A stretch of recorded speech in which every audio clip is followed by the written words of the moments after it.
slam on for size. Drive stick with that kung fu grip. Let the banana split and watch it go right to your thighs. Copperfield style, abracadabra. That broad, do you think I can pull it off? Wanna bang around? Just jot me down on your to-do list. Under but out like a fire, cause I got something and it goes thumping like this. All you need is my untis. I got something and it goes thumping like this. All you need is my untis. Baby.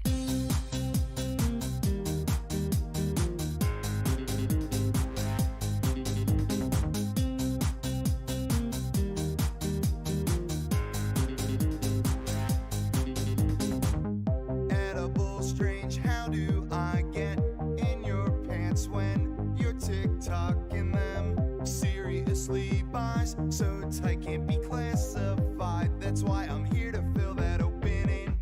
Make a season pass to mount that ass. Bob, hope that I might one night stand a chance. Let's go feng shui the fuck around my digs like a Super Bowl. Bring that sunny side up, and I got something, and it goes thumping like this. Oh, who has time for an intro when this is simply a part 2? Welcome back, everyone, to Felicia Day, or Felicia Day Morning, more like it. If you're just tuning in, holy shit, we're breaking our stream record here. We are doing the stipulation that you guys all funded nearly a week ago. Thank you so much, as Kay is reading the latter half of You're Never Weird on the Internet, almost. And as you can see, she is saving her voice. Also, don't be afraid, but once again, this stream is presented in Felicia Vision. So, I know it's scary. And I know, oh God, it's terrifying. But we should be back, and we're staying live now until the book is done. But I feel like a lot of you guys might be going, are we really just gonna get back into the book? Is this all there is? Let's pep everybody up a little bit.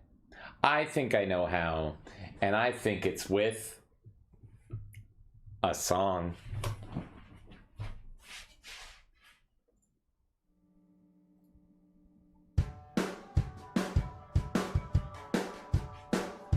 Let's go, Melee K. What the fuck is this?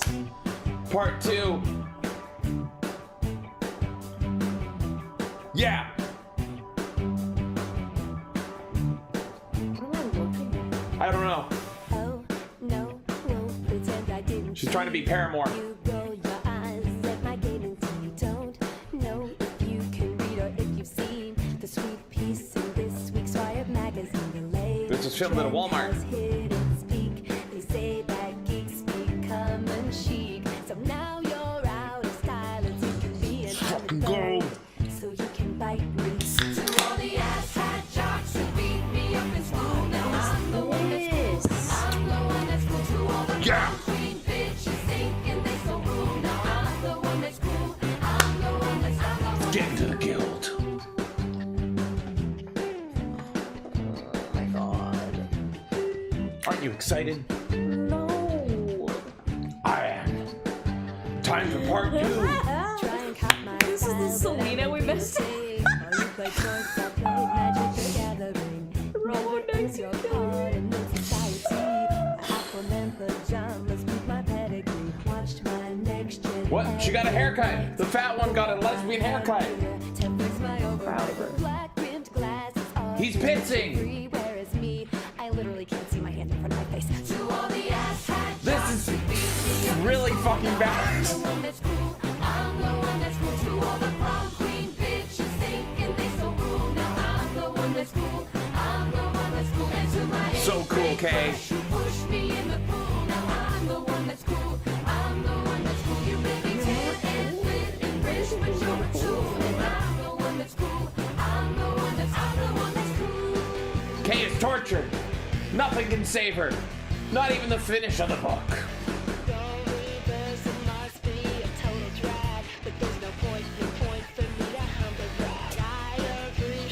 You should have beat her up in high school. I agree. Oh, is he gonna get pants? Oh, dodgeball coming at your face. You're brown. Getting bullied.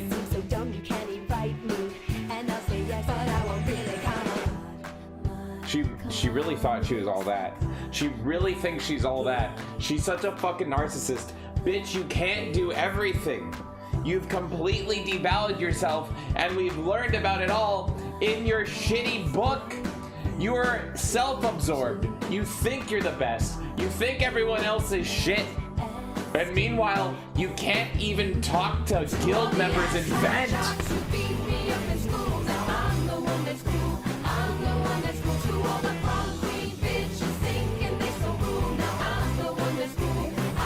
She's like 30.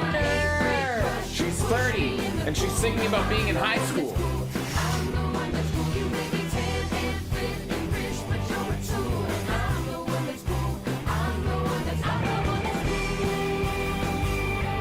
Oh my god, it's only 4 minutes and it feels like 40.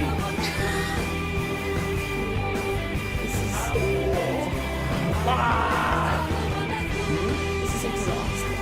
I have fatigue. I have Felicia fatigue. Fatigue of the day. Holy shit. Please.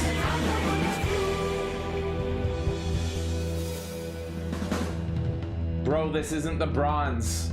Settle the fuck. Yeah! 5 stars! Suck it! I kicked ass at this game! That song was awesome. No, it wasn't. No, it wasn't.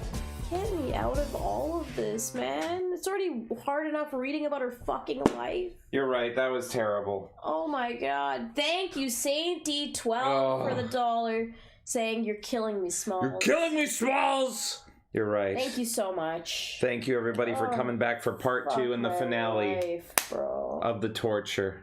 We're gonna get back into it We'll still right be here for now. a while, folks. Don't you even worry. We're halfway through her book, and we're finishing this book.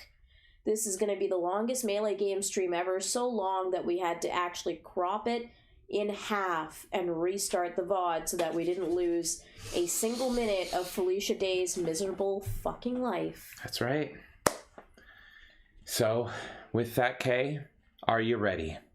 Yeah. Thank you, everyone, for returning. Thank you to Saint D12 for christening the stream. And now, without further ado, we get back into Felicia Day's memoirs. We are on page 155 in chapter web series A DIY Journey, which I believe is chapter 7. I've lost track of my life. The scavenging process was satisfying, like acting out my favorite part of a video game in real life. I was smashing barrels and getting rewards. Except I didn't find gold or weapons. I found actual garbage, and I loved it. Maybe too much. The tipping point came 3 weeks into the pre-production when I dragged home a stand-up hair dryer that was probably made in the 1960s.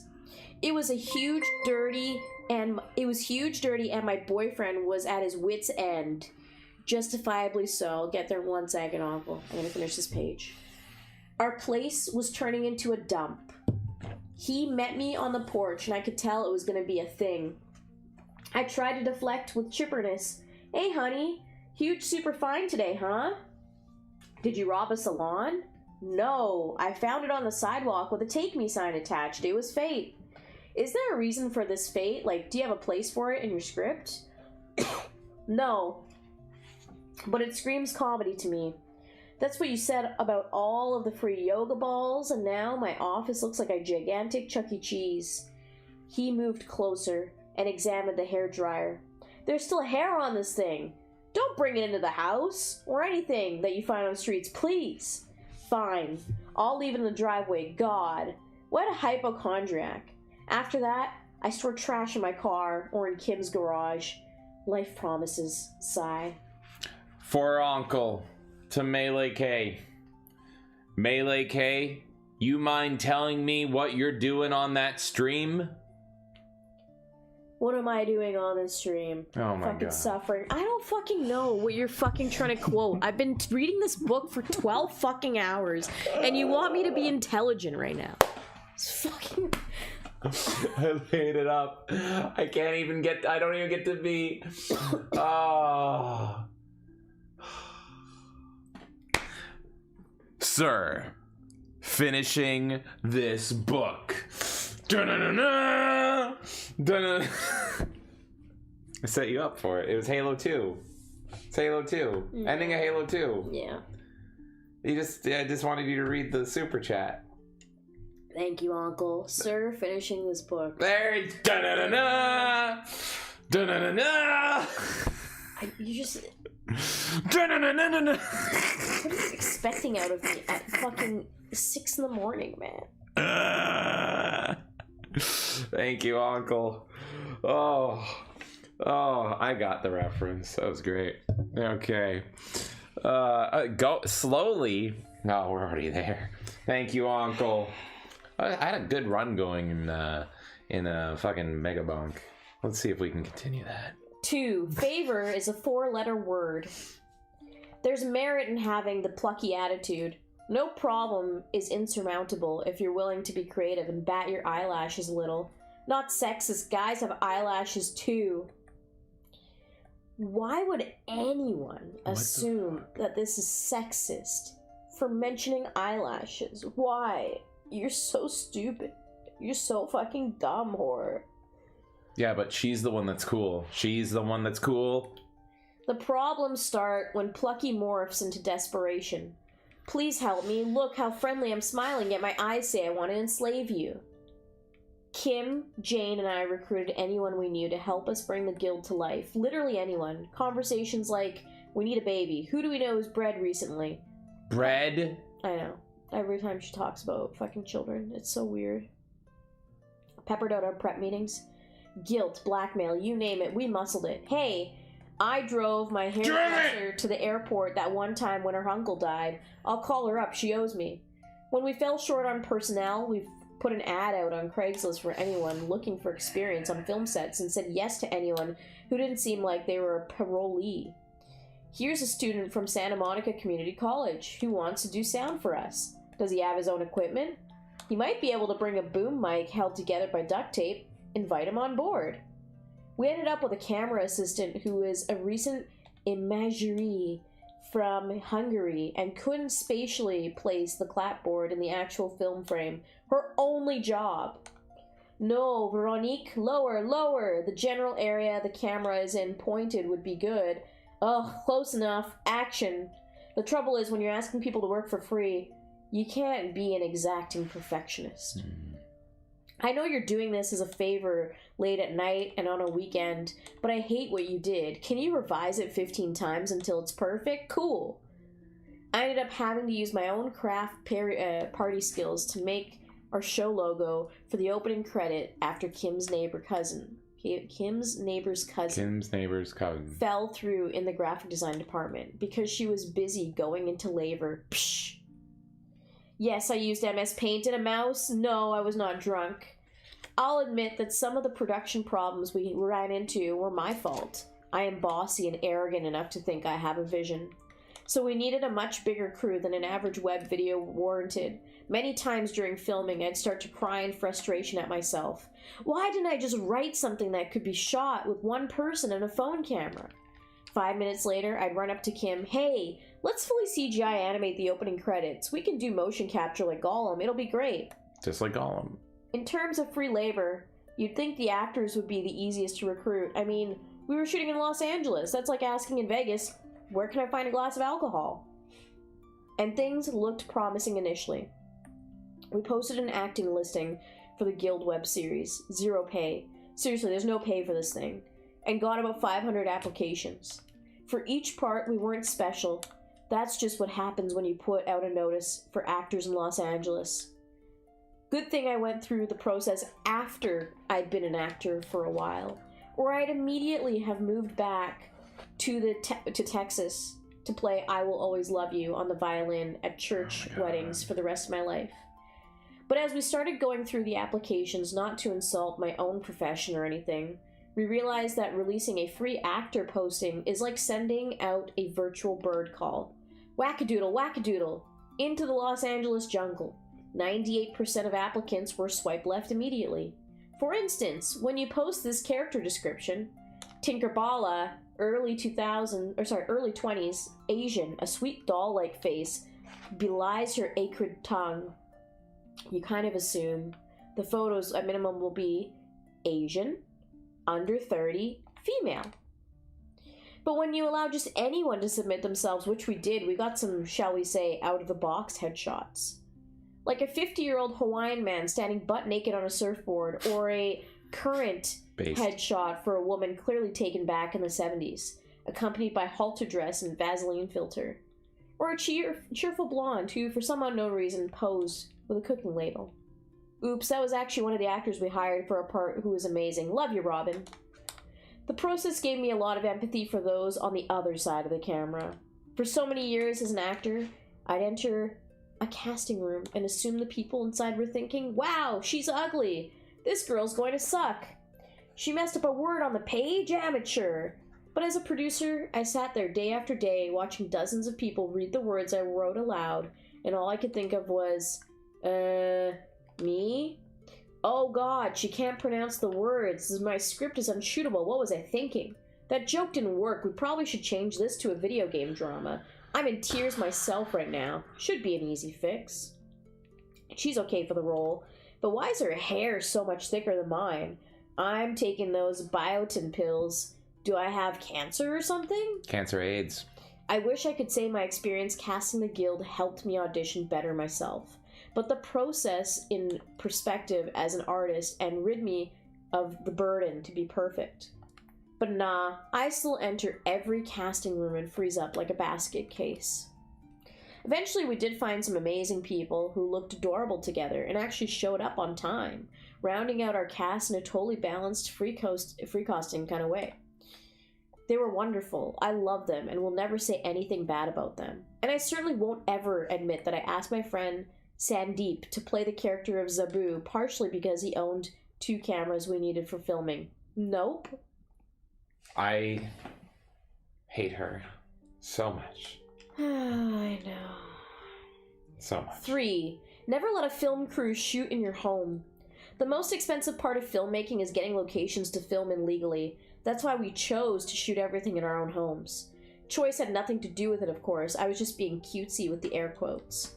My house is painted like a clown car, with each room a different quirky color. So we shot the majority of the show there. For 3 days straight, and even though it wasn't a big crew, having 10 to 15 people invade my private space was close to walking on the beach in a bikini without remembering to shave all the way on the anxiety scale. What the fuck? As an introverted person who likes everything around her to stay in its place and who personally likes to go open houses with the express goal of sneaking a look into strangers' medicine cabinets, I knew that every inch of my home was destined to be violated. Jesus Christ. A lot of stress couldn't be avoided because we were working in such tight quarters. There's a reason regular film stages are as big as Sam's Club and not a small Los Angeles bungalow. One of the main characters' locations was a shed in my yard, about 6 feet by 6 feet, with a sign, Daddy's Doghouse, on the door. Oh my god. Previous owner's touch, I promise. Shoving cameras, lights, actors, crew members, and an active bacon griddle into an area the size of a Fiat was not optimal. I mean, the crew was mostly comprised of ladies, but even then, the BO became stronger than the San Antonio Spurs locker room. I tried to preempt problems by making a calm announcement every morning.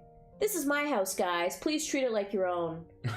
But months after we wrapped, I was still finding Diet Coke cans stuck under my couch cushions and half sandwiches ferreted in my towel closet. I'm sure no one deliberately tried to trash my home. But no matter how many times I'd say, please don't give my dog any scraps, he's gluten allergic, he would mysteriously get diarrhea every night. I won't even mention my frustration with male people not being able to hit the toilet while peeing. I couldn't enter my own bathrooms without wanting to wear a hazmat suit. We never could have completed filming without opening our homes to the crew. But to this day, I still have rings on my dining room table that I gaze at with bitterness. I put out coasters all the time. No one used them. You are rich by this point, buy a new table. Buy a new counter. Buy a new house. This is the sacrifice. You are already rich at this point of this fucking book. And you're fucking whining about all of this shit. Why don't you look at it fondly? Why don't you look at the fact that this fucking show that you built with people, that so many people gave their time and energy for free for the people that nudged you in the right direction while you had like multiple breakdowns, everything, and you fucking shit on everything. You don't sit and go, I am grateful for the group of people that asked me to hang out with them and then encouraged me while I was crying to keep writing, even though I lied to them.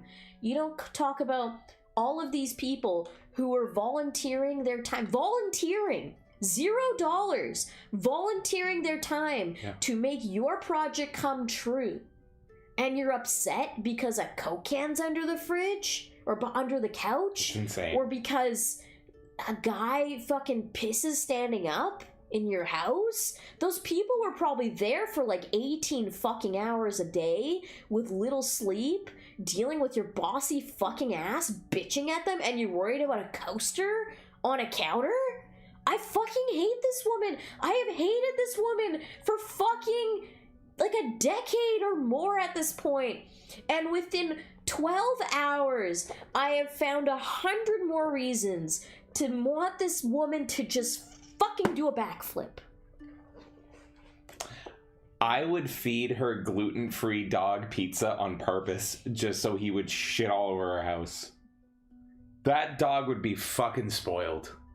And I would love every second of it. Despite the personal boundary issues, the set was a casual place that made it feel like we were kids playing dress-up in our homes. Because we were in our own homes, 4 feet away from where we slept. That informality gave us the freedom to do things that would never happen on a professional set, mainly because OSHA regulations and child labor laws.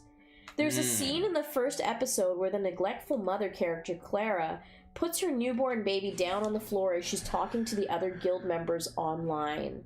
We needed to cut to the baby doing something hilarious while Clara was ignoring him.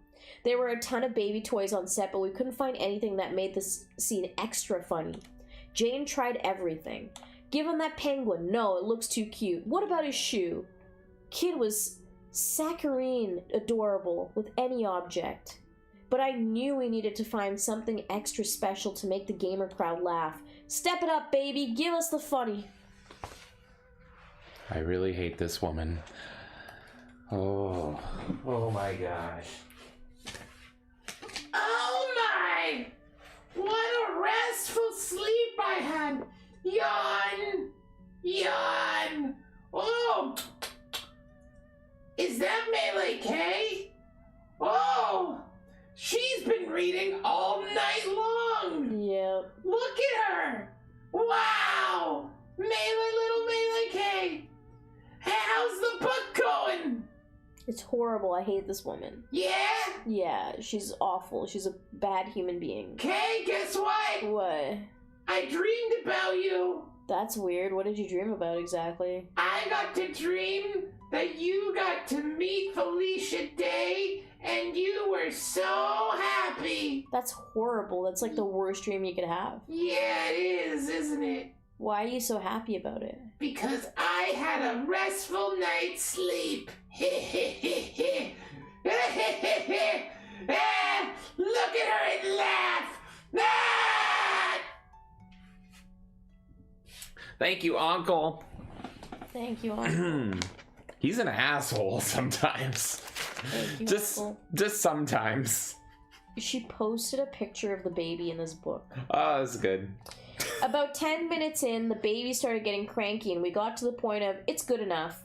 I hate that point. It's either perfect or it's the worst thing ever made, and everyone is an artistic failure, including myself.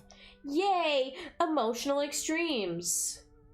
I started running through my house, yelling back to the crew, "Give me 2 minutes, feed him, tickle him, stick a booby in him, I'll be right back." Shitty Duelist came in for 10. Thank you so much. And he says, "Oh my god, I just woke up while watching the stream last night. Did she actually talk about losing her V card? Keep that hustle, guys." Thank you so much, Shitty Duelist. Thank you. Okay, Well, did she talk about, I mean, she danced around the it. story she talked about was that she was in a car with a guy that she met online at like 15 years old, and Yeah. her mom was there and her brother was there, and they pretty much like locked them in the car and said, "Now kiss." And Felicia was like, "No, I want to go into Walmart with you." And she's, the mom gave her a look of like, "Do it," kind of thing, and left. So she made out with a guy. She made out with him.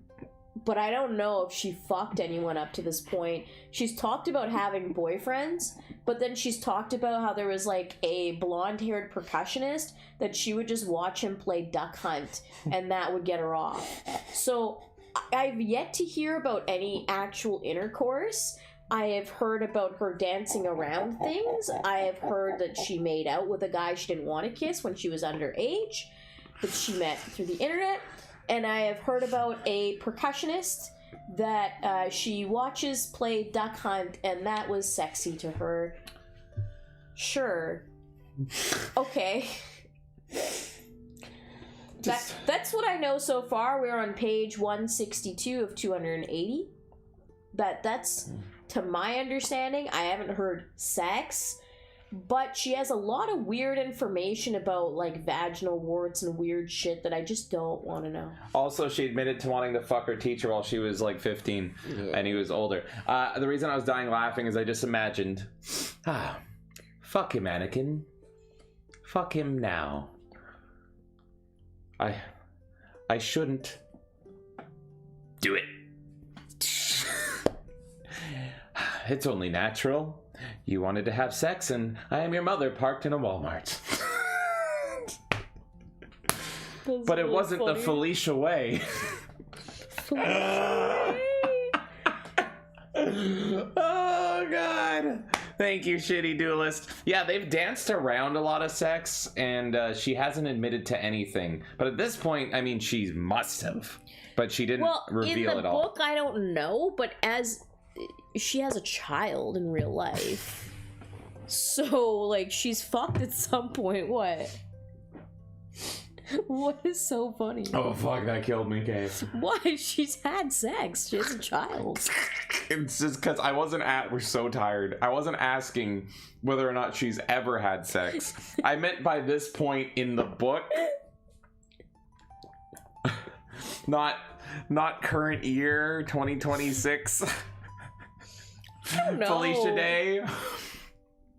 We don't know if Felicia Day That's true. has ever had sex. Sparta says she could have adopted. That's true. We don't know. Oh my God, I what? don't know where the child came from. What? It could have been a stork like, the Mario game. Like the Grinch. She had a party Yeah. and suddenly babies fall out.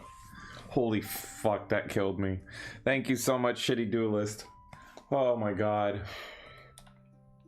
After rifling through my office drawers like a madwoman, I found something that was perfect for the shot. And no, it wasn't plugged in. I'm not a monster. You guys need to see this. Jesus fucking I'm Christ. afraid. Jesus fucking I'm afraid, Kay. Kay, I'm afraid. She gave the baby. She gave this little child that.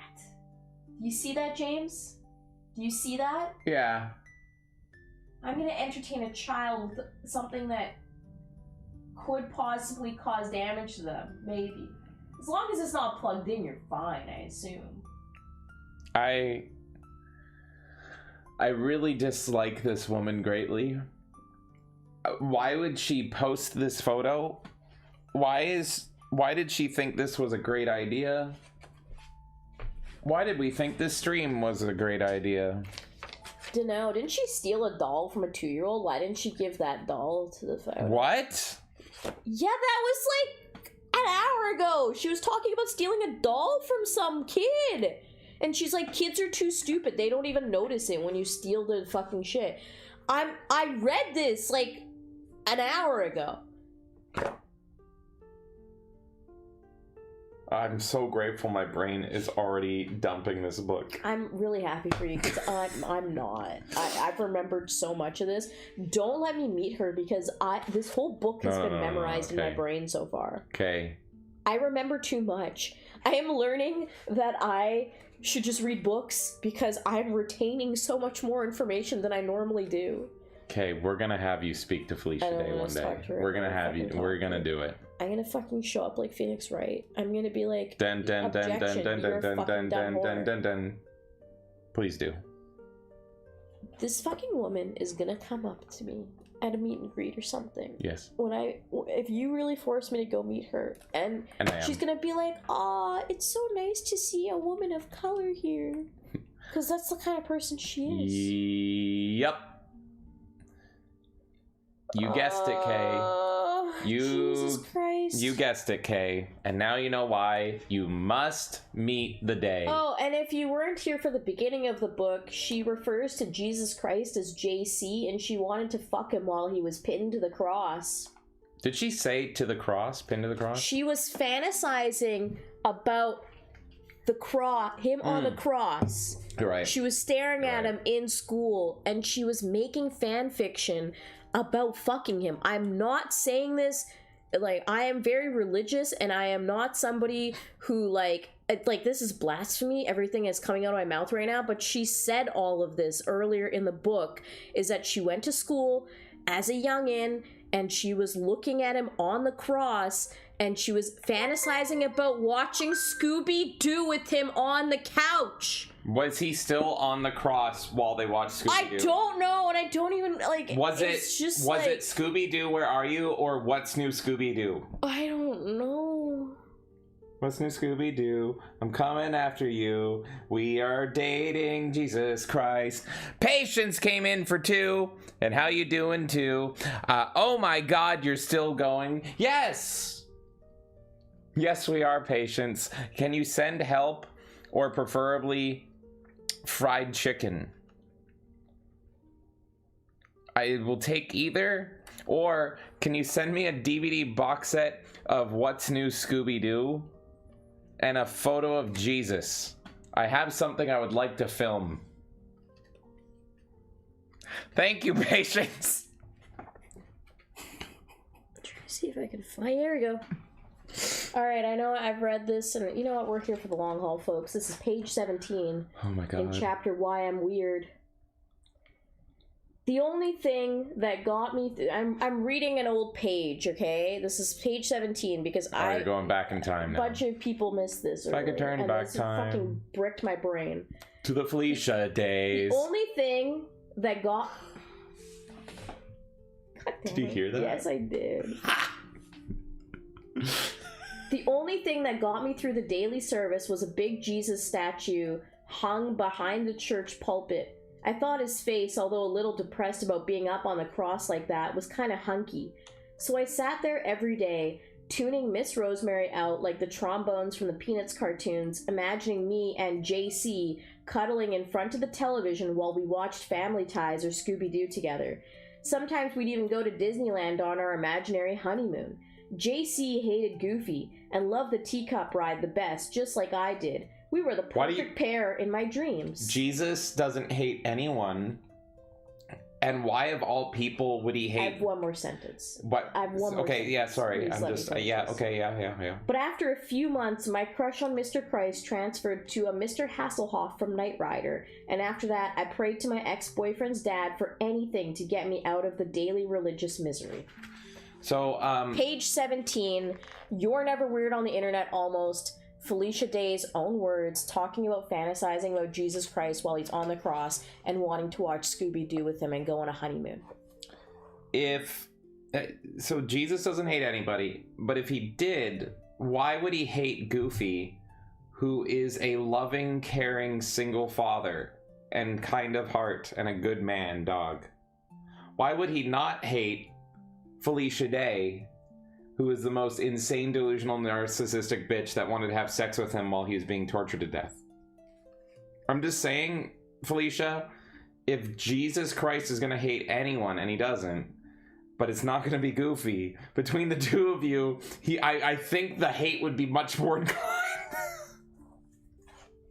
I'm sorry, but you're, I don't think I can ship you two.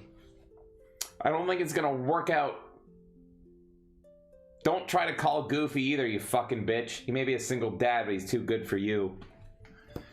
Jesus, Skyheart. Oh, God. What? Crucifixion and...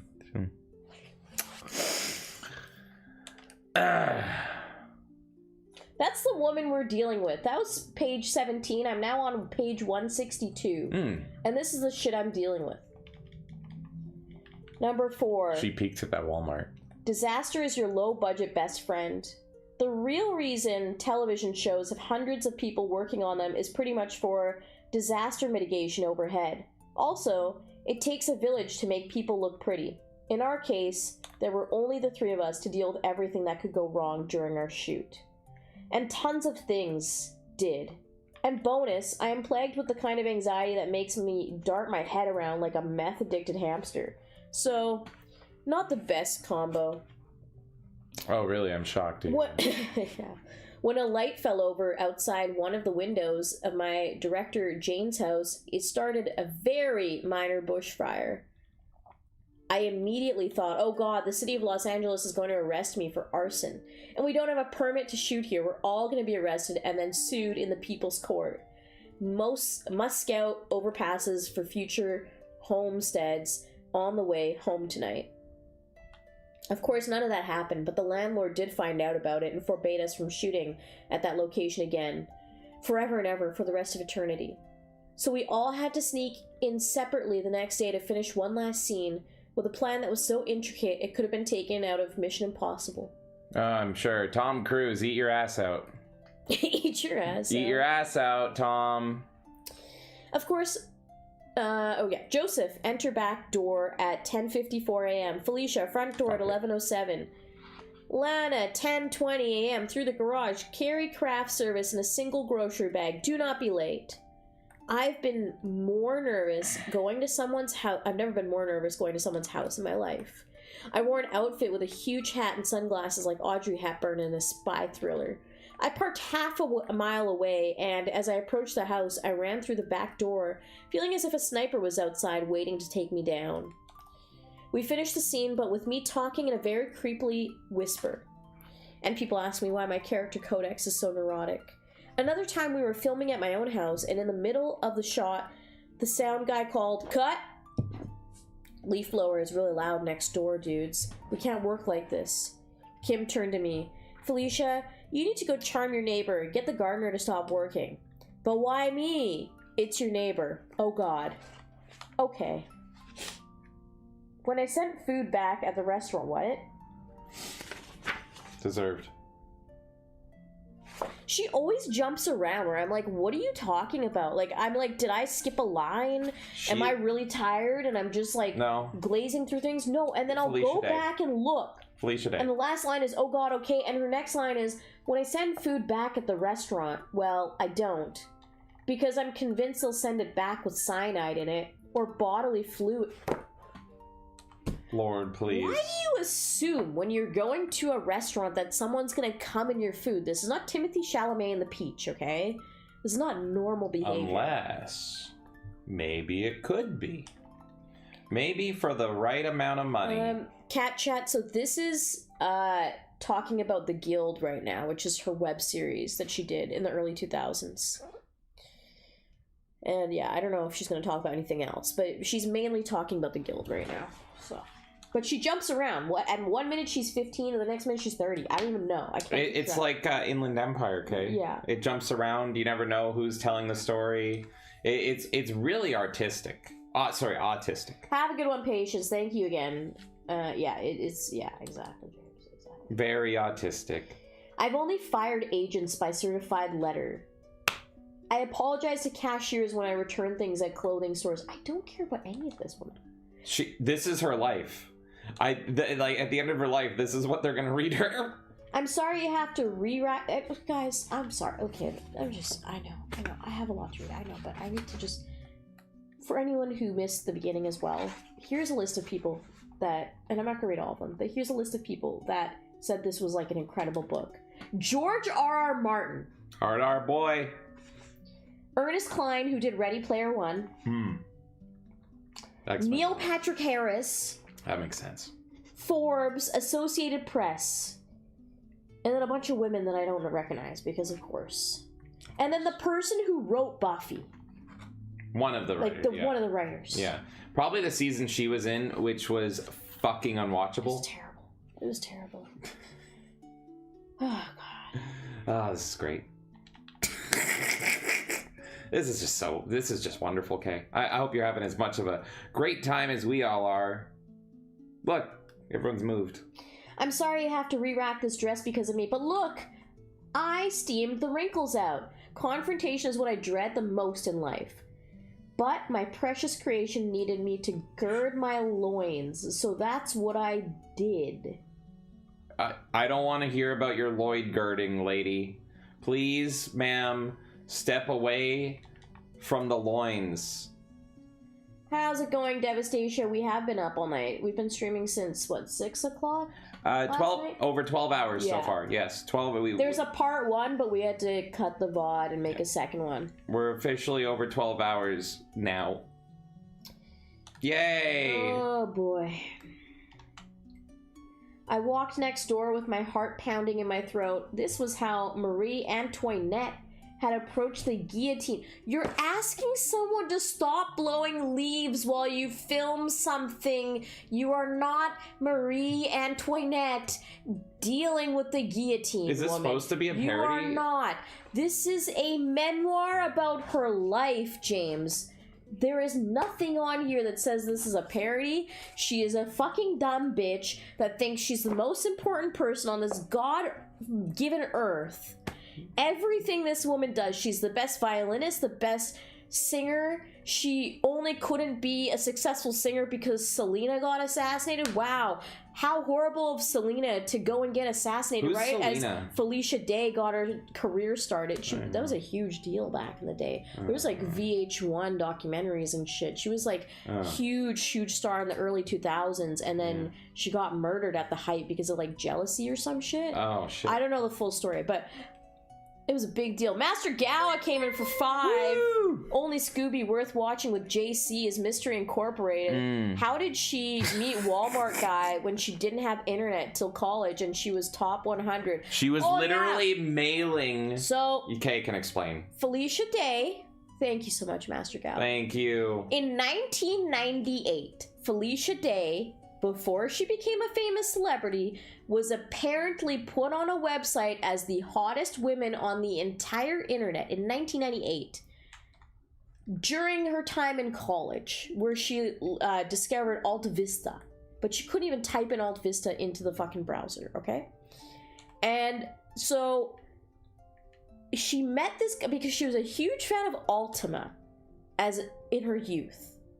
She met a bunch of people on the internet that were also fans of Ultima. Right. And then her mom was moving to like another city with her family or whatever. So she agreed to doing a meetup with her online friends. So they all meet in New Jersey. But the thing is that previous to this, Felicia Day had been sending photos of herself through mail to these guys, and then discovered some of the guys were adults while she was like a 15-year-old, and her mother took her on this road trip with her brother, and they went and met all these people. And then through that, one of the guys, who I think is the one with the unibrow, I don't know at this point. Yes, unibrow. But there was a guy with a unibrow and did a Sears portrait. Anyway, so I guess she was like on phone calls with these guys constantly, and they were asking her like racy questions like, what kind of corset would your character wear in Ultimate? Which, at a glance, sure, you can make an argument that they're just asking about the game, but it gets very obvious when you're like on the phone with girl every day, and then you're meeting up with her and blah blah blah and saying she's cute and pretty and whatever. Anyways, so as they're on this trip, the mom is supervising all of it, I guess. And she pretty much is like, I got pregnant at 16 and all this stuff, and you need to experience life. So she pretty much drives to a Walmart and says, I want to get snacks for the trip home. Do you guys want anything? And then was like to the brother, Ryan, spelled with an O. Who the fuck spells Ryan? What? R-Y-O-N. R-Y-O. You missed a lot. Ryan. No, but you never spelled it. No, I did. Oh, I R-Y... did. I did. Ryan? R-Y-O-N. Holy fuck me. Ryan, the brother, and the mom leave the car to go into a Walmart, and Felicia is like yelling, saying, no, I don't want to be in, like, I want to go with you guys. And the mom like says no to her and forces her to stay in this car with this guy that she met like a few days ago that she's been talking to on the internet for a few months or whatever. And so her mom was pushing her to have her first like sexual experience at the age of 15. In the backseat at a Walmart parking lot. I don't know the age of the guy, but I know that there were other guys there that were like adults, like full-on adults. And her mom is pushing her to do this. So they go to Walmart or whatever, and the kid, I don't know, the fucking kids, Felicia and this other guy, apparently she kisses him because she feels pressured to, because she thought her mom would like berate her if she didn't do anything, because her mom was trying to push her to do this thing. It's really fucked. It's insane.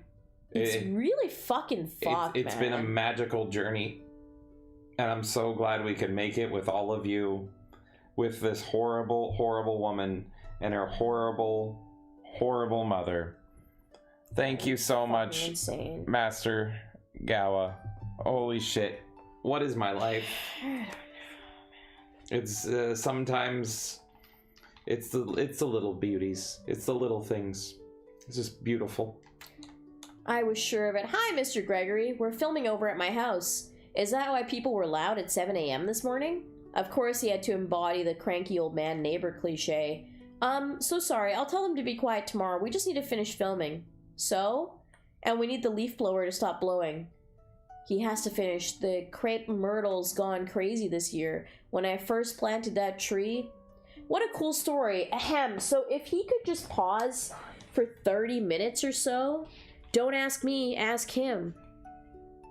I turned to the gardener, who was standing too close, staring at me silently, holding the leaf blower on his shoulder like a weapon. I started sweating. Hello? No response. Can you wait for 30 minutes, please, before I'm doing more leaf blowing? He stared at me and stared. I turned to Mr. Gregory. Does he speak? Mr. Gregory was staring at me, too. I felt like I was in a zombie movie. I fumbled in my pocket for any money I had and held out my hand. $11? Stop blowing? Until 5 o'clock?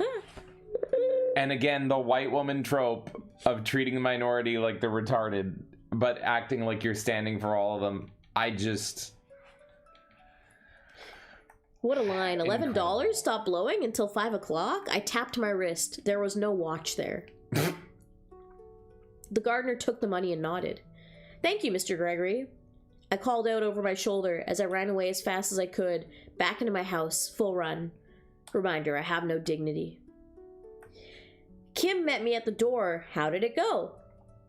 He'll stop for about half an hour, but I'm pretty sure if my house is invaded by robbers in the future, he'll lend them a dolly to help carry stuff to their car.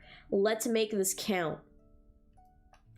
Every time the camera rolled on set, my nerves ratcheted up. Okay, I have to ask a question here. This is so stupid. This is so stupid and just not the point of any of this right now. Yeah. But like, if you're in that situation, right, and you really need to film a scene, and there's somebody's like leaf blowing going or something, and it's whatever, it's disrupting your production, right?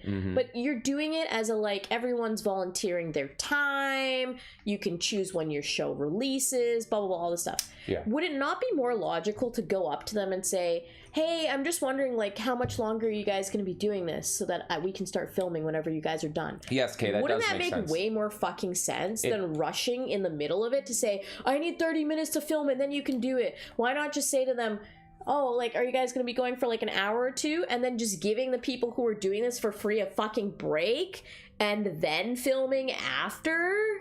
There's no logic here, Kay.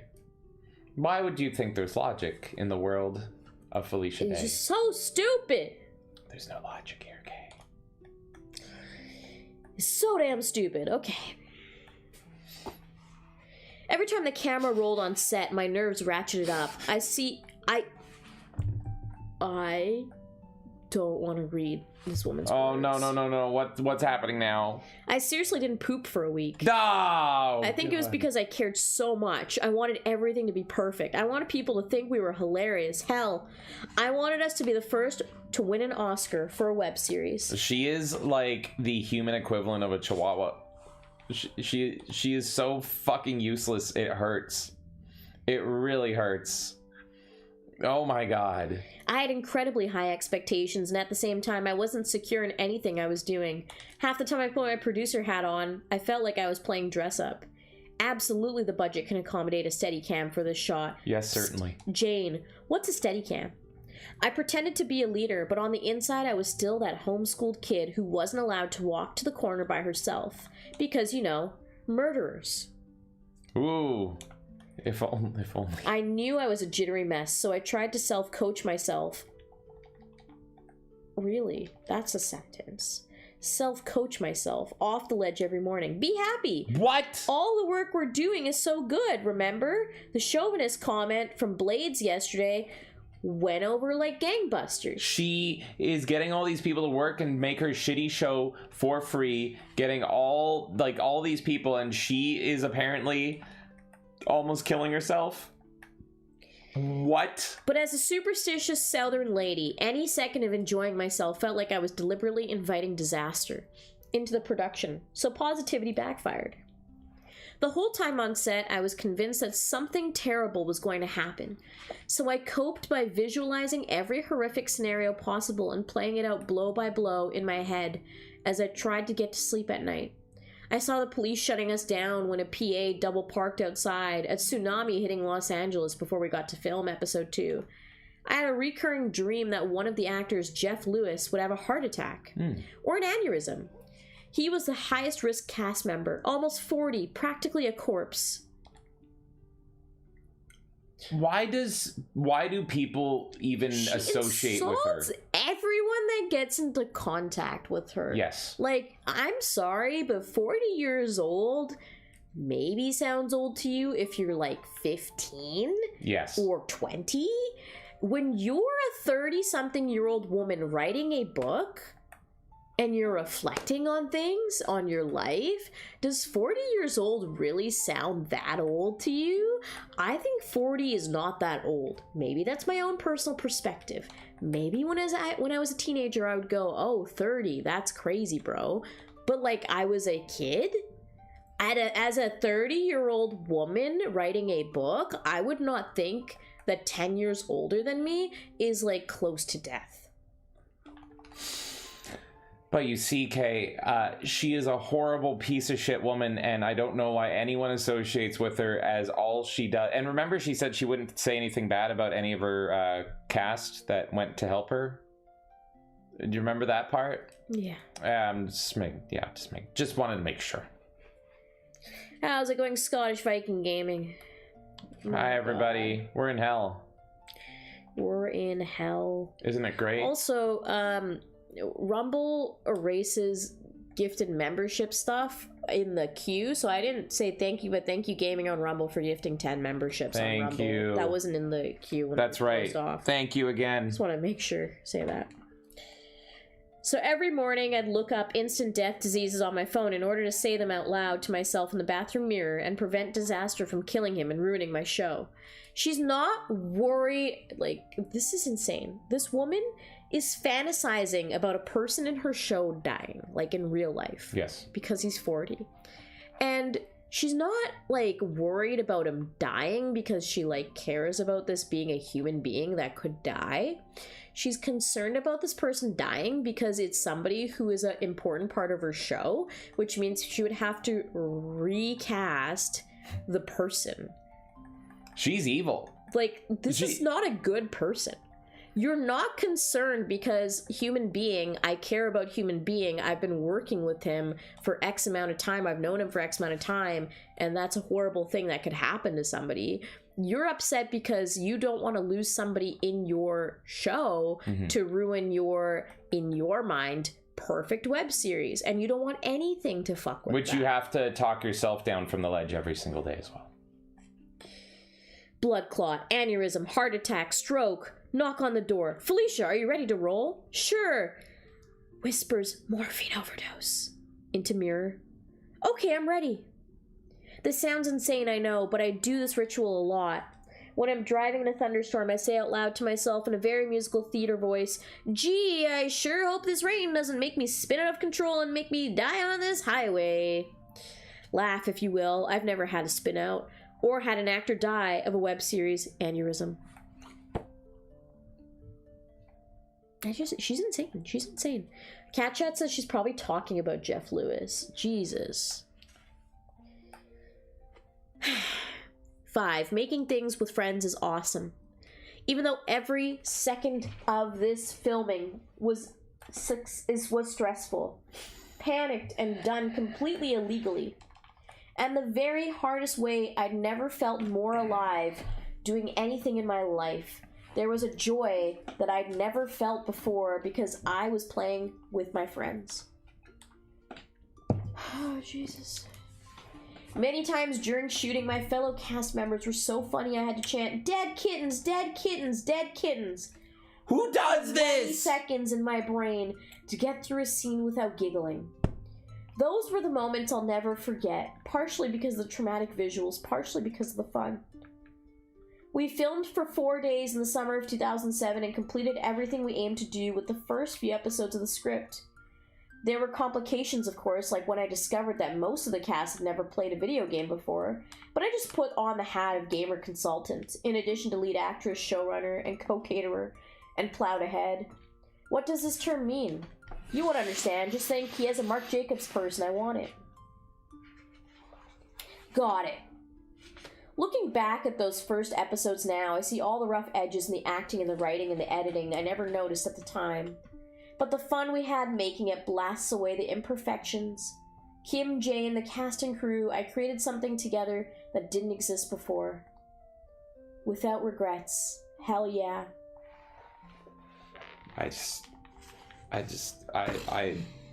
That book is gonna be ripped to shreds. I can feel it. There's just, it's not lasting the night. Hopefully it lasts the stream. But oh my god. People paid for the pages, I will read the pages. I've been on a regimen of like soup and tea and everything ever since I felt like I was starting to get sick earlier in the week. I am powering through this. I don't care. And I fucking hate this woman. She's insufferable. But you guys are awesome as a community. Thank you for being here. Thank you. And you guys funded me reading this book, so I'm gonna fucking read it. This shitty, horrible book. And Thank if you. the stream didn't make me stop it at 12 hours and reset it, this would have been in the same VOD. So, I'm just saying, we're gonna get through it. I'm not gonna rip this book to shreds, at least before I finish it. As tempting as it is, we're gonna learn everything there is to learn about Felicia Day's life. We made something. Hashtag look it. This is the next chapter name. Yeah? That is the name. That we made something. Oh. Hashtag look it. Oh, that's it. Oh, shit, okay. The fine art of grassroots getting all up in people's faces with the guild, tweeting and pioneering, and awards, oh my. When I was in music school in college, everyone had to perform a senior recital in order to complete their degree. But it was a serious pain to get anyone to attend the events. Enduring a classical saxophone concert for more than 15 minutes is a private hell no one wants to live through if you're not dating the person, believe me. As the tiny prodigy of the building, I entered my recital semester with an ego the size of a Mack truck. Your ego is bigger than, like, Earth itself, woman. There was no way I was playing to an empty house. Did I put 8 months of work into learning a Henrik Wojciechowski showpiece with 12 million notes packed into 3 minutes for nothing? Hell no. People were gonna show up. They had no mother frackin' choice. I did all the regular things you were supposed to do to get attendance. I ordered tons of food and picked out a skanky dress that my professor gave a 2 thumbs up to. Is this the same Is this the same one? Is this the same professor that she wanted to fuck? Is he there still? I don't know. I didn't even know she was still going to school. No, we're just going back. Like, she was talking about this shit in, like, this part of the book. Yeah. And we're over here. And she is not just talking in a linear fashion. She is, like... Jumping I am around. jumping back to me being a fucking musician. Holy shit. Okay. Holy shit.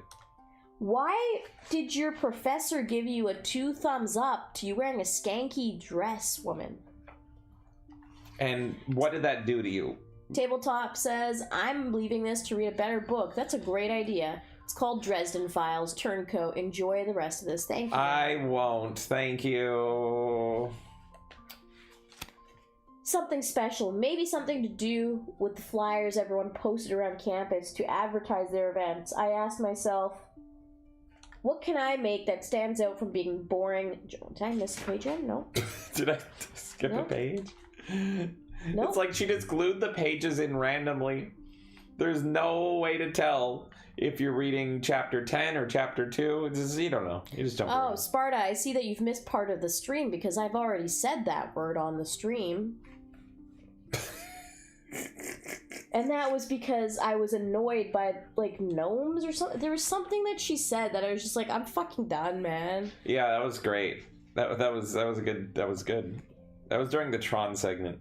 Yeah, I was. That was good. Never play Tron and read Felicia Day. But to answer your question, Sparta, if a word is written on a page and I'm reading the book, I will say it. I don't care what that word is. I will not be a captive to language. And Felicia Day might make you say these words anyway. Yeah. Just because she's there.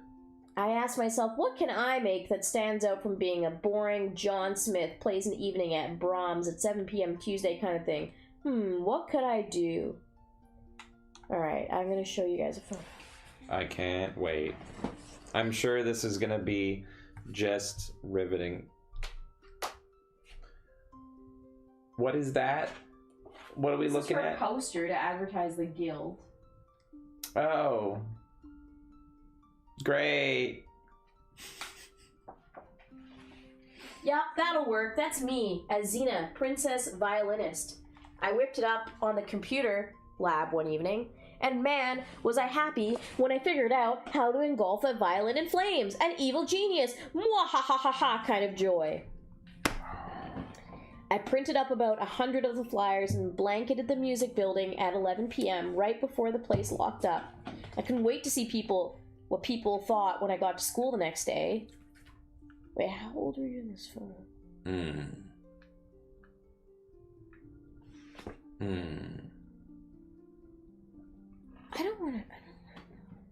I don't even know anymore. I don't even know anymore. I don't know. I don't know if I want to know. I don't know if we should know anymore. Hassan is noticing how disjointed it is as well. Skyheart, she's been in college since she was like 15, and then she graduated at some point. Rainbow skeleton! Whoa! My Hecarino skeleton. Look at him go! Yeah! So here I am, doing everything I can. Oh my god, I hate Felicia Day, and she is not Superman.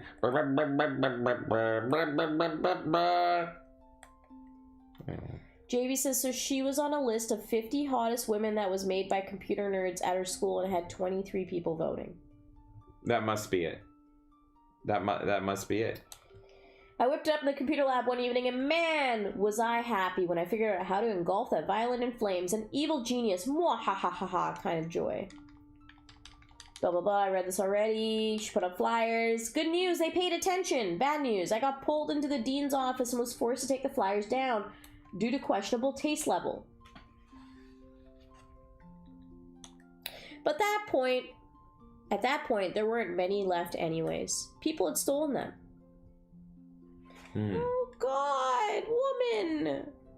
What? Woman, you posted photos. I don't know how old you are in those photos, but you posted photos of yourself all over your school, She and don't care. people were taking it home. She don't care. And she was the younger one in a college.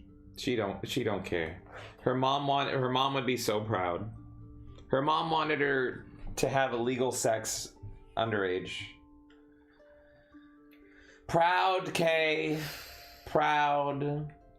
A mother must be proud of her daughter. All the stoner percussionist majors tracked me down to say, badass man, I'll be there. I bet. For once in my weirdo, too young for collegiate life, I felt cool. And yes, I sold out the venue. People ask me if I have a marketing or PR background, since that's what helped catapult the guild into situational internet fame against all odds. Answer? Nope. I have no qualification in those areas. You have somebody who told you to make a web series on YouTube while you cried your eyes out. This is not you making this out of thin air. This is you being addicted to World of Warcraft, lying to the people in your life that were trying to support you, and then them guiding you and saying you should make this into a web series. I wish how on you didn't know that. I YouTube. do not fucking know. On YouTube. And you were like, that's a great idea. And then those people proceeded to help you for free and even help split the cost of creating it. Yes. And you're trying to act like you are some fucking genius that did like incredible things. Ghost. Like, what the fuck? This is the most delusional human being on earth. Yes. Jesus fucking Christ. We all hate her so much. I does anyone out there like her yet? Is anyone sold on Felicia Day? I've always had a flair for showmanship. I loved adding a bit of voila to life, like secretly slipping a turd into the pool and watching people Are you brown? You're obsessed with shit, bro. I have read about orphans and taking a shit in this book. That's pretty much it, yeah. That's the book. You kind of summed it up, yeah. The book is, I'm Felicia Day, and I want to take a shit, and I want to be an orphan. That's the fucking book, bro. Yeah, I think you summed it up. That's pretty much it. Okay, I loved adding a bit of voila to life, like secretly slipping a turd into the pool and watching people react really strongly. Why Except would you say that? it's a turd everyone gets excited about, not grossed out by. That doesn't Who gets excited over shit? exist. Why would anyone show excitement for shit? One made of gold or diamonds or something. I don't know where this analogy is going. Your shit is not... What the fuck, bro? What the fuck? Kim, Jane, and I had a meeting right after we finished filming to figure out what we were going to do next with the show. We knew the episodes were going to be great, but any plans after that, not so much. I tried to be organized and take charge. I even brought a clipboard. Wow, you're so fancy. That's pretty impressive, not gonna lie. Hassan says, I think the turd in a pool was a reference to a movie. Someone throws a chocolate bar in a pool and everyone freaks out. Okay. That's just... I've heard this woman talk about shit for like 10 hours at Yeah. this point. Yeah. Like, even if she's using a metaphor from a fucking movie, there's nothing in me that cares. Because she will keep talking about shitting out of her ass. It's constant shit talk. She keeps talking about it. It's constant. I've never heard a woman talk about shitting out of her ass so much. They do this. Why? They do shit. Why? For some reason, the women love to talk about shit. I don't know why, but they must. I appreciate the extra information because I'm trying to figure it all out, so it does help me process some of this. But dear God, I don't know. I don't know. How's it going, Smokey One Kenobi? I love that name. That's great. a wonderful name. That's fucking awesome, man. Oh my God. Anyways, she could be making the best metaphors on Earth, and I would just be like, I don't know, this woman is retarded. She is incredibly fucking retarded, Kay. I've lost all wills. All of them. Let's see. Riff says, I didn't even like her before she acted and helped destroy D&D. What do we need, Kay? We gotta get through the book. You've made it so far. We're at page 171 of 280. That's like 100 more pages. Yeah, we're 100 pages and you're done. 100 pages. We're going. I don't care. I'm fucking... We're gonna get to a point where it's like McDonald's breakfast time. We're still gonna be going. Oh my god, don't tempt me. Oh my god. Oh my god, that means McGriddle. McGriddles. Oh, oh, McGriddles sounds so good right now. Rewarding ourselves with a McGriddle? Fuck you, Felicia Day. You're making me resort to McGriddles. And I will do it. I tried to be organized, take charge. I even brought a clipboard to the meeting, so we have a show to release. Kim nodded, and? That's all I got. What do we do with it? I dropped my clipboard next to me in the booth because I suddenly felt stupid for bringing a clipboard to a coffee shop. You should. Or owning a clipboard at all. Jane said, we need to plan to get people to see the show before we upload it next week. Kim, how did your video do so well? It's quirky, and it was linked by a TV show, said Kim. And it has a character named Lick Poop. Why is everyone obsessed with poop? This is a different person, right? This is a different person that is now obsessed with shit. Everyone, this is a different person. These people I'm love shit. thinking she's making this entire thing up. Because there's way. She's making us read this whole poop joke, this whole poop book. There's just no way. This whole fucking book about poop. She is making us read all of this. There's no way. I frowned. I don't think we can count on the viral thing happening like that with this show. Don't sell yourself short. Episode 2 is great poop jokes. Meh, they're okay. I was always the gloomy Darth Vader of the group. I could even see the dark side of poop jokes. I want to end everything. We could use help in the PR department. Does anyone know anyone? For free? I already called in every favor for dog, cat, house, or babysitting during filming. Every single sitting favor I had tapped out. Jane sighed. Well, someone has to be in charge of outreach, or no one will ever see what we've made. There was a long pause where we sipped our lattes together, knowing someone needed to step up to the plate, but no one wanted to fall on this particular sword. Makes sense. At last, I raised my hand like I was in English class. What a dork! I'll do it because I know the internet best, kinda. Yeah, you should fucking do it because it's your fucking project that everyone else is helping you with for free, you miserable bitch.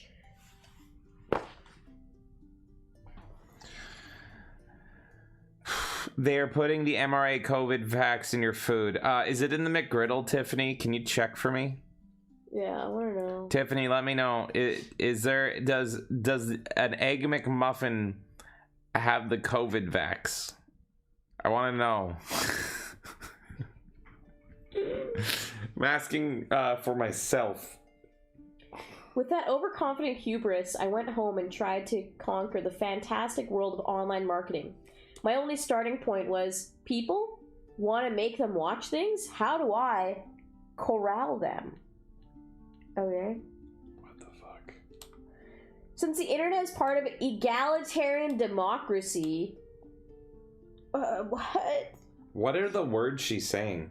How is there only 100 pages left? She's just saying nonsense. Part vengeful, cat worshippers. It was a daunting task. Remember, George R.R. Martin has endorsed this book. Because I knew that making something discoverable on the web is like sending someone on a scavenger hunt, and Joss Whedon, into the universe's biggest flea market. There's anything and everything available you can imagine, with an infinite number of stalls to browse and no emergency exits in sight. That sentence flashed me back to a trip I took to IKEA recently. Major panic attack in the cutlery section. But it was actually the perfect time to dive in, because 2007 was when social startups were popping up online like acne on a teenager's face. Jesus Christ. It's hard to imagine with babies practically born with hashtags tattooed on their foreheads today, but social media back then was not mainstream. Twitter and Facebook and Tumblr, most of those sites were brand spanking new. They were super nerdy, super fringe, and super small. The trending topics were like Drupal and the latest version of Linux. So yeah, that nerdy. Why? Just. I had a secret power in this new world. I was used to trolling on the internet. What? What? What now, Kay? I had a secret power in this new world. I was used to trolling on the internet desperately for friends. But I thought she hates trolling. Isn't she very against it? Yeah. In 2002, I had a Friendster account, yo. So all the experience I'd had hanging out online and creating bitchin' recital flyers was about to pay off. I sat down and scoured the web for every single social network startup that was able to reach new people for free and jumped on them to claim the usernames /Felicia and /the guild. Ever go into a gas station and browse the souvenir section for a keychain or a coffee cup with your name on it, only to discover your parents were horrible human beings and named you too weird to be a part of the rest of civilization? No, I've never had this moment in my life where I've hunted for my name. Do you know, like, those kids that are usually girls that will, like, just talk your ear off about nonsense like you're an adult? Like a stereotypical kid that's like, and then Susie said to Bessie that she doesn't like apple pie, but I know for a fact that she did. I once ate an apple pie that actually had blueberries in it. Can you believe that? Why aren't I not blue? I feel like I should be blue. I should be in the movie Avatar. Have you seen the movie Avatar? My daddy won't let me watch the movie Avatar. Like, I'm at the point where that's what this sounds like. It is. You sound like one of those kids, and you're like, that's nice. Leave me the fuck alone. No wonder she hates kids. She's one. She's effectively a child. Oh, okay, I can't get past it. I've seen people say that's accurate. That's what I experienced every time I had to settle for Felicia Day and watch The Guild instead. To the girl who has Felicia on Twitter, damn you, ma'am, damn you to hell.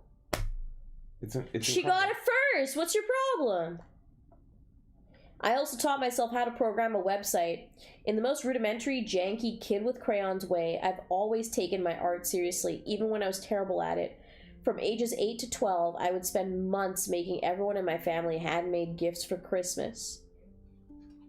Mom, where did that come from? Where's this all coming from? I don't know. Mom, get in the car, let's go. I didn't skip a single sentence here. I need more blue construction paper. You have a ton of paper there.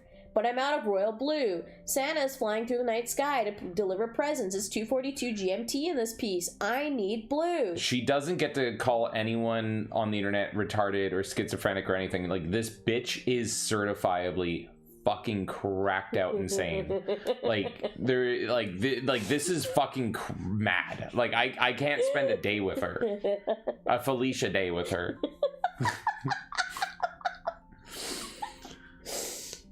Shit. This is nuts. Can't you use black? He's flying through Norway. Notice the fjords I created with hundreds of individually cut out gray mosaic pieces? It's daylight there in the winter. It would be untruthful to have the night sky be so dark. Give me the tools for Grandma's present, Mom. Don't neuter my vision. What the fuck are you saying? That kind of intensity, I binged 50 hours of online video tutorials and used my skills to make something that turned out on one step above GeoCities level. I was so proud.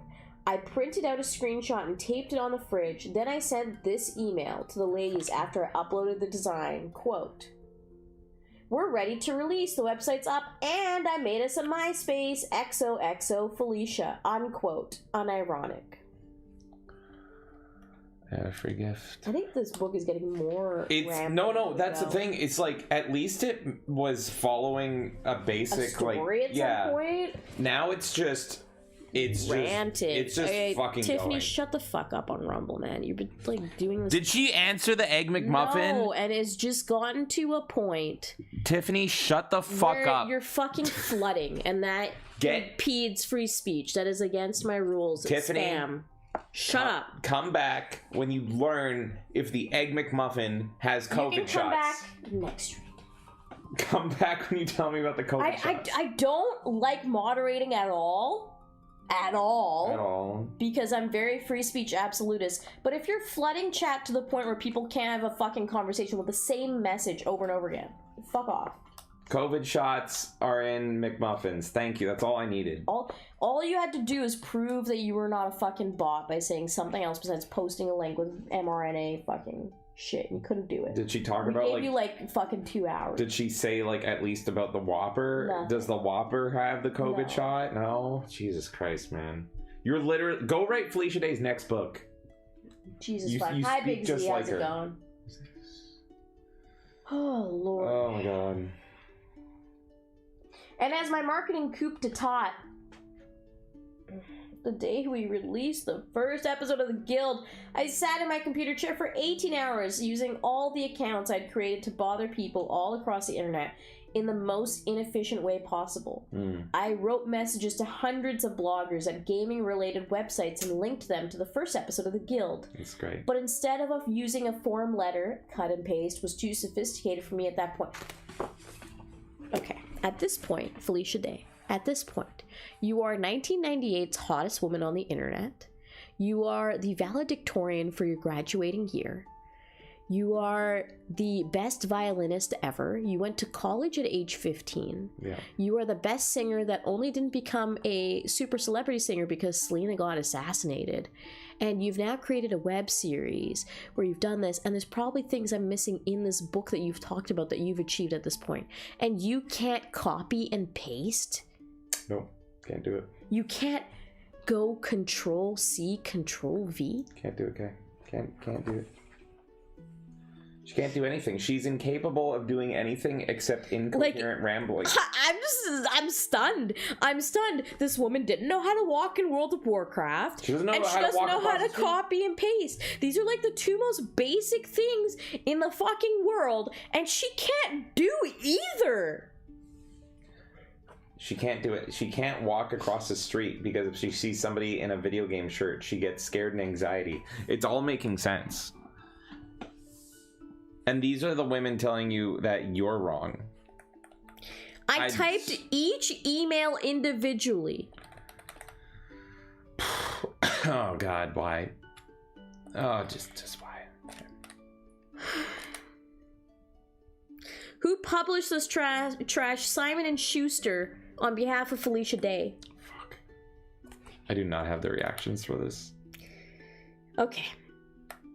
Because I didn't want to come across as fake, even though I essentially wrote the same thing to each person. Then just copy and paste it, you dumb bitch. JB says, Kay, would you get arrested for reading my scientific data statement above? Probably. I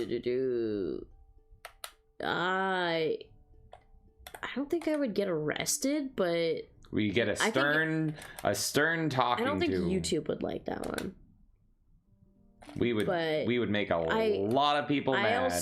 I didn't take it, so. Oh, that's jab for anyone asking. McMuffins! Are they in them? I refused it, and then I couldn't go to a restaurant or a gym or a movie for several months. And I couldn't cross the border for a long time either. It was fun. But, didn't want to poison myself. But Canada's great. Don't we love Canada, Kay? Yeah. I see no reason to hate Canada. Dear slurs. Dear slurs. And thank you, JB. Lost friends over it, but they're fucking retarded. Dear Sir/Ma'am, my name is Felicia Day. I have been an actress on such TV shows as Buffy the Vampire Slayer, and have recently written a show based. She was already in Buffy at this point, and she couldn't copy and paste, bro. She was already in fucking Buffy, man. She was already in Buffy, bro. Turning into Russo right now. yo, dude. Turning into Russo. Bro, listen.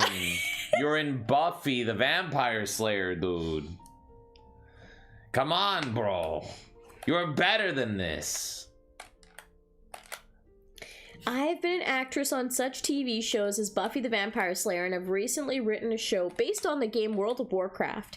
Here is a link and another 5 paragraphs about how great it is. Plus, I tailored this email to your specific taste because I researched every single one of your blog posts on the internet and have files of screenshots up from your personal Facebook. Please spread. She has to be trolling at this point.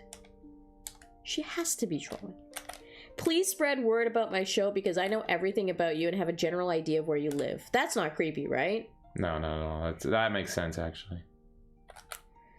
Oh, I'm so sorry to hear that, Drew. He says, they fired me in NYC. I feel ya. Shaking my fucking head. I have a friend in EMS who lost his job over the vax. It's fucking insane, awful. Man.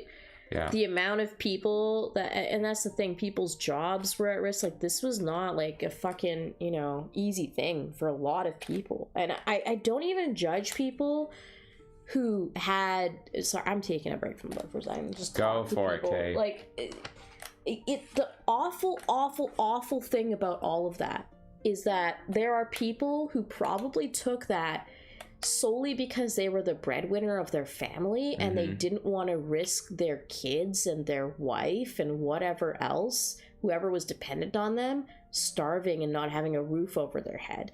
That's insane that you are being forced by your government to poison yourself and your family.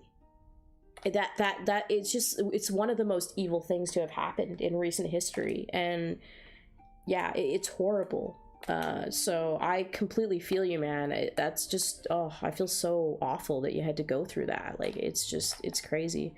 And yeah, it was really difficult for a lot of people, like, you know, not being able to leave your house, not being able to go to the gym, not being able to go to a restaurant, not being able to see your friends, having private gatherings because you have a chance of the police being called on you, not being able to, like, go across the border or anything because you're gonna get fined and quarantined into some random hotel and, like, have no access to anyone that you love, and everything. It's so much. And there's so many people that lost so many things that you can never replace, like not being able to see their grandparents when they were at the hospital. Like, it's so deep, the evil that happened for all of that. And I just feel awful for anyone that fucking had to deal with that shit. Anyways, James, you laugh and be unserious again. I'm gonna go back to reading this book. I was just curious, can anyone even tell what I'm doing? Can anyone even tell that they're playing pinball? Why wouldn't they be able to tell you're playing pinball? I don't understand. It's on the screen. It's just you're being so serious, and then I'm just like, yeah, and I'm just, and then it crossed my brain. I'm just like, the table might be so small that nobody can. It just looks like there's blinking lights on my dick.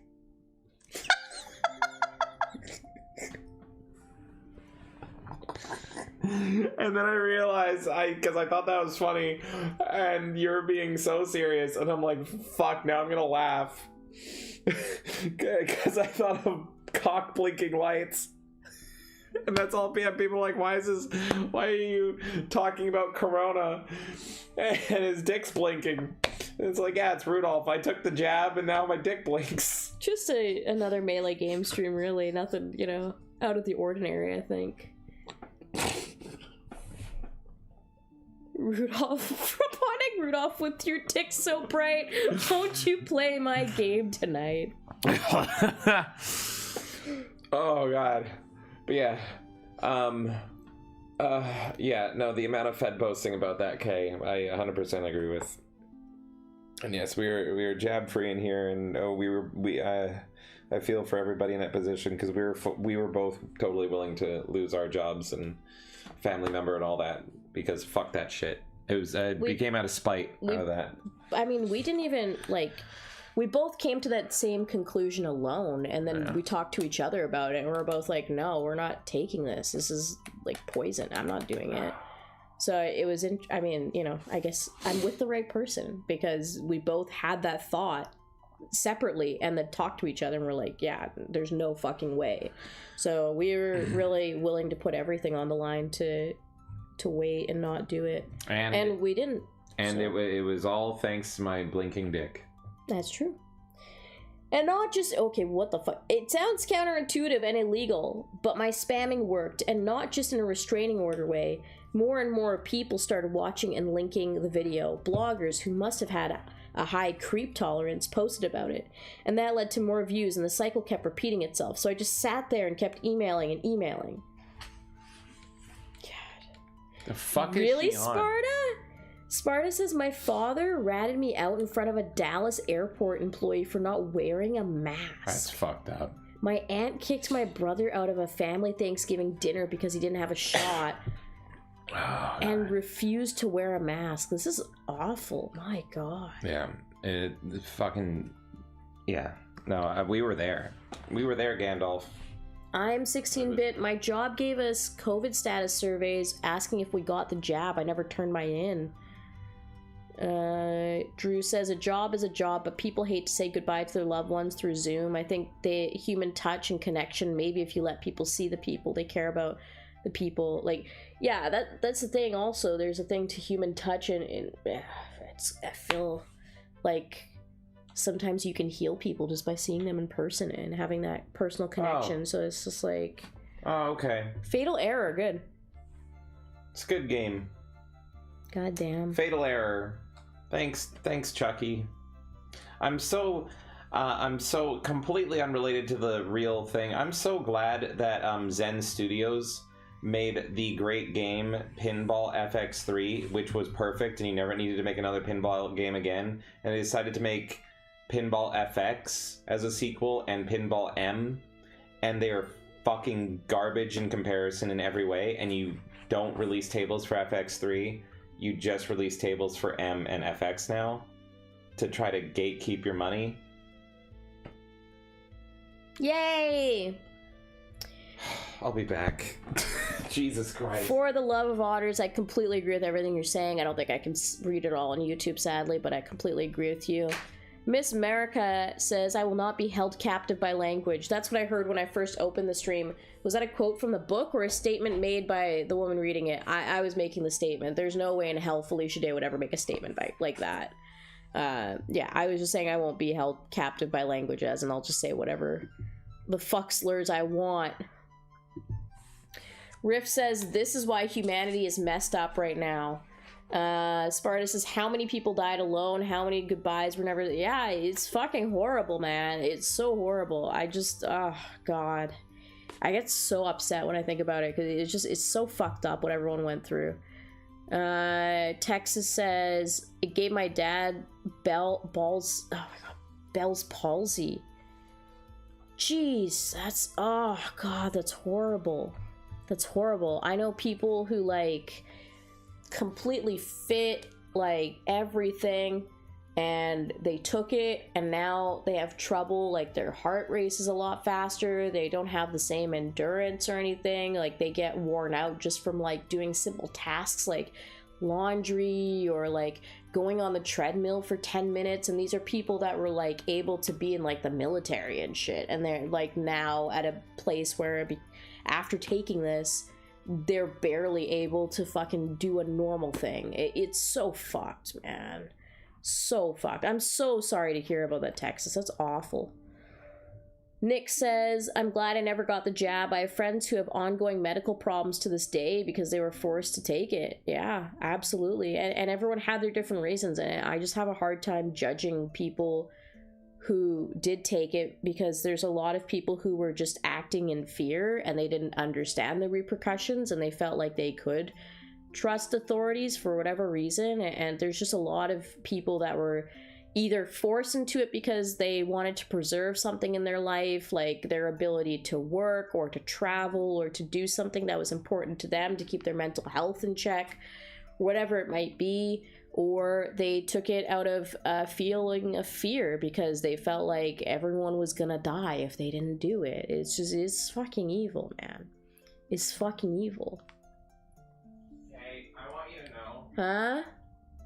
that reading Felicia Day's book while I was playing Marvel Rivals has now gotten me a voice warning in Marvel Rivals. Really? They determined that it is inappropriate content, Kay. That book that you hold in your hands that you're folding includes horrible things that are not allowed to be said by a Chinese developed game. And you should feel bad. Yeah, it's all my fault. Skyheart says, we had my dad's funeral during COVID. I'm so sorry. We had to sit 6 feet apart and couldn't even comfort my mom. No one could travel to attend, etc. Funerals are bad enough, but they managed to make it worse. It's just, yeah. God, I'm so sorry. And that's one of those things that you can't, like time is time. Like, what do? You can't wait for your fucking government to open up shit or whatever. You have to, like, deal with that in the moment. And you're dealing with just fucking horrible people in charge. Evil. It's just evil. I'm so sorry that you lost your father recently. That's awful. I'm gonna keep reading this horrible book as we all are depressed, and I'm sure this will help and make us less depressed. Totally. I think so. Don't you? Totally. The process morphed into a game for me. With my WoW addiction dead and buried, I'd finally found a legitimate reason to sit at the computer for hours. I even bought a pair of those compression socks, you know, to prevent blood clots from sitting too long. Oh. In the getting views department, I had no shame. Yes, Grandma, that's right. That's the right video. That's the one with my face. Now all you have to do is hit the triangle and play the video. And when it stops, just play it over and over again. How many times, hon? All day, every day. Have Poppy do it on his computer too. Love you. My God. I forced all my relatives and friends to go through YouTube view scumming training. I probably contributed to 10,000 views to the show myself, running the show on mute in the background of my browser, and as I replied day and night with a personal thank you to every single blog entry, forum comment, or tweet related to the show. I needed to convey personally to every single person in the world how awesome the guild was. Do you hear me, world? It's awesome. Have some more caps. I think part of why I glommed on the task so much, besides more than a touch of OCD, is because crusades are part of my DNA. My mom was into politics my whole life, and I have vivid memories of helping her stuff envelopes as a preschooler in the John Glenn for President headquarters, while Michael Jackson played on the radio. She always worked for a losing underdog candidate and was super active in the independent Ross Perot campaign in '92. How do I describe this? It was the Tea Party movement of the early 90s. Tons of people just got angry at me. Oh well. We would hold signs on the street corners, travel over state lines, rally after rally, thanks to the illegally not attending school thing, all while believing that we had the power to tear the establishment down. Advocating for my own web show felt kind of like standing on a street corner all day, handing out flyers, taking down the man. And the minute real actual humans started responding back, well, that's when I truly got hooked. Viva la Webelution! It was thrilling to refresh the video page over and over and over again and see comments roll in about our work. I'd love to say Kim and Jane and I focused on the compliments, but it's the internet. You can't help but pay attention to the mean things more. We traded the best back and forth. Webisode? No. Which writer from Mad TV wrote this? Which high school did you get those actors out of? That's the lady from the T-Mobile commercial and the Transformer Chevy Chase commercial. What a low-rent bitch. Wasn't really funny, but the girl was decent. Or to put it into words that OT can comprehend, I'd pee in her butt. No one said that. No one fucking said that. She's turned into like a 13-year-old boy with like ADHD and autism. Yeah. But like what a girl thinks is that now. Like nothing here is making any sense. And what are these words that she is saying? And also why? But whatever was written, it was feedback, and I discovered that internet feedback in any format is pretty seductive. I don't say this to exaggerate the feel-goods, but the day we uploaded the first episode of The Guild was the day my life was transformed. I bet. Outside the fun of making it, we also had the faint hope in the back of our minds that someone mainstream would see the show and say, hey, let's take this Guild thing off the internet and put it on television.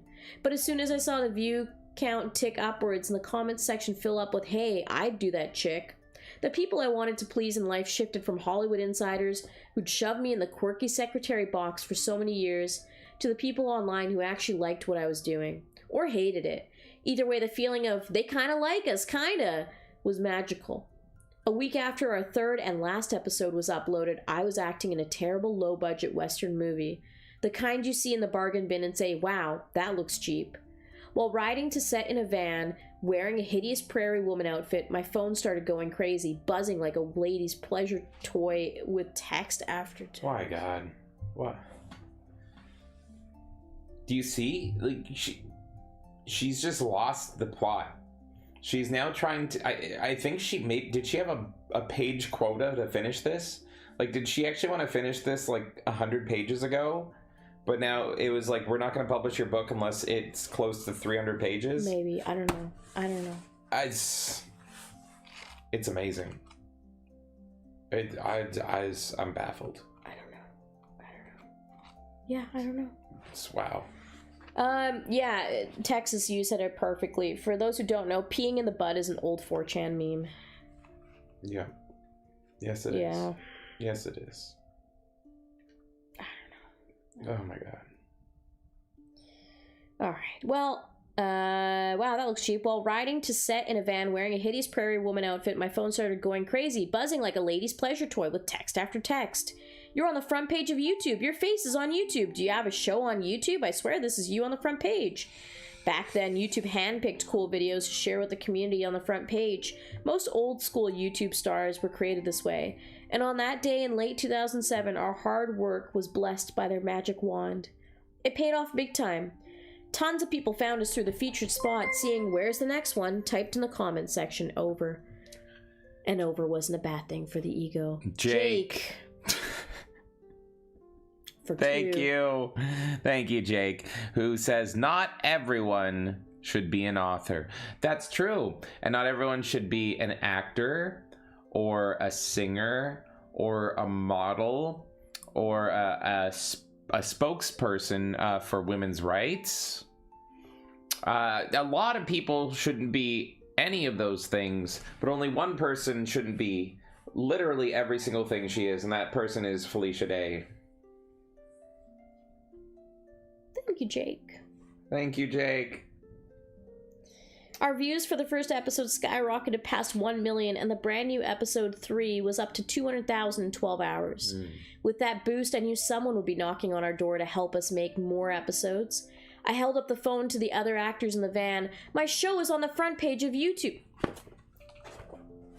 Are you in the van with other people that did the show with you and you're saying that? Or is this random actors? But it's her show, okay. Is it random people? Or is it people that were in the show with you? Okay, I guess it's not. They all looked over at me confused. You can make a show for the internet? Okay. After the influx of a fairy godmother YouTube views, we were able to get a snazzy Hollywood agent and started taking meetings with the fancies to pay for more episodes. I won't lie, it was pretty awesome to be courted. I'd always wanted a coming out party, like a 17-year-old had in Regency romance novels. Taking meetings around town felt like my version of being presented to the queen. I always held my left hand out like it should be kissed when I was introduced to people at meetings.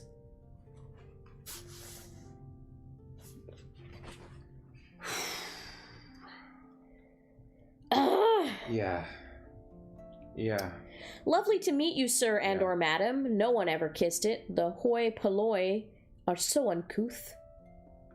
The truth was, we were like the pauper girl trying to snag a prince. We literally didn't have any money to make one more episode on our own, but we thought by meeting with tons of web video companies and networks, someone would just write us a check, no strings attached, so we could get on with the filming for our next season. Fund us. Our hymen is intact. Take us to the altar, Prince Hollywood.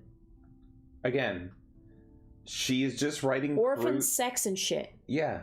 Poop and sex jokes, but you guys don't act like guys, because that's wrong. I'm gonna act like guys, because that's quirky and fun. Oh my god. Why? The first episode of The Guild is titled Wake Up Call. That's exactly what I got out of those meetings. But I don't understand why you have to own the show completely. I squinted at the digital executive across from me. We were meeting for breakfast in a douchey hotel restaurant, and for the 15th time I thought to myself, why am I bothering with this Hollywood meeting thing again? Oh right, I have to if I want to keep making my show. Writers don't own their work in the business. He patted me on my hand, and I looked down, wanting to wipe it on my jeans. But there wouldn't be a show if it wasn't for the person who thought it up in the first place. She doesn't want to give up control of her own show because then she would have to give credit to someone else. Ah. Right? Because she's like, no, but I made it. It's mine. It's my show, damn it. Mine. If you're too old and you're gonna die on set, you get nothing. He smiled condescendingly. The show wouldn't get made without the producer and network, though. We provide the money, it's 101. Did he seriously just throw a 101 at me? How dare he? I have a 4.0. I leaned forward. But it says here you can't guarantee me to star it if it ever goes to TV. That's the whole point of why I wrote. Don't worry, those issues are way down the line. We'll cross that bridge when we get to it. His "aren't you cute" attitude was really starting to piss me off. But we're offering to fund your show. Doesn't that make you happy? You're giving me $2,000 a season, total. He leaned forward conspiratorially. Since we're gonna work together, tell me the truth. You didn't actually write this yourself, did you? Huh? Oh, here it comes. Uh-oh, men moment? I mean, girls don't really game, so... Oh, no. Here we fucking go. What an asshole. We got about a dozen offers for the show, opportunities most people trying to make it in Hollywood kill for.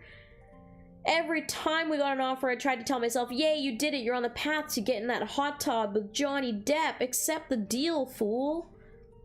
Then, when the paperwork finally hit my desk, I couldn't bring myself to sign.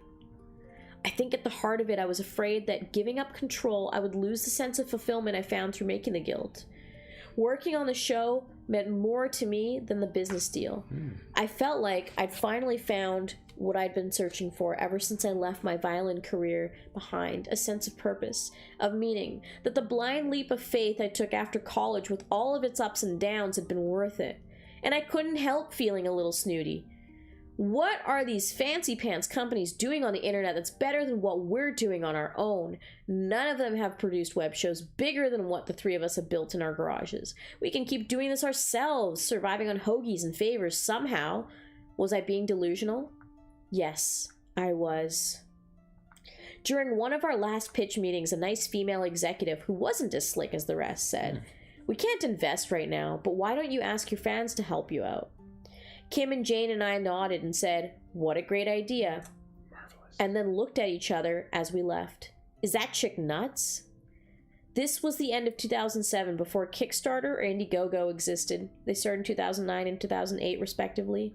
So the idea that random people would be willing to help us fund videos was ridiculous. I mean, she might as well have suggested standing on the corner of an intersection with an unemployed need help with web series sign. I was willing to do that, but didn't think I'd get a lot of donations on the corner of Vine and Sunset. For my vagina, yes. A web series, no. I don't think you get offers for that either, lady. At this point, no. You are like the bubonic plague. I want you quarantined. But after a few more suit douche meetings, I got desperate and thought, sure, let's go cyber panhandling. I added a PayPal donation button to the sidebar of our website, right above our crucial MySpace icon. I had no expectations and did very little to publicize the button. The only perk I offered was that if you donated, you got your name listed in the show credits. I created all the pages in Photoshop myself, and sticking them on the ends of the videos was a pain, but I was willing to put in a small amount of effort, even if I had to study more stupid video tutorials. The next morning, I woke up to dozens of emails in my inbox. Donation notifications? What the hell? Within 2 weeks, we had enough money to make another episode. Even arrogant little me couldn't believe it. I called up Kim. We have enough money to shoot another episode? What? How? With PayPal? Yup. That is so weird. I know. The process was surreal, and it made me paranoid. I was sure someone was playing a trick on us like when I was 10, and my mom was certain that the Cuban mafia was conspiring to kidnap us into prostitution when we won a pick 3 lottery ticket in Florida. I could smell the same kind of non-conspiracy here, and I was not going to be taken in. When one dude in Indonesia donated $300, I emailed him back immediately. Hello. Thank you for your donation. I think your decimal point was in the wrong place. Happy to refund it if it was a mistake. By the way, I'm not traveling to Indonesia anytime soon, and no, you can't have my address or phone number. There's none of this is real. She definitely just took the money, if the money was ever there in the first place. There's no fucking way. I know. Bitnevo, there's a new YouTube stream, so that's why you're not seeing it. We had to cut the VOD in half because there's a 12-hour limit. And Rumpelstiltskin is still up. Yes, sir. Yes, we are. For a long, long time. It wasn't a mistake. People were willing to support us in order to make more guild of their own volition. It was the best compliment I ever got. In total, we had about 500 people donate over 6 months, enough to fund the rest of the pilot script, rewritten and expanded into 10 episodes.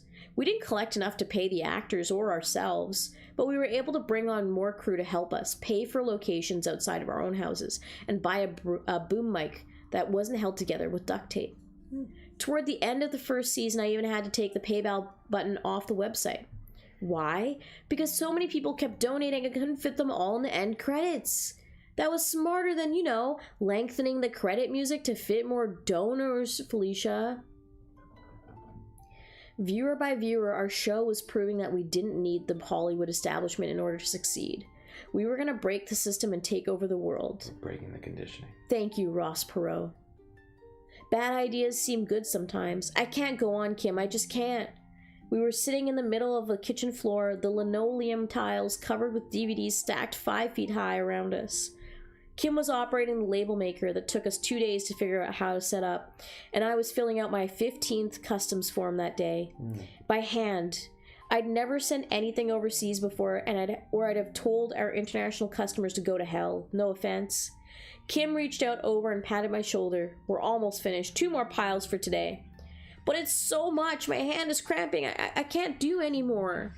Whose idea was this DVD thing in the first place? Oh God, it was mine.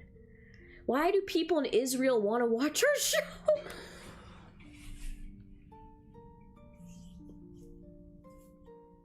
That's an excellent question, Felicia Day. You should explore it further. I think the world should know. Don't you, Kay? I think the world should know. No! Felicia Day sucks tips $100 for the struggle. Love y'all guys.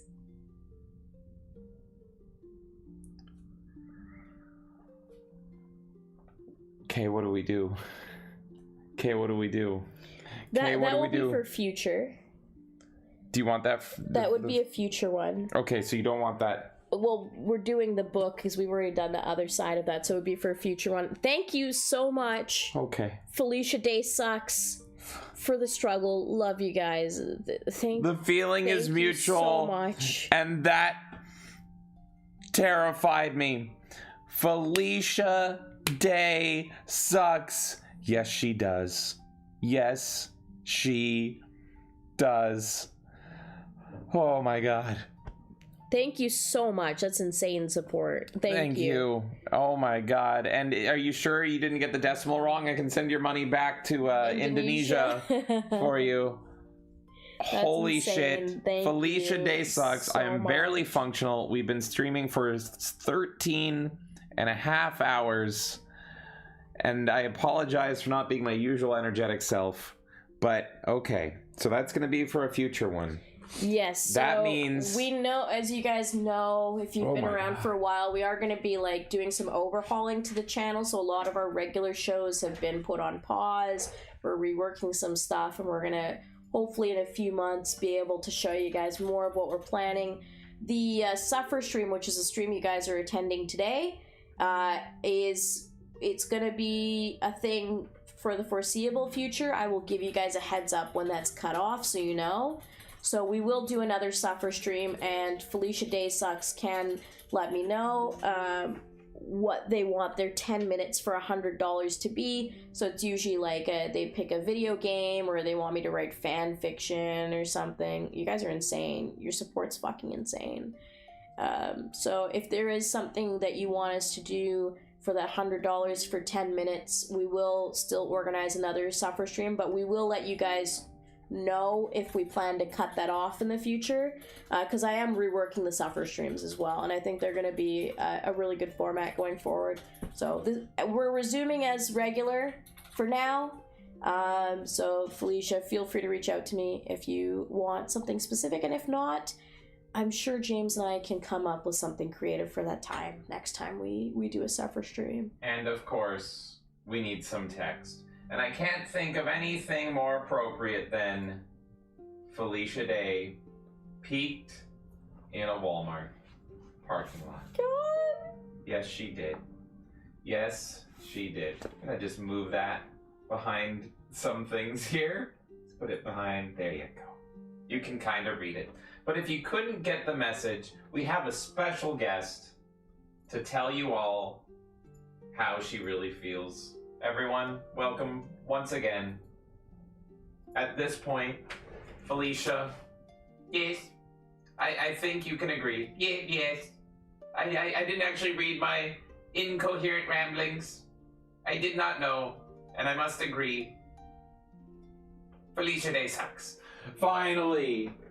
Oh my god! Finally, it is true. It is true, I suck, everyone. Oh my god, Felicia Day. You do indeed suck. Hang out next to your head up there.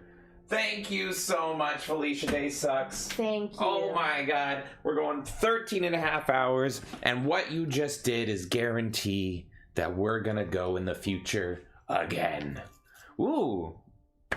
You know what, Kay? We'll talk about it offline. I'm not gonna do all brainstorming and stuff. I already got an idea. I know. I already know. We have the same idea. Do we? And we'll talk about it after the stream. Oh my god, Guys, thank you so much for all the support. You're fucking insane. And some of you have been here since we started at 6 p.m. yesterday.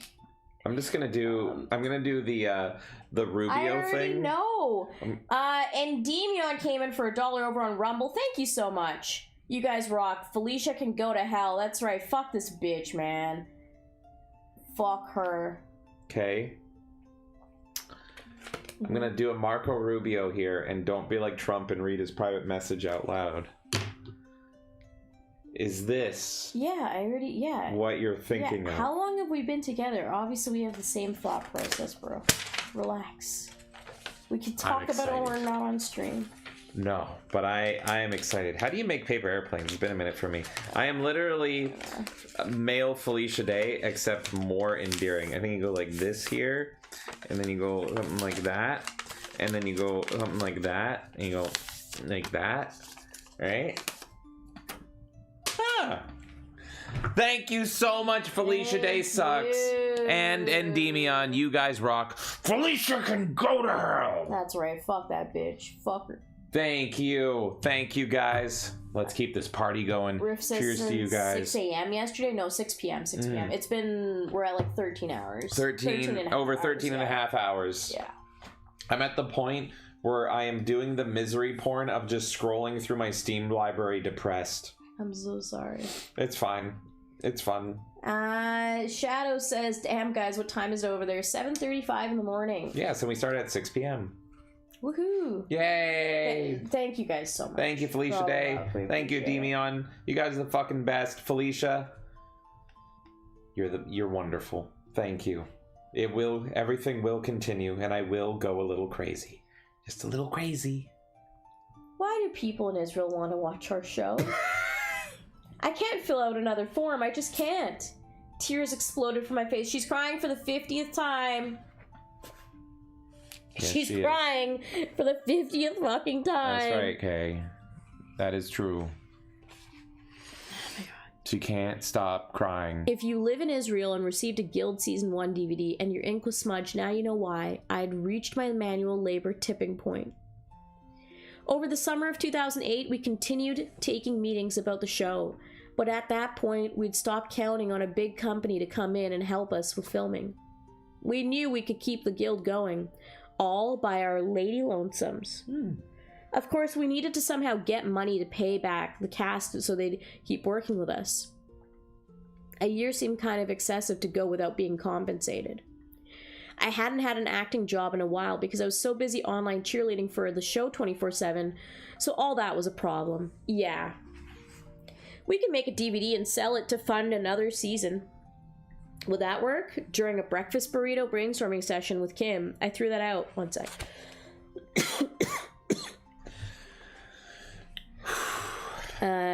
I threw that out, not knowing how it could be achieved, but it sounded smart to my ears.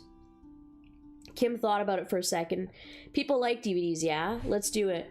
At that point, we were high on our own independence, empowered anarchists. We could do anything. Oh boy, I wrote a season 2 of the show while Kim tried to figure out how to make a DVD from scratch. Jane had moved on after season 1 to direct other things. Heads up, there are jobs that you can DIY, and there are others that are worth paying someone else to do. DVD fulfillment is one of those you should never try by yourself unless you think punching yourself in the face is a fun weekend activity. More fun than reading this book? I changed the PayPal button on the website to be a pre-order for the DVD and estimated we'd sell around 100 copies. There were more than 1,000 orders in a week. It was a sphincter puckering windfall. Again, she's just throwing in words. Just pointless 13-year-old words for no reason. The plan had always been to send them out ourselves, but never at that volume. After endless suffering and addressing of envelopes and the inevitable, oops, Kim, I forgot to charge people shipping, I had reached my limit. Kim sat down next to me and tried to calm me down. As usual, would you rather be at a fast food commercial audition? No. Would you rather have sold the show and have other people tell us what to do? No. Sniff. Then we'll finish these DVDs, pay back the cast, then invest our share back into the show and start shooting again. Does that sound like a plan? No. Yes. Good plan, yes. Maybe we can ask someone volunteers from Twitter to come help us with the labeling. Better plan, yes. Give me the customs forms. I'll do the rest. Kim grabbed my pile of papers and shoved the return address stamper at me instead. Stamp for a while. It's therapeutic. Pretend you're mushing it on someone's face. I stamped a few dozen packages, imagining I was mushing the face of that particularly annoying douche suit guy I'd met, and it helped. She was right, damn it. As the DVD orders slowly started to trickle, I finished writing the script for the Guild Season 2, and we prepped to shoot the first episode on our DVD savings. It was going to be the shoestring way again, with only a few hoagies to split amongst everyone for lunch, but that was the only way to do it. We'd go for as long as we could, or something planish like that. The week before we started shooting, I got a call from our snazzy Hollywood agent, George. Felicia, do you know Xbox? Like, do you know, like, personally? Do you personally know Xbox? Is that it? Of course I do. I'm a gamer, duh. Oh my fucking god. They want to talk about making new Guild episodes. Ugh. I was so burned on meetings at that point, I got uppity. You know how I feel. You are a gamer. You are a gamer. Gamer. And Xbox, Microsoft, reaches out to you and says, I want you to build more episodes of the show and we will back you. And you go, ugh, I'm tired. You're a dumb fucking bitch. You're a dumb fucking whore. Yes, she is. You're the dumbest fucking slut on this fucking planet Earth. Go off, Kay. You're stupid. Thank you, Kay. I needed to hear that. You're 100% right. You're so stupid.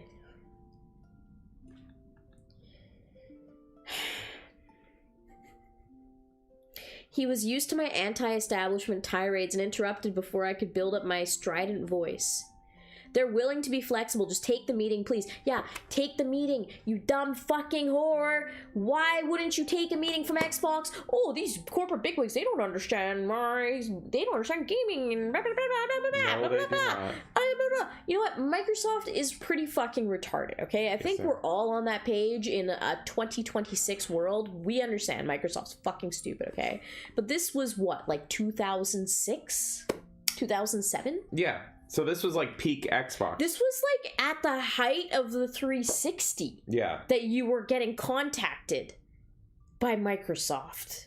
That's right, Kay. You're not getting reached out to in like 2015, 2018. This is the peak of Microsoft and Xbox, okay? You're so fucking stupid. Really? A gaming company that would pay for the show and be okay with an anarchist demand? I decided to take the meeting because if nothing else, I thought maybe I could scam a free Xbox. And over pancakes, because I always take meetings over pancakes. Surprise, surprise. You're so fucking quirky. You're so quirk chungus overloaded. I want to end everything. The Xbox guys seemed flexible and not condescending. They didn't need to own the show. They'd leave creative decisions up to us, and they would give us a decent budget so we could pay everyone reasonably and feed them something besides cheap hoagies. In fact, they replied to literally everything I asked for with sure, that's reasonable. It made me flustered because it's one thing to ask for what you want and another thing to get it. Checkmate, Felicia Day. Checkmate, bigots.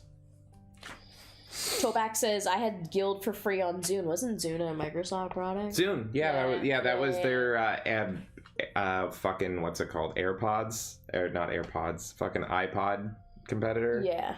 Yeah, the iPod competitor.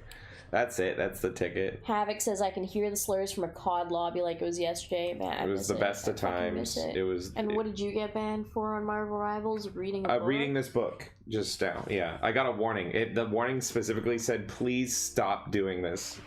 I'm not joking. I screenshotted it. It said, "Please refrain from doing this ever again." So funny. And that's how we made 4 more seasons over 4 years with Xbox, because I dug in my heels and was unreasonable and got rewarded for it. Of course. Definitely adding to the fact that the coffee mug slogan, definitely adding that to the coffee mug slogan bin. She just keeps getting rewarded for being a shitty person. This is the entire book is just, it's a black pill on be a shitty person and you get rewarded with shit if you're a woman and you're mildly attractive. Yeah, that sounds about right. She got 1 play because she lied and said that she was of the right age because she had to be 10 years old and she was 7. She was taught at the age of 7 to lie to make her way to success. And she's been learning this lesson her entire fucking life. We started shooting the first 2 episodes of season 2 the weekend after the meeting, knowing that we would be 100% guaranteed to shoot the rest of the season and no one on set would be working for free anymore. In a quiet moment during filming, I pulled Kim aside with tears in my eyes and hugged her. No more hoagies, I whispered into her ear. She nodded, no more hoagies. No more hoagies. You're too fat. Over the next several years, we found more ways to pioneer in the world of web video. I wrote a Guild comic book series. The show was the first web series released on Netflix. We even released a music video single that was #1 on iTunes for a week. We beat Taylor Swift. I highly doubt this is real. Of all the lies, this may be the liest of lies. I highly doubt. This is the one where I'm like, I just don't know anymore. There's no way. I just don't know anymore. The gaming industry at that point in time was large enough to beat the views of Taylor Swift. I can see that argument happening today more than back then, and even then it would feel like a stretch, and I would really need to see proof of that. That to me is no. The gaming industry, though it was at its height in terms of its quality in a lot of ways, was not at all in a place that it would compete with Taylor Swift in music. I mean, still, she's, considered, a god in normie spheres. Yeah. She still fucking dominates. Nothing makes sense anymore. I think, oh my god, I can't think anymore. Oh my god. Oddly, I've never thought better. You've never been more clear of mind. I've never been more in clarity of how much I hate this woman. Yeah, that's fair. Okay, let's see. A song that was recorded in a friend's closet, staring at his socks. Sure, all the business things we did with the Guild are cool, but it was the relationship that developed between us and the fans and me, my own family, that made every rebellious step of the way worth it. One of the drawbacks of being homeschooled as a kid was that I don't think I learned to be as independent as regular kids. My mother got me into violin, my grandfather got me into math. I killed myself getting a 4.0 in college. I've heard about this 4.0 average. For 10 hours. 3 hours of the stream was doing the other suffering. Thank you guys so much for the support. Thank you. 10 hours have been this book, and I keep hearing about her shitting. I keep hearing about her wanting to be an orphan. It's a fantasy for her. It's really fucking weird. I keep hearing about her 4.0 average. I don't care what your grades are, and I don't believe you that you had a 4.0. And I'm sure it's provable, and I don't care.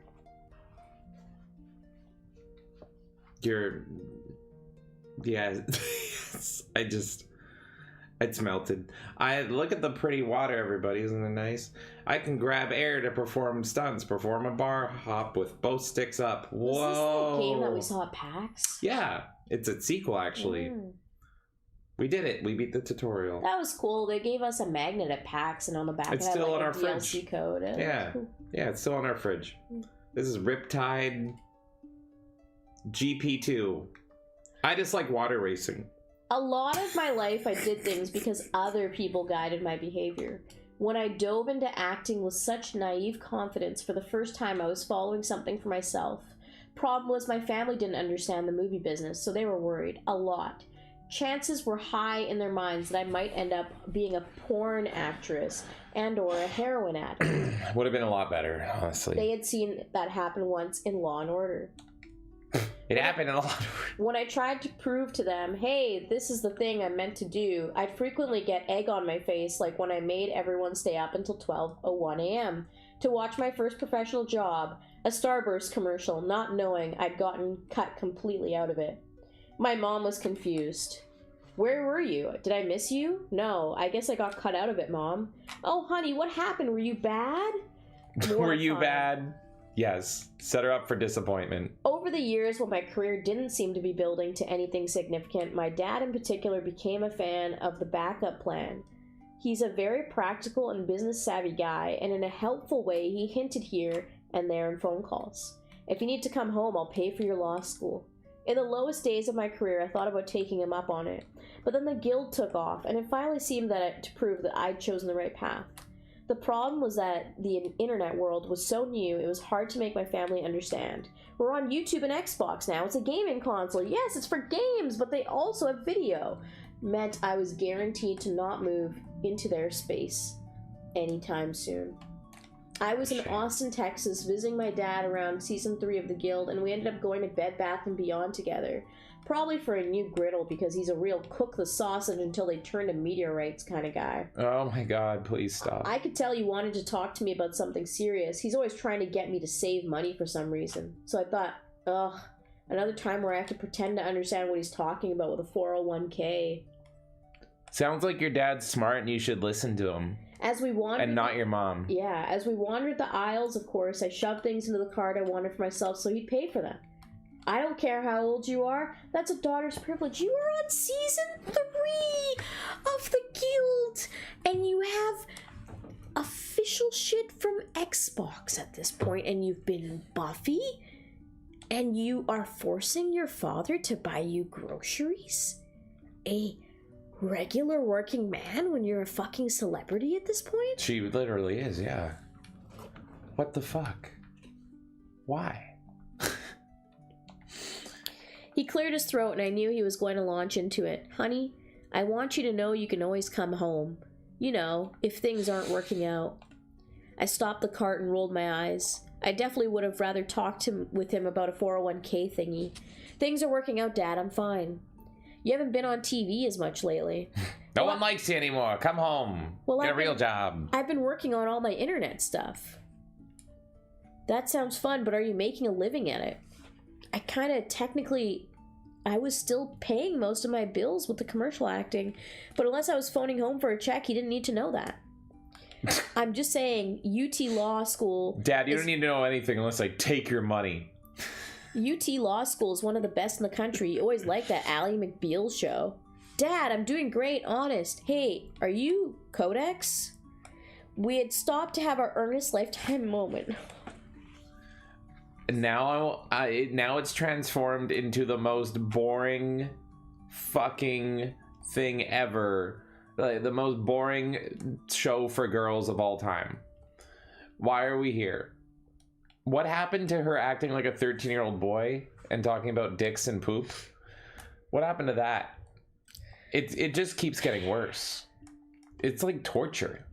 Linen section, and a guy in his early 20s wearing a polo shirt peered out of us out at us from behind a stack of flamingo beach towels. I smiled. Yeah, that's me. Wow, this is so cool. He walked over, and my dad looked at the guy skeptically.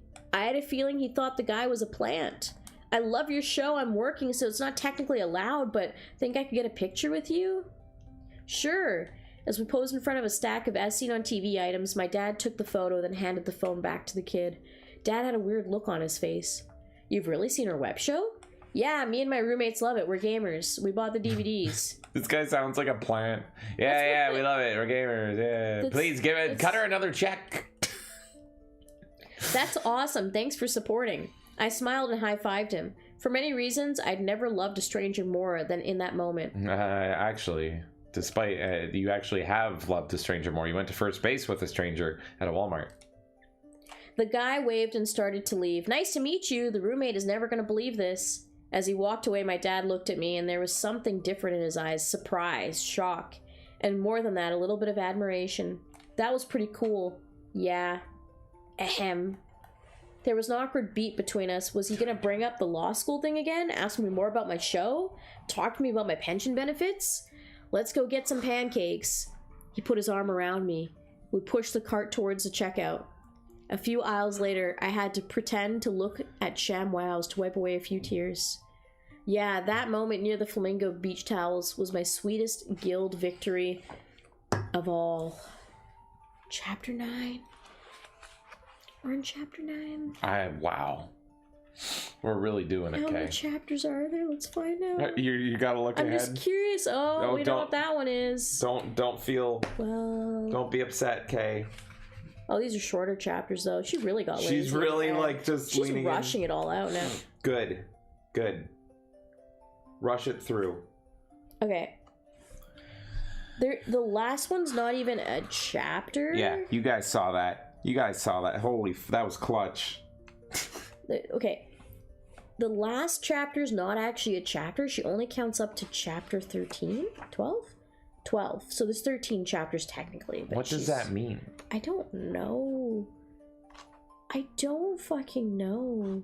We are on page 193 for anyone wondering. And you guys funded 280 pages. Oh my god. 80 more pages, please. We got this. In the summer of 2008, I walked on stage with the cast and creators of Dr. Horrible's sing-along blog. Oh, this chapter is called Convention Fever. Oh, no. Felicia Day sucks tip $100. You have given me a deliciously sinister idea for your punishment. Sorry, but you must watch and review the earliest episode of the Guild that you can find.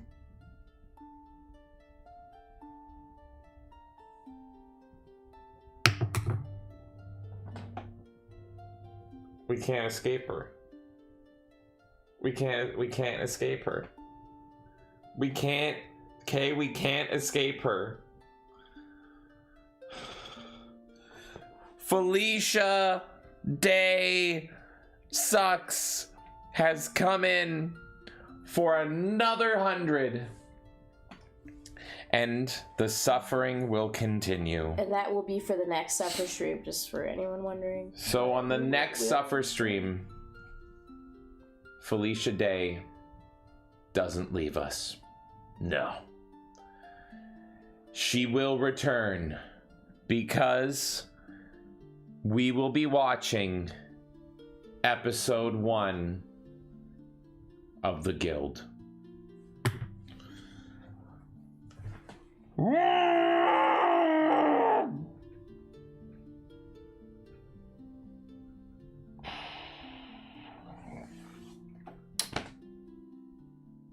Thank you, Felicia Day Sucks. Thank you. Oh, happy days. Even when the sun is out, the sun is shining, it's time for work. And even when we're done this book, Kay, in your future, there will be more Felicia Day. It's gonna go add some texty text here. Thank you!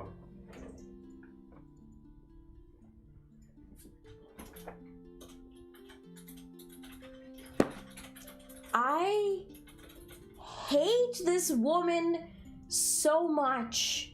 And all of you keep guaranteeing that I am just put through eternal suffering of witnessing this woman's face and her words and everything forever. Why do you do this to me? Why? What compels you to do this to a person? I can't believe you've done this. Oh my god. So, here's the thing. I don't know if any of you have seen the latest Marvel Slop trailers, but the text on the bottom of your screen, because I'm so deliriously tired and I find it funny, says, Felicia Day will return in Doomsday. Now, maybe not the Doomsday. Oh, God. But she will return for our Doomsday. Because we are going to get more Felicia Day. Turns out, this isn't the finale after all. It turns out that we will be doing another Felicia Day Suffer stream.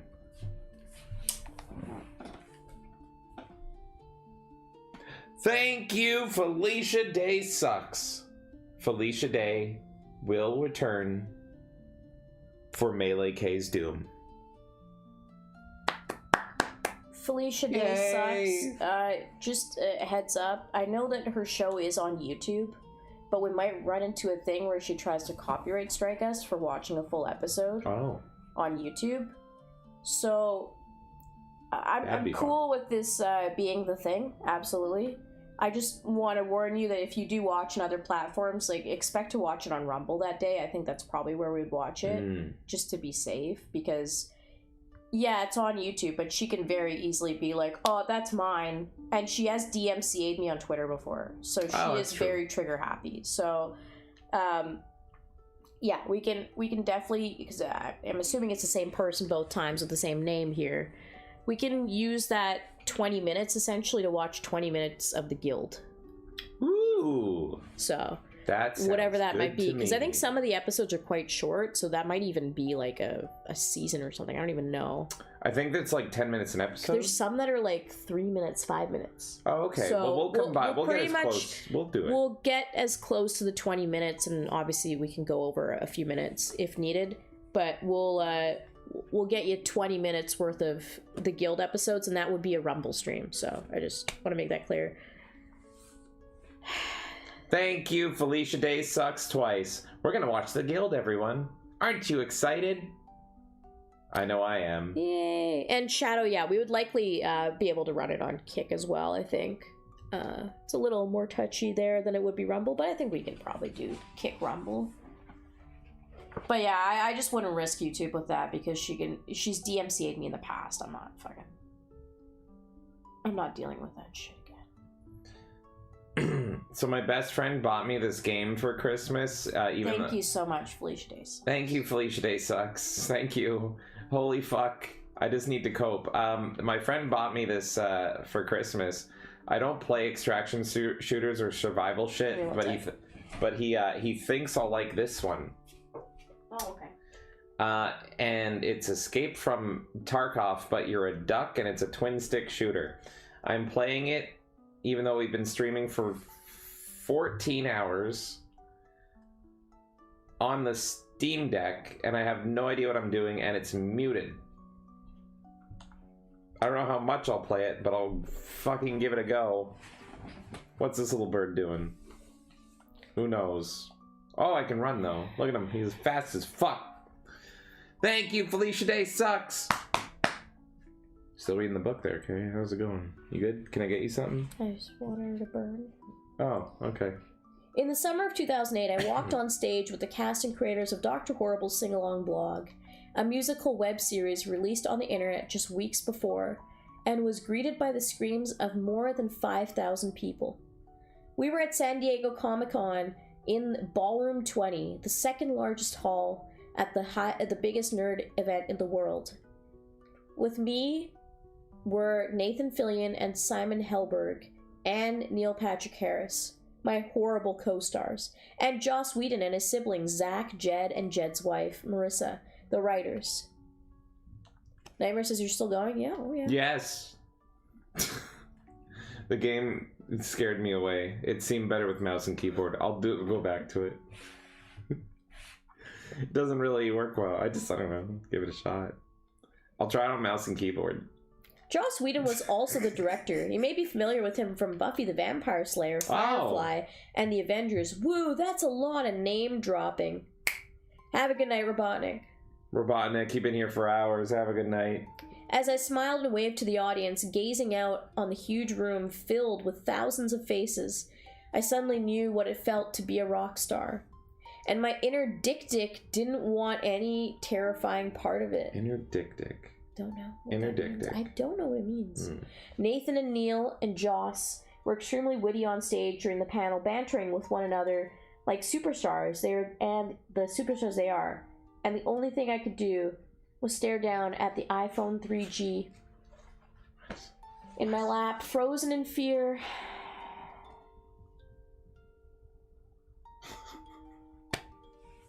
After the initial semi-thrill of walking on stage, 5,000 people staring at you comes with an intimidating amount of eyeballs reflection. At a certain point, a question gets thrown at me, but there was an awkward beat of silence on stage because I wasn't paying attention. I was busy staring at my lap.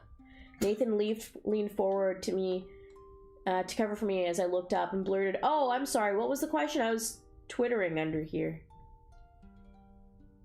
You good? She couldn't pay attention to Comic-Con because she was busy tweeting. This bitch is there. She's Everyone's like paying to fucking be there. This bitch is like Brianna Wu, but with a penis.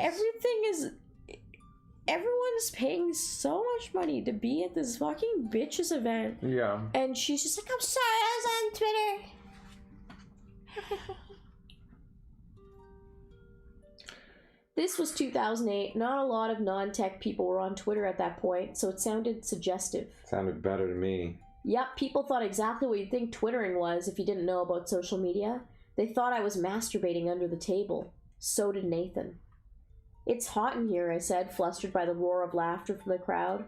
"And wet," said Neil, which made me turn as pink as my borrowed designer sweater.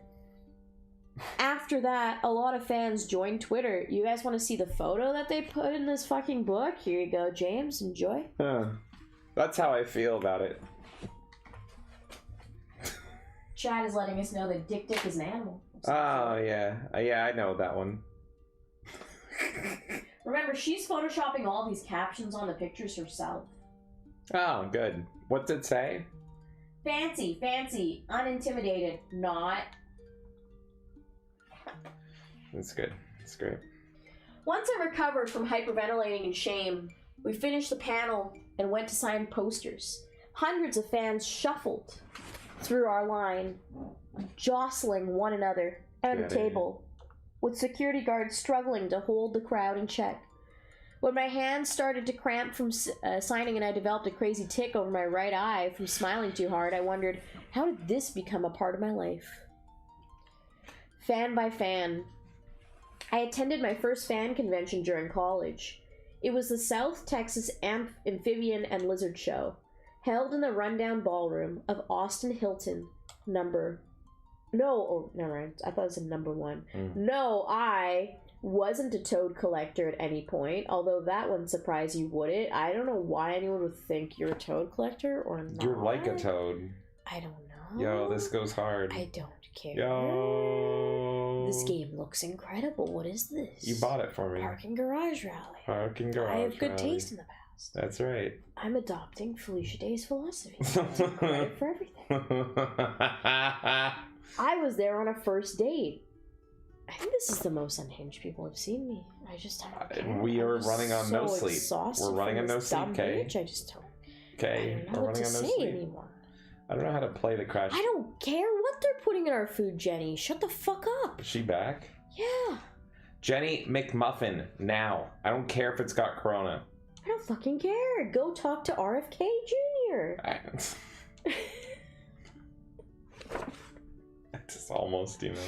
I do care, but not from you. Anyone else can tell me this information, and I would care, except for you, Jenny. Okay, what's your favorite number? 16. Based. I don't know, I just picked a random number. You said 16, yeah, okay.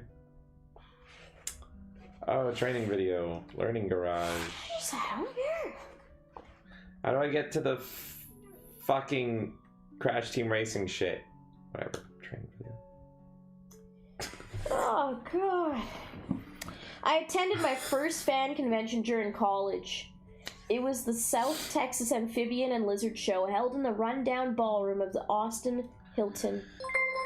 Uncle came in for 20 secs. Felicia out here copying Dodger's iconic gamer move. That's right. That's right. She's slacking. She's masturbating at Comic-Con. Everyone there is there to hustle and grind, and here she is hustling downstairs her mean bean machine. Thank you, Uncle.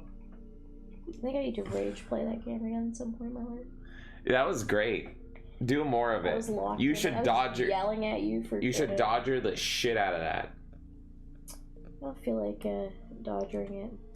I'm gonna Dodger it. Hey, she's not a toad collector, because why would we think that or not think that? It never crossed my mind to even talk to you about toads, Felicia, but here we are. Yeah.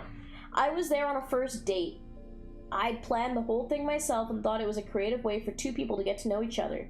Afterward, we went to a staging of Antigone, performed in ancient Greek, and for dinner, I found an Ethiopian restaurant where, per cultural tradition, we ate a feast only with our fingers. She's a brown person, bro. You can't convince me otherwise. She's a fucking brown person. She fucking eats food with her hands like a fucking brown person. She fucking talks about shitting out of her ass like a brown person. Like, she's retarded like a fucking brown person. Like, all of this writing, it might as well be in a fucking Indian accent, bro. Oh my god, where am I? Okay, we're good. Oh, that's how you do it. Page there. Dude didn't ask me out again. Yeah, because you took him to a fucking Ethiopian restaurant and told him to eat with his hands. What man is self-respecting and would go and watch a woman put slop all over her fucking hands that looks like shit? It looks like she shit on her hands and then she's eating it, and she expects you to do the same thing. What self-respecting man would ever go on a second date with you? Why? I'm starting to sound like that kid that's like, when will you learn? the consequences of your own actions. I knew you were gonna do that. I knew it. I knew it, and I loved it. If I were Felicia Day, I would say, am I predictable or am I genius? But I remember walking into the lizard convention enchanted by how many people in Austin love lizards and amphibians and spiders and a lot of other things I didn't have any temptation to bring home with me. When I was 12, I had a pet boa constrictor, Stella, whom I loved until I recently realized it needed to eat live animals to survive. My mom had to feed Stella just born pinky mice while I sobbed outside in the hallway. Thank God she died of a mouth infection before she got big enough to eat animals with actual hair. Sorry, Stella, it was me, not you. I did not skip a single sentence there. We got from Ethiopian shitting in your pants, eating food, to fucking snake eating fucking mice. And then dying of a mouth. These people are gross. They should just like drift in a parking lot. Uncle says nice hat, Kay. Thank you, Uncle. I gotta wear it now. I gotta put it on. Put on the Chester Cheetah hat. It's Put it really on. important to the lore right now. Put it on, Kay. It ain't easy being cheesy. Damn straight it's not. I got silver. What's up, Cherrick? Yeah, we're still reading. Yeah, we're still here. Yeah, Mount We Rushmore. got reading to do. Oh, it's like light outside. Yes, yes. Yes, it is. My favorite part of the lizard event was standing near a group of guys at a meetup in the hotel coffee shop, all the ginormous iguanas perched on their shoulders. They were discussing the best type of feed, what to do when your friend was molting, and breeding techniques. I grabbed my frappuccino and walked away at that point quickly. Don't mind if I do. Even though it was hella strange, I loved the vibe of the event. We haven't gotten to the chapter, by the way, that made this book famous. The chapter. The chapter. There were so many people meeting to celebrate something they loved. Okay, yeah, I guess that is a real sentence. I wanted to be a part of that without the iguana sex tips. I had no idea years later fan conventions of the geek kind would build my career more than anything else. Despite most of the media I'd tear them all down. centering around big Hollywood-driven events like San Diego Comic-Con, there were hundreds of smaller fan conventions taking place around the world every weekend, celebrating sci-fi, anime, Abraham Lincoln. What in my You name ass? it. There's a fan convention for it. I've attended hundreds of these events as a guest star, starring as an actor on the cult favorite Buffy the Vampire Slayer. That's it. You were a small part in Buffy, and you were barely there. No one associates you with Buffy. And in the worst season as well, yes. Is Jenny spamming again now? Oh my gosh, shut the Are you gonna handle? Are you gonna card Yes, wrangle her? because it's the same fucking thing. Mick You're Muffin spamming. bitch. You're spamming, and you're pissing me the fuck Alright. off, and I don't fucking care about what you have to say right now, bud. Okay, you're scaring me. Okay? I don't fucking care. Okay, you're scaring. Okay, stop scaring me. Okay, please. Okay. Holy shit. Thank you, Jacked. Nerd Dreams, thank you. Ha- Thank you, Fluffy Pro. Jenny, tell me how do I play the mods in Parking Garage Rally Circuit? She won't be able to answer you until tomorrow. No, she was the only one. She actually answered.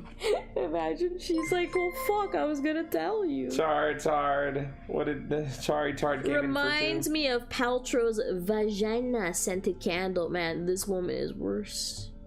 Thank you so much, Chard. Thank you. And yeah, Sparta, I'm terrified. I'm gonna get duct taped. Thank you so much, Chard. Thank you.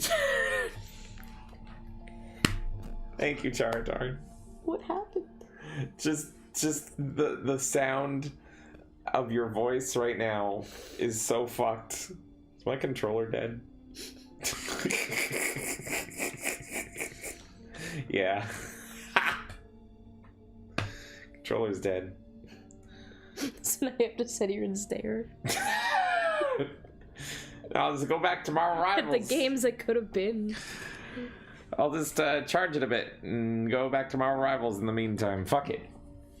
I've got options. When I started my web show, The Guild, I continued attending even though people didn't know that it existed. I called Kim right after we launched. Thank you, Chard. Vagina candles. Hey, there's a World of Warcraft convention happening next week in Anaheim. I'm gonna make the Guild bookmarks and hand them out down there so gamers will watch the show. Bookmarks? What about postcards? Said Kim. They're 23% more expensive. Bookmarks sound great. I ordered 2,000 of them and drove down to Anaheim. I didn't have a ticket to the convention. They'd sold out months ago in advance, so I stood in front of and handed out my DIY bookmarks to everyone who went inside. The experience had to be like college student working the sidewalk for Amnesty International, smiles greeted with hostility all the way. Hi, would you like a bookmark? No? Okay. Hey, I'd love to talk to you about my... No, it's not a church thing. It's a web series about gamers who play games like WoW. No, I'm not a booth girl. Yes, I play the game. No, you can't test me. 90% of my handouts got thrown in the trash. Most people did it right in front of me. But 10% seemed mildly interested in the show, and in the face of so much rejection, mild interest felt like a huge win. After dark, I collected all of the discarded bookmarks that didn't have gum stuck on them and drove home. This woman...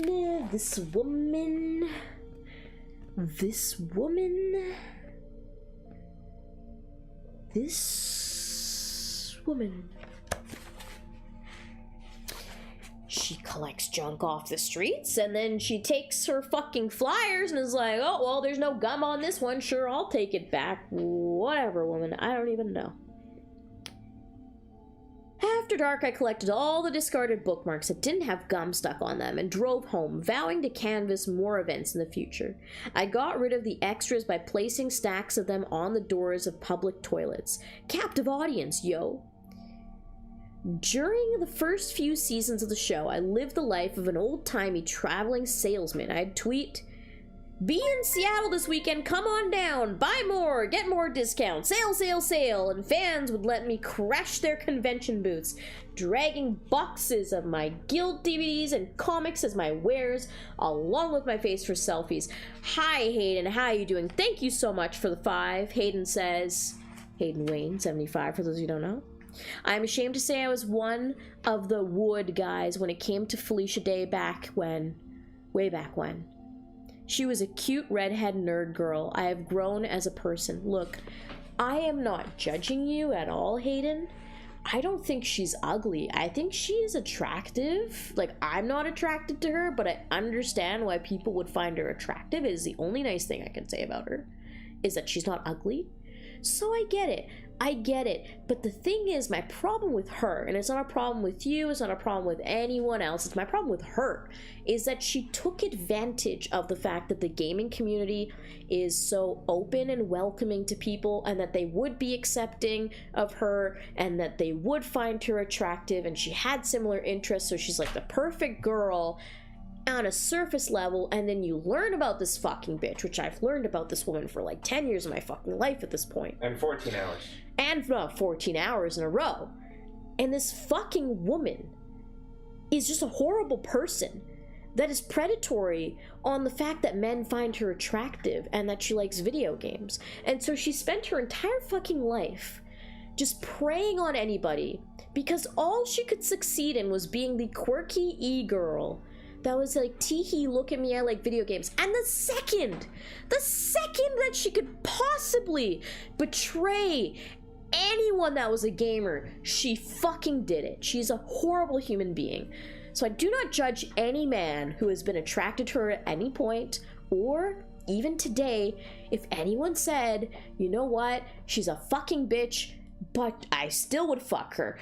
I'm not judging any of you. I wouldn't. And Hayden, good on you for understanding that it's not good, bros. It's not good. Thank you so much, Hayden, for the 5.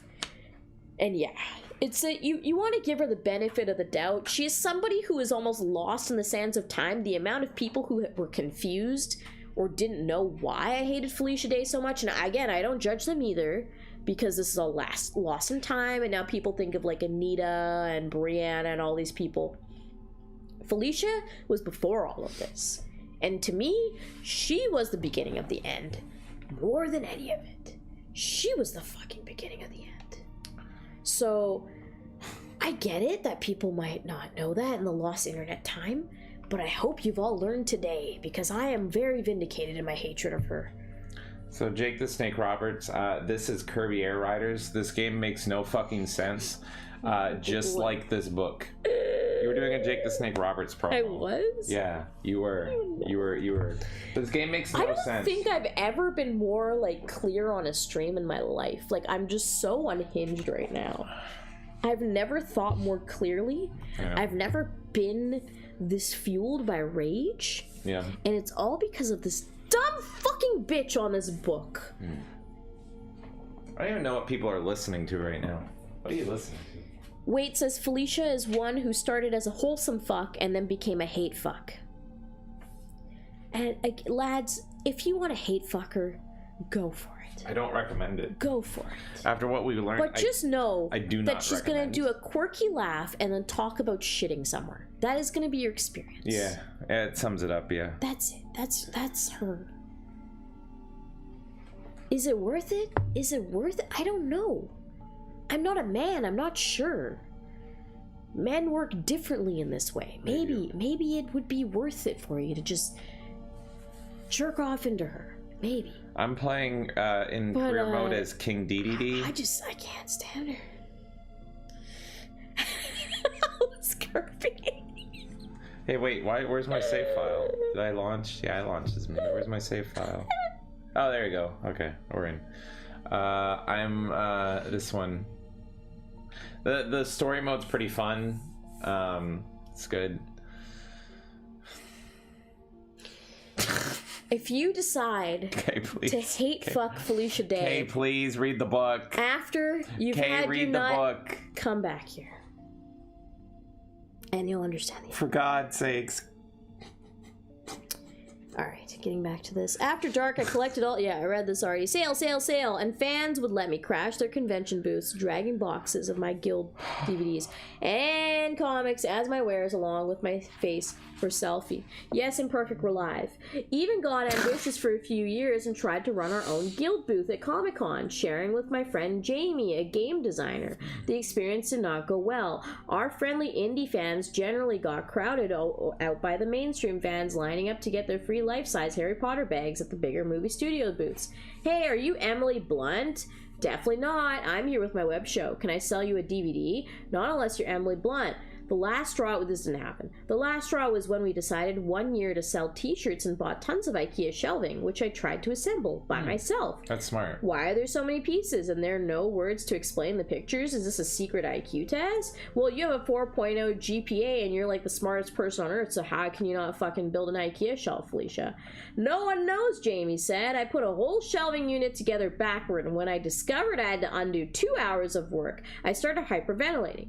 Kim, I'm having flashbacks to DVD stuffing. No t-shirts, never again. Eventually, our show got more popular, and the cast and I started to get invited to conventions legitimately as guests. All expenses paid, no IKEA shelving required. I guess coordinator saw the lines of fans waiting to meet me and thought, that web series chick doesn't have a sales tax permit, better give her an official spot before she gets arrested by the feds. By the 2010 San Diego Comic-Con, the most influential fan convention in the world, the Guild had grown in popularity enough to fill a 3,000-seat panel room. More than some network TV shows. Not bad for a show that was shot in our garage, huh? Yes, I've mentioned the garage thing too many times. You've mentioned your GPA too many times. She's just going on. But listen, we all did that stuff out of our garage. At the same time, I was doing my own show. I was also acting on other sci-fi friendly shows, Eureka, Supernatural, and those projects along with Dr. Horrible and my other web projects bumped me pretty high up the situational recognition ladder at fan conventions, not only in the US, but across the world, especially in Israel. She didn't write that, but she talked about it earlier. She did talk about that earlier.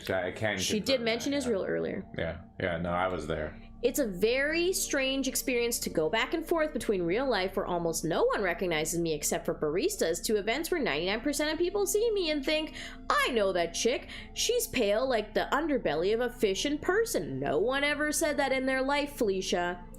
It's a shock to the ego. They think I'm awesome. Actually, I'm crap. Correction, awesome again. Shut up. Nobody. As a self-conscious, I'm sure. No, it's the book, man. It's the book. I gotta hit the numbers to get points. Oh, fuck. Go. Is the book. Is the book. What do you want me to do? As a self-conscious, I'm sure I have a booger in my nose kind of person. It was hard to get used to the scrutiny. When I first started doing speeches and panels, I'd constantly get flashbacks to the only high school event I ever attended. It was a Valentine's Day dance, and I was 16, and an assistant instructor at a karate school, Juan, asked me to be his date. I was nervous because I'd never been inside a public school before, but I said to myself, he's a karate instructor, so if the jocks attack us, I should be safe. I asked, what should I wear? And he said, it's Valentine's, the fanciest dress you have. No need to say it twice. I got the most beautiful green crushed velvet dress, floral length, no back, jewels galore, mile-high heels. What galore? Jewels galore. Oh. I even bought my own corsage. I didn't know at those times that they were supposed to be gifted to you by the guy. Oh well, I'm liberated. This is, now she has turned into the old woman that is stark raving mad talking to you about shit nobody fucking cares about. We entered the San Antonio High School gym dressed like we were meeting the Queen of England, and as I descended the steps, I gazed around the room. Everyone turned to stare at us. More than 100 people were on page 200. 80 more pages. One dress in sight. Everyone was dressed in plain jeans and t-shirts. One person was wearing pajamas. The kids pointed and whispered at us as we worked our way through the crowd. A few snickered. I had never been around this many kids at my own age before. At that moment, yeah, because you hang out with adults that were You also hate your kids. age. At that moment, I understood exactly how Carrie must have felt at her prom. I've gotten used to public speaking in front of thousands and spending an extra hour in the mirror every morning trying to decide if I'm overdressed or not now. But sometimes when I enter a convention floor and walk through the crowds, I have a traumatic flashback of green velvet zipped through my brain. It gets weirder when I meet celebrities whom I admire. Then my sense of identity really starts to cartwheel. Okay, are you okay? I can't tell you how many times I've sat backstage feeling like an interloper who somehow made the convention invite list. I don't think Kay's good anymore. When someone I adore, like Gillian Anderson or William Shatner, he blocked me by the way, enters That's the green Kay, not room, Felicia Day. generally try to keep quiet and stand near the hummus waiting for someone to say, oops, someone invited the wrong Felicia. Kick out that girl who's hogging all the pita chips. Okay, you good? No. I met Patrick Stewart one time, and when he started directing words towards my head, I became so lightheaded I almost fainted. I keep repeating, would you like my chair? Would you like my chair? Until a volunteer came to extract him. Another time I got up 2 hours early, walked to a special donut shop 4 miles away from my hotel, and bought dozens of donuts to the convention for the express purpose of carrying a box over to Matt Smith, Doctor Who number 11, and asking, do you want one? Because I couldn't figure out how to introduce myself like a real human being. He did not want a donut, and he ended up thinking I was a volunteer, not a guest. Okay, you've become the very thing you swore to destroy. Be careful. What did I do? You're just sounding unhinged. I'm reading her words, bro. I know that, but I fear for your very soul, and I don't know what's going to happen. Are you comprehending anything you're reading? Yes. Okay, good. The most mortifying incident was when I met Nichelle Nichols at a convention in Salt Lake City. She was wearing the most dazzling gold jacket I'd ever seen, sitting in a golf cart, glamour as all get out. I mean, Lieutenant Uhura in the flesh. As I skirted around her golf cart in the hallway, I wanted to stare, willed myself not to, then compromised with a creepy side-eye look as I passed, and then she called out to me, "Hi, Felicia, I wanted to meet you." She waved. I froze. She knew my name? No way. No way. Okay, everyone thinks you've lost it. Even King DDD is worried about you. Okay, everyone's worried about you. Are you gonna be able to finish the book? You wanted to meet me? But, mind melting. Say something, human being-ish. Hi? Hello? Form words, Felicia. Your jacket is so pretty. Thank you, dear. Your jacket is sparkly. So pretty. Though I said that already, but it came out of my mouth again for some reason. Flashbacks to Patrick Stewart's situation. I wanted to die. Yes, you already said that. Crap, she noticed. I love your work, thank you. My body started moving of its own volition, shifting weight back and forth, a move taken from a Motown group while my mind seized up. Say something smart, something more about how you love her work, except less general. You're in a golf cart? Not that. She might have a hip problem. Why would you bring that up? Yes, it's easier to get around the crowds this way, I babbled. Still, I can't believe, why did you want to? I'm a big fan of your work. Complete a sentence. God, thank you. Mention your favorite episode of hers. No, for some reason your mind isn't working. I am your mind. I am not working. I'm warning you, if you say something right now, you might accidentally say Star Wars instead of Star Trek. And then you'll have to commit harikari right here, right now, in this hallway. So just compliment her jacket again. No wrong choice, no win condition. Why do you sound like Jacob Marley, Kay?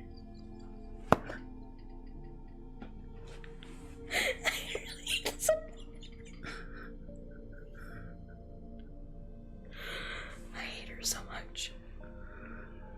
Are you... Do you need a minute? No. Are you gonna be okay?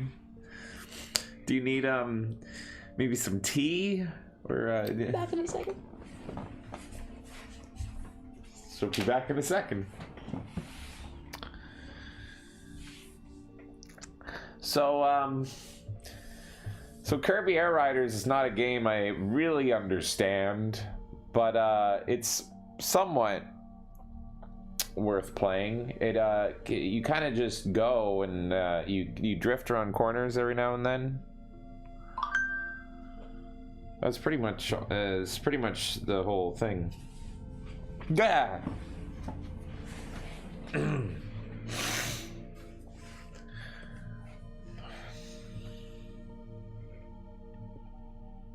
I have to pee. Nice to meet you, bye. And I ran away, like full tilt running down the hallway. If you haven't guessed already, it's a habit of mine. I never found out why she wanted to meet me either.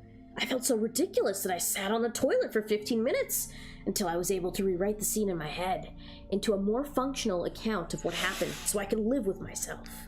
It included a conversation about her sister, who was once an actor in the guild. Why couldn't I have remembered that during the panic attack, I'm the worst? None of this makes sense. I'm sure the conversation wasn't that weird from her point of view, maybe.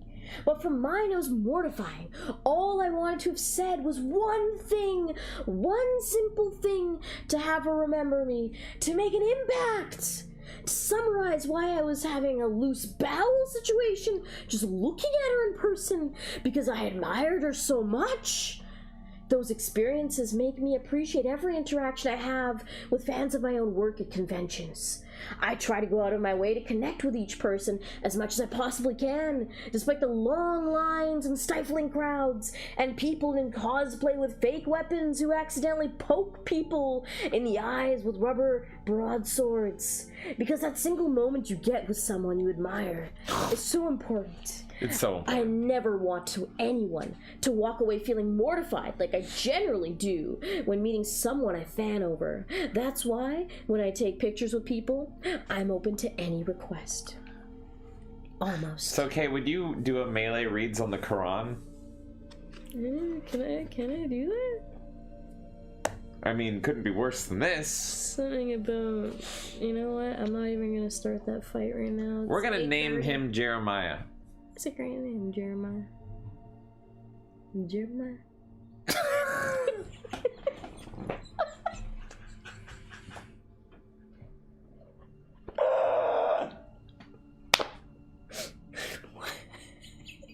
What's so funny?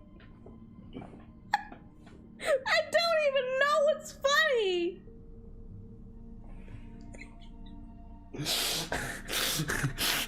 I don't know what's funny.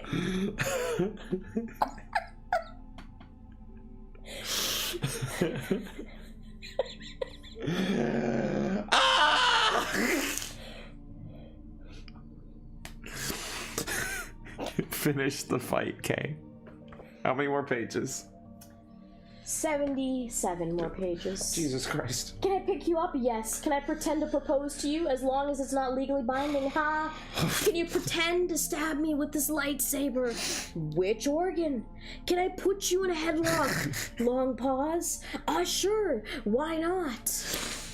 Of course, it's hard to please everyone, especially if you're entering / exiting a toilet stall and someone comes running up and saying, "Oh my god, can I have a selfie with you here? So hilarious!" Or you see someone tweet, "Felicia Day was eating a salad while she signed autographs today. No respect for her fans." You sound like the typewriter man. Hungry! Henry, I was a little bit hungry! No one gets that reference. Hayden Wayne came in for 10 and he says that rambling was too much to take. I think my brain dislocated for a moment because I just thought about the time I met David Hayter and he said, "Hayden, you're pretty good," and it was cool. I also met Thank you so much, Hayden. Thank That's you, Hayden. Awesome, man. I also met David Hayter and I didn't care about Metal Gear, but I didn't know at the time that he wrote some of my favorite movies, X-Men and X2, X United. So my friend was a huge Metal Gear fan, favorite game of all time, and I was going to a convention and David Hayter was walking towards the door. I'm like, "Oh, right this way, David," and I held the door open for him and he's like, "Oh, thank you." He's like, "Just this way." I'm like, "Yeah, down the hall and to the left. Have a good convention there." And I told my friend that and he like lost his mind. Like, he absolutely, like, shit his pants, lost his fucking mind. That is really fucking cool. And I was just like, it was cooler just to be like, hey, David, here you go. Let me hold the door open for One you. of the biggest guys in gaming history. Yeah, and I don't care about him in gaming at all. I care about him in movies because he wrote two great X-Men movies, arguably the best, X1 and X2. He wrote that Nightcrawler script. He wrote all of X1 and he co-wrote X2, but the entire Nightcrawler scene in the opening, in the like with the Oval Office and all that, that's all him. So yeah, that was good. Thank you, Hayden Wayne. Thank you, Hayden. That is fucking awesome, man. Goddamn. Defeat the Like machines. we're all losing our sanity at this point. Some of you have been here since we started at 6 p.m. yesterday. Yes. I don't even know how you're still here. I don't know how you're doing it. We restarted the VOD and we have 250 people watching on Rumble again. That's crazy, That bro. is crazy. Thank you, Imperfect, for letting me know. I was hungry and didn't want people to wait in line, but I haven't eaten in public at a convention since. So good job, Tweeter. You showed me. Why did I become... I don't know what this accent is. I don't know either, Kay. Oh my god, I do not like this challenge. If you've never been to one of these events, you probably have a very Big Bang Theory idea about A the whole attendance universe. and want to know what's the creepiest thing a fan's ever done to you. Aside from a few restraining orders I can't legally talk about, I can relate a few standout oddball encounters. Hi, random lols. We still have quite a bit to go. One time, a dude wanted to buy a lock of my hair for $1,000. And he wouldn't take no for an answer. You have a lot of hair and my friend would be so happy. He loves you. I appreciate his appreciation, but I'm not selling you my hair. Just an inch. It's a lot of money. I tried to get the guy to move along in a way that he wouldn't feel ashamed about being creepy, which he totally was. I don't know him, and I wouldn't want him to be able to clone me. Haha. When I mentioned cloning, the guy got way too excited. Cloning would be awesome. I'd only need a fingernail. How's that for a compromise? Say $500. At that point, I stopped worrying about his self-esteem. Hayden came in for a 10. Thank you so much, Hayden. He says, I've met tons of celebrities. I have never had a freak out over any of them. Many of them I worked with. Treat them like a coworker. They're just people. I was a huge Metal Gear fan, though. Yeah, absolutely. That's like the best way, because I have marked out like when I was a kid, but it's way better when you get over that shit and you can just you can just like hang out with them. It's way cooler. Hell yeah. Oh my god. Yeah, I've never really gotten the whole like celebrity worship thing personally. To me, it's just all people. There's people I'd like want to have a beer with and stuff like that, but like This is ridiculous. I'm not really like an autograph person or anything like that. Okay, maybe if I... The only one I was like happy I walked away with an autograph, but it's more just like the memory of it, was when I met Charles Martinet. I got him to sign stuff. It was like I was more happy about meeting him than the autograph part.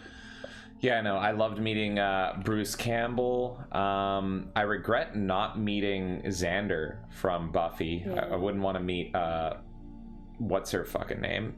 Felicia Day. Would not care. Would not care. Oh, I see. Okay, that's how it is. But who else? I've met the Power Rangers. I can barely think right now. I saw Stanley. I didn't meet him because he was just getting mogged like crazy. So I was like, nah, I'm not gonna do that. But yeah, lots of people. But I'm glad you have had great experiences there, Hayden. Thank you. Oh fuck, one more. Oh dear God, we have not even gone to the chapter. I know. The chapter that got me DMCA'd. I've only read one page. Go, bitch. Okay. Not you. No, I didn't take it that way. Oh! At that point, I stopped worrying about self-esteem. Security. Another time I had a guy in his early 20s approach me. Thank you once again, Hayden, by the way. Thank you, Hayden. We're losing it a little bit, but thank you. And asked me to autograph his arm. I've signed a ton of babies, breasts, and Nintendo Power Gloves. Babies breasts? Babies, breasts. Okay. And Nintendo Very Power Gloves. different. My issue is she obsesses over the same things over and over and over and over and over. Yes, she does. It's really weird, bro. So I was cool with it until he let slip, I'm gonna tattoo over it. Hayden came in for 5. Huge thank you, Hayden. After a panel at an anime convention, John Swayze asked me to go have a drink at the bar with him. We hung out a bit. Cool guy. Who is John Swayze? Hold on. What is he known for, Hayden? I don't recognize the name. Thank you so much, Hayden. I got that. Oh, random lols. Oh, God. No. No. No, fuck! Cliff says, look, when the statute of limitations is up, I'll tell y'all my Felicia Day interaction. I'm losing it. Okay. It's not Patrick Swayze. It's not Patrick. No, John Swayze. John Swayze. I don't know. Patrick. I typed in Patrick Swayze. No. Not Patrick Swayze. American voice actor and ADR director. Oh. Anime. That's why I don't know, I think. I think. One Piece, Trigun, more One Piece. One Piece is the reason I don't know him, because that's the one I haven't dived into yet. Yeah. Here you go, Hayden saying it. Okay. VA's in FMA. Oh, shit. Who is he in FMA? That's awesome. Soul Eater, One Piece, and a bunch of stuff. English VA. That's fucking awesome, man. So you did get to hang out with him? That's cool. That is awesome. Yeah, that's a fun cool. part of conventions. Absolutely. I don't know. We're starting to lose that. It's really sad. Oh, we're losing a lot. Thank you so much, Hayden. Yeah, that reminds me of like when I hung out with the director of the Metallica movie. If you remember that, Kay? Oh yeah, I do remember that. I do remember. I do declare. Why does this not fuck? Another time, I had a guy in his early... Oh yeah, I read this. I withdrew the pen. I don't think you should do that. Why would you do that? Do you really want to do that? I'm a big fan and my buddy bet me $500 that I wouldn't do it. I need you to sign because I could use the $500 for community college tuition. I was conflicted. This guy wanted to disfigure his body permanently and was asking me to enable him. The game broke. On the other hand, I really wanted to see what it would look like. Please? For the record, I discouraged you. I took a Sharpie and drew it artistically on his right shoulder. All those hours I put into signing my signature over and over as a kid paid off. Nice swoops, not too girly, dare I say, tattoo-worthy. He left supposedly for the tattoo shop, and I thought, cool. Sorry. I just got pranked in a very flattering way. An hour later, the guy comes running back to the booth, sleeve rolled up over his shoulder. I did it! Right there on his arm, raised in red, was a tattoo of my signature, permanently inscribed on a stranger's body. It felt like I had second-handed branded him. Also, it occurred to me too late that I should have been worried about about checks being forged with this body part. Oh well. Congrats, go get that money from your friend. Here's a free DVD. And that should have been the end of it. Most people outside motorcycle relationships can't tell a story like that. But the best part happened the following week when I got a tweet that was sad and sweet and horrible at the same time. Hi, tattoo doing well. Here's a pic to prove it's me. Sad thing, buddy refused to pay up. Attached was a still red, angry picture of my signature. That was permanent and in no way contributed to the guy's college education. I laughed. Yes, I'm a terrible person, aside from the outlier incident like that, and yes, I have more tattoo stories. All of my fans are interested and enjoyable to meet. I've had fascinating conversations with writers, archaeologists, NASA, JPL engineers, all people I would never have known how to approach in real life, but I get to connect with them now because of my work. I think fan conventions are the epitome of what is fantastic about the internet, and probably why they've become so much more popular in the last several years. You're never weird when you're surrounded by people who are weird like you, right? No, you're extra fucking weird. Conventions are a real life slice of our digital lives. I feel at home when I walk onto a show floor and I see all the booths carrying every Doctor Who / Star Wars mashup t-shirt invented. Where else can I buy a special set of dice that color coordinate with my character's hair or play a new video game next to a stranger who can appreciate the new armor designs as much as I do? That feeling I constantly get every day in life. Oh boy, how do I connect with this stranger? Why don't they have a resume attached to their forehead to help me get out of here with this dialogue thing? It's temporarily banished. And professionally, it means so much to meet people face to face and be reminded that the things I create can affect people's lives in small ways too. I have a picture framed on my office wall, a beautiful pastel print, blue and moody, of a female nude walking in a forest. Why? It was given to me at a signing for the Guild comic book by a hip girl and a guy in his early 20s. We brought you something, Felicia. We're big fans. They lifted up a framed picture as they approached my table. This is beautiful, thank you. I took it from them, but I was puzzled. It was not the normal kind of fan art I usually received. Not to be self-centered, but most of the stuff I'd given had my face on it. The girl indicated for me to turn the picture over. Do you remember? Mounted on the back of the frame was a picture of a tweet I'd sent out 2 years before. Felicia Day, GL, Cat, you're an inspiration. Video game artists come together for a cause. Charity. Kotaku. Fuck this bitch. It's referenced a blog article about a young woman, 22, diagnosed with breast cancer, and her boyfriend, who was a game artist. He coordinated a huge gaming art auction to help pay off her medical bills. The cause spoke to me and I tweeted it out. And that was it. I soon forgot about it. 2 years later, the young woman hadn't. I'm her. I'm Beautiful Grimm. And your tweet helped the auction raise enough money to pay most of my medical bills. She pulled the guy she was with closer. This is my husband. He made the painting. He wanted you to have it as thanks. Oh my god, that's you? Are you okay now? She looked so young. I couldn't believe she'd been diagnosed with breast cancer. It was awful. I was frozen just thinking of what she'd been through. Let it go. I had a mastectomy and had been cancer-free for a year. Did you read what I wrote on the back? I looked down at the painting and read, your tweet helped restore my hope when I was feeling lost. And then I lost it. I ran around the table and hugged her. I didn't know what else to do.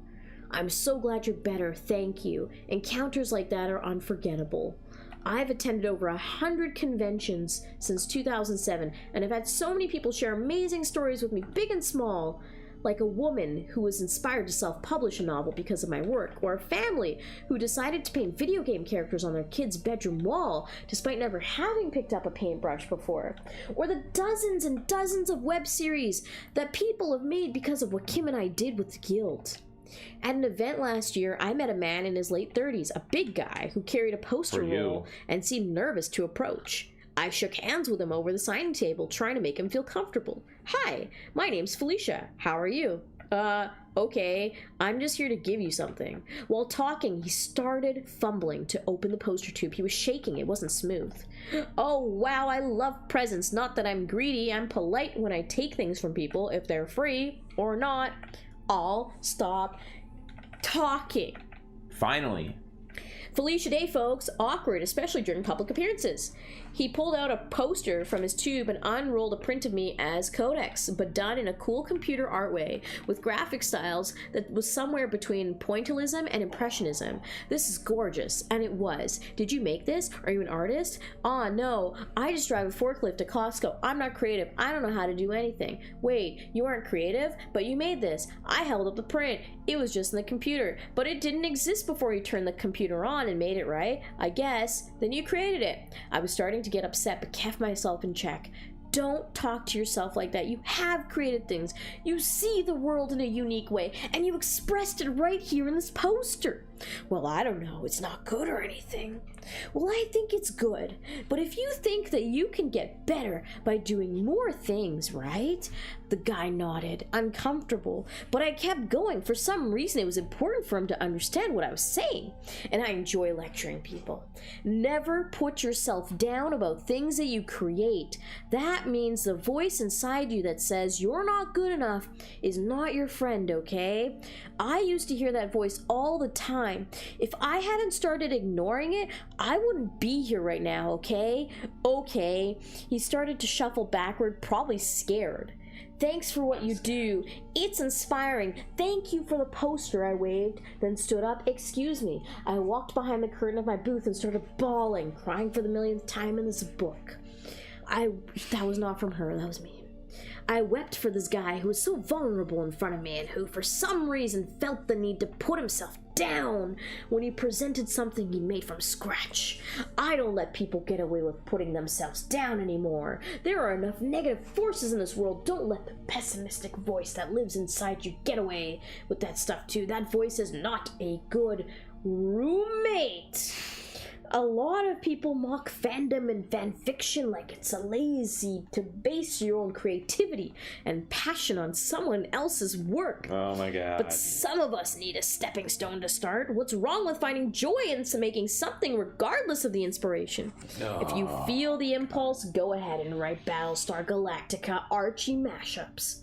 Someone online will enjoy it, especially if Archie gets ripped apart by Cylons.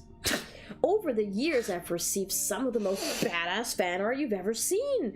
I have tons of dolls and paintings and sculptures of characters and various projects that people have given me.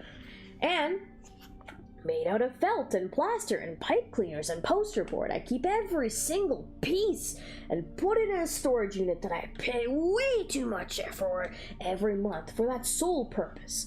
This is partly because when fans give me things, it obviously means a lot to them. I bet it does. I don't want to have that go unrecognized. And partly because I once found a biography of Janice Dickinson in a Goodwill inscribed to an unnamed famous supermodel that said, "Love you forever." I can't imagine how mortified Janice would be at finding her book given away, so I live in fear of that happening with a fan of mine. Personal guilt issues, I guess. Side note, I also have props and clothing from all my projects I've acted in just in case I'm homeless one day and I need eBay for food. Holy shit, bitch. Holy shit. In my home office, I have a cabinet dedicated to some of my favorite things people have given me over the years. These are a few of my favorite things. It's not weird to have 40 dolls of yourself staring at you, right? No. Please reassure me about this. I like being able to see the pieces of art while I work. It reminds me of what's important about what I do. Whether it was by someone, volunteering to be an extra in our show, or part of the crew, or someone buying a DVD at a convention, or a superfan who tattooed our characters on our calf, my career has been built fan by fan. I wouldn't trade that relationship or a collection of dolls of myself for all the money and fame in the world. Chapter 10. Oh, I fucked up.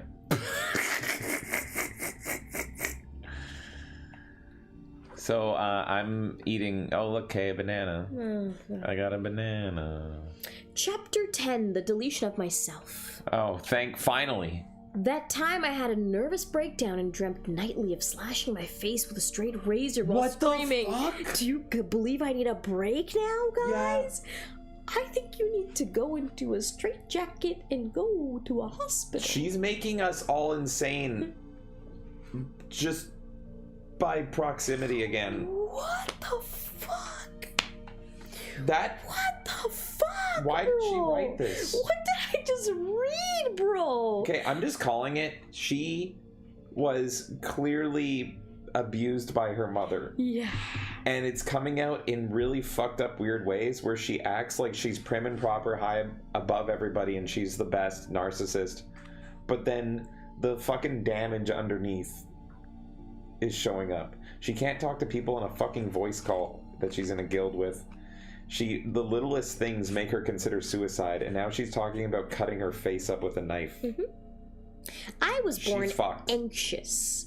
My mom must have watched a horror movie marathon while I was in the utero or something. Your mom is the horror movie marathon. Because I freak out at loud noises. Driving at night scares me because all the lights make me feel like I'm inside a UFO, and I'm traumatized, never delighted by things that are startling.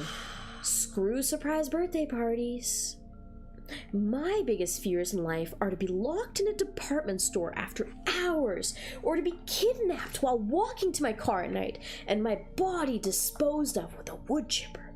Clearly, you can understand how challenging real problems are for me. Like being late to lunch. Yeah, I'm sorry. That's a real problem. I couldn't find a parking spot. When would you like me to shoot myself through the face or heart? That would be good, actually. It might be genetic, but it feels like I'm a stupid, flouncy flower, destined to wilt at any second.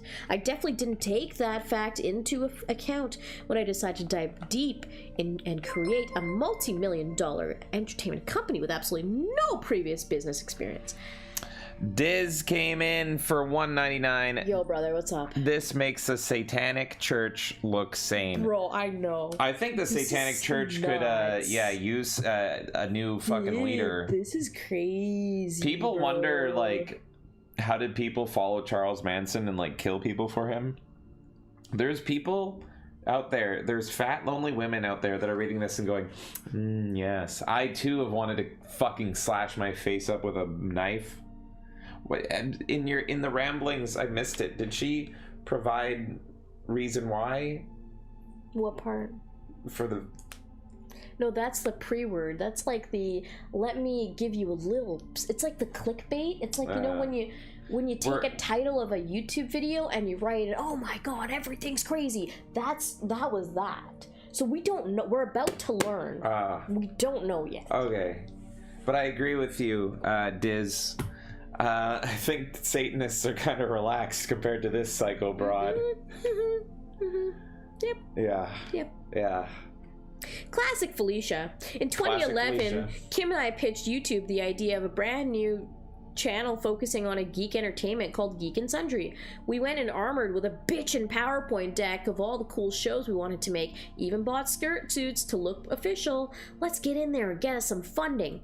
We high-fived like we were in some bro comedy plotting to save our fraternity, then marched into doing business and rocked our presentation. By the way, thank you once again, Diz. Appreciate you. Thank you. Afterward, YouTube selected our channel as one of the 100 it would invest in. It was awesome. I mean, all of those years of acting like a secretary in commercials was about to pay off. I'm running my own company, right? Kinda. As much as I loved creating things, the amount of work was frankly crushing. Here's the over-under question, James, as I continue here. Yeah. Will we finish this book before the McGriddle leaves McDonald's breakfast? Good question. In the morning. Good question. That's the timer now. Because right now it's 9 a.m. Yeah. Oof.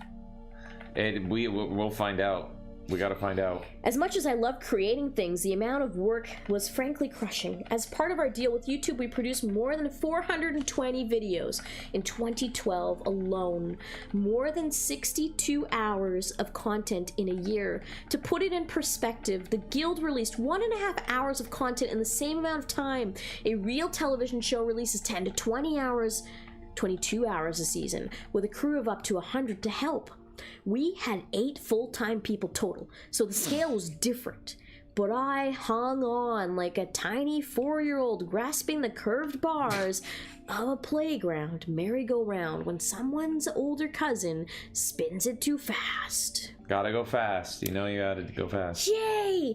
This is fun. Kinda. No. How's it going, Software Cook? We're still up. That's right. It never ends. Felicia Day's book doesn't end.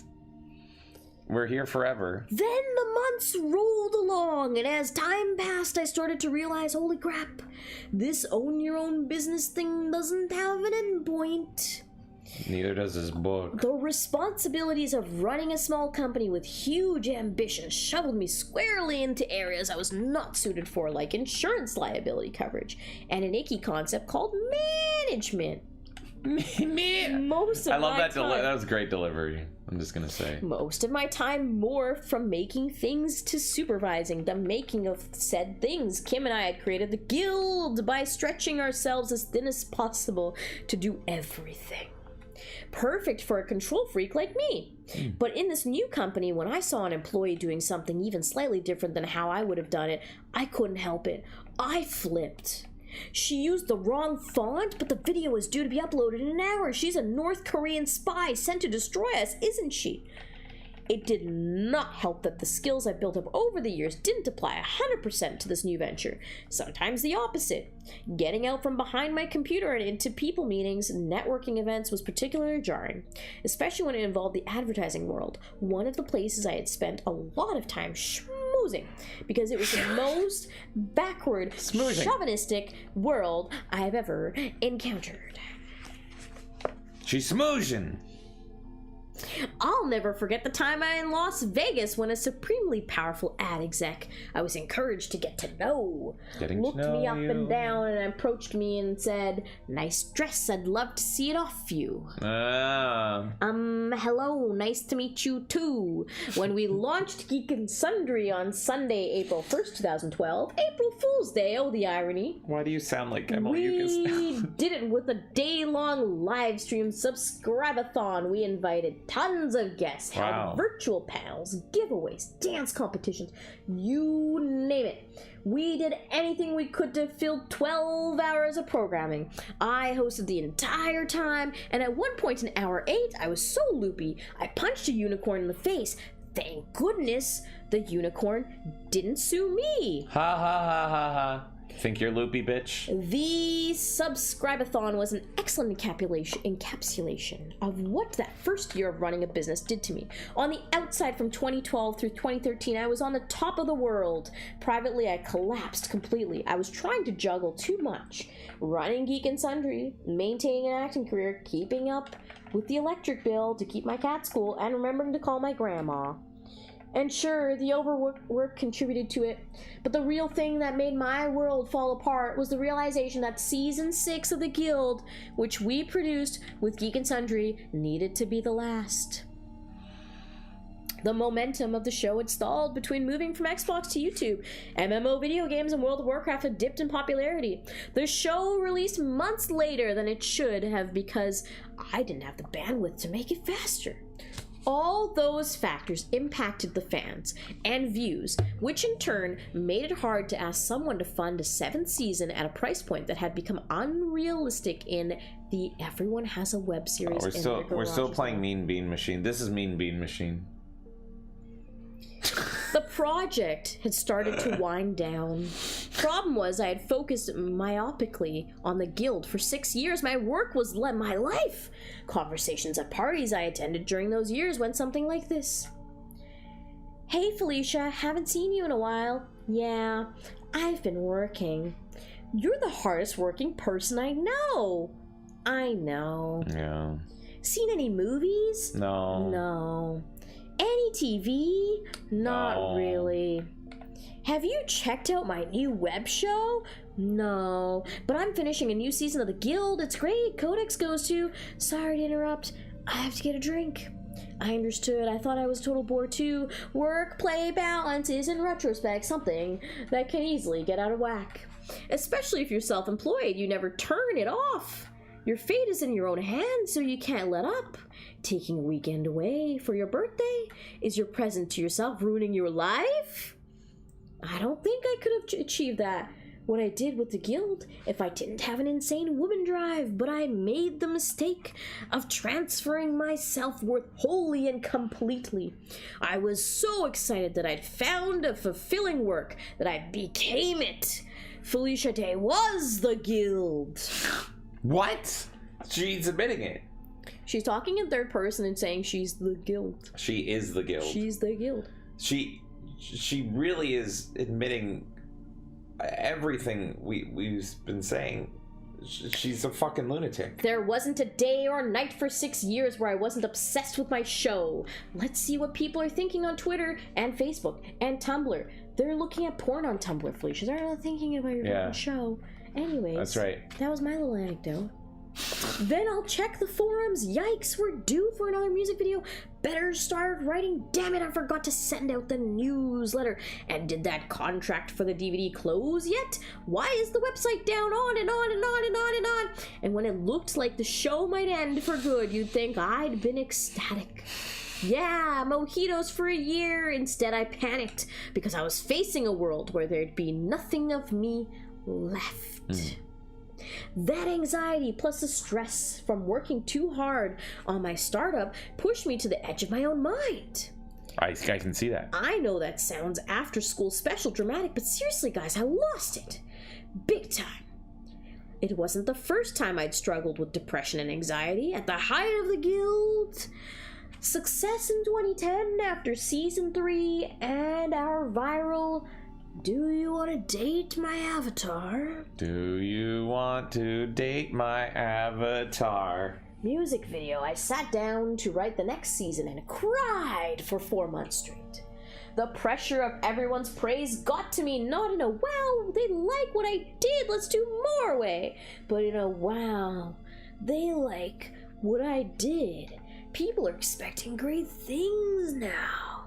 I don't know what to give them to top it off. Let me curl up and die now, please. Have a good night, Polaris. Take care. Oh my god, Kay! Kay, don't let it defeat you! I love it when people tell me I'm doing the wrong thing or that something isn't possible or just straight up dismiss me. That lights my fire in a perverse way, like a 2-year-old who deliberately touches the hot stove after you tell them not to.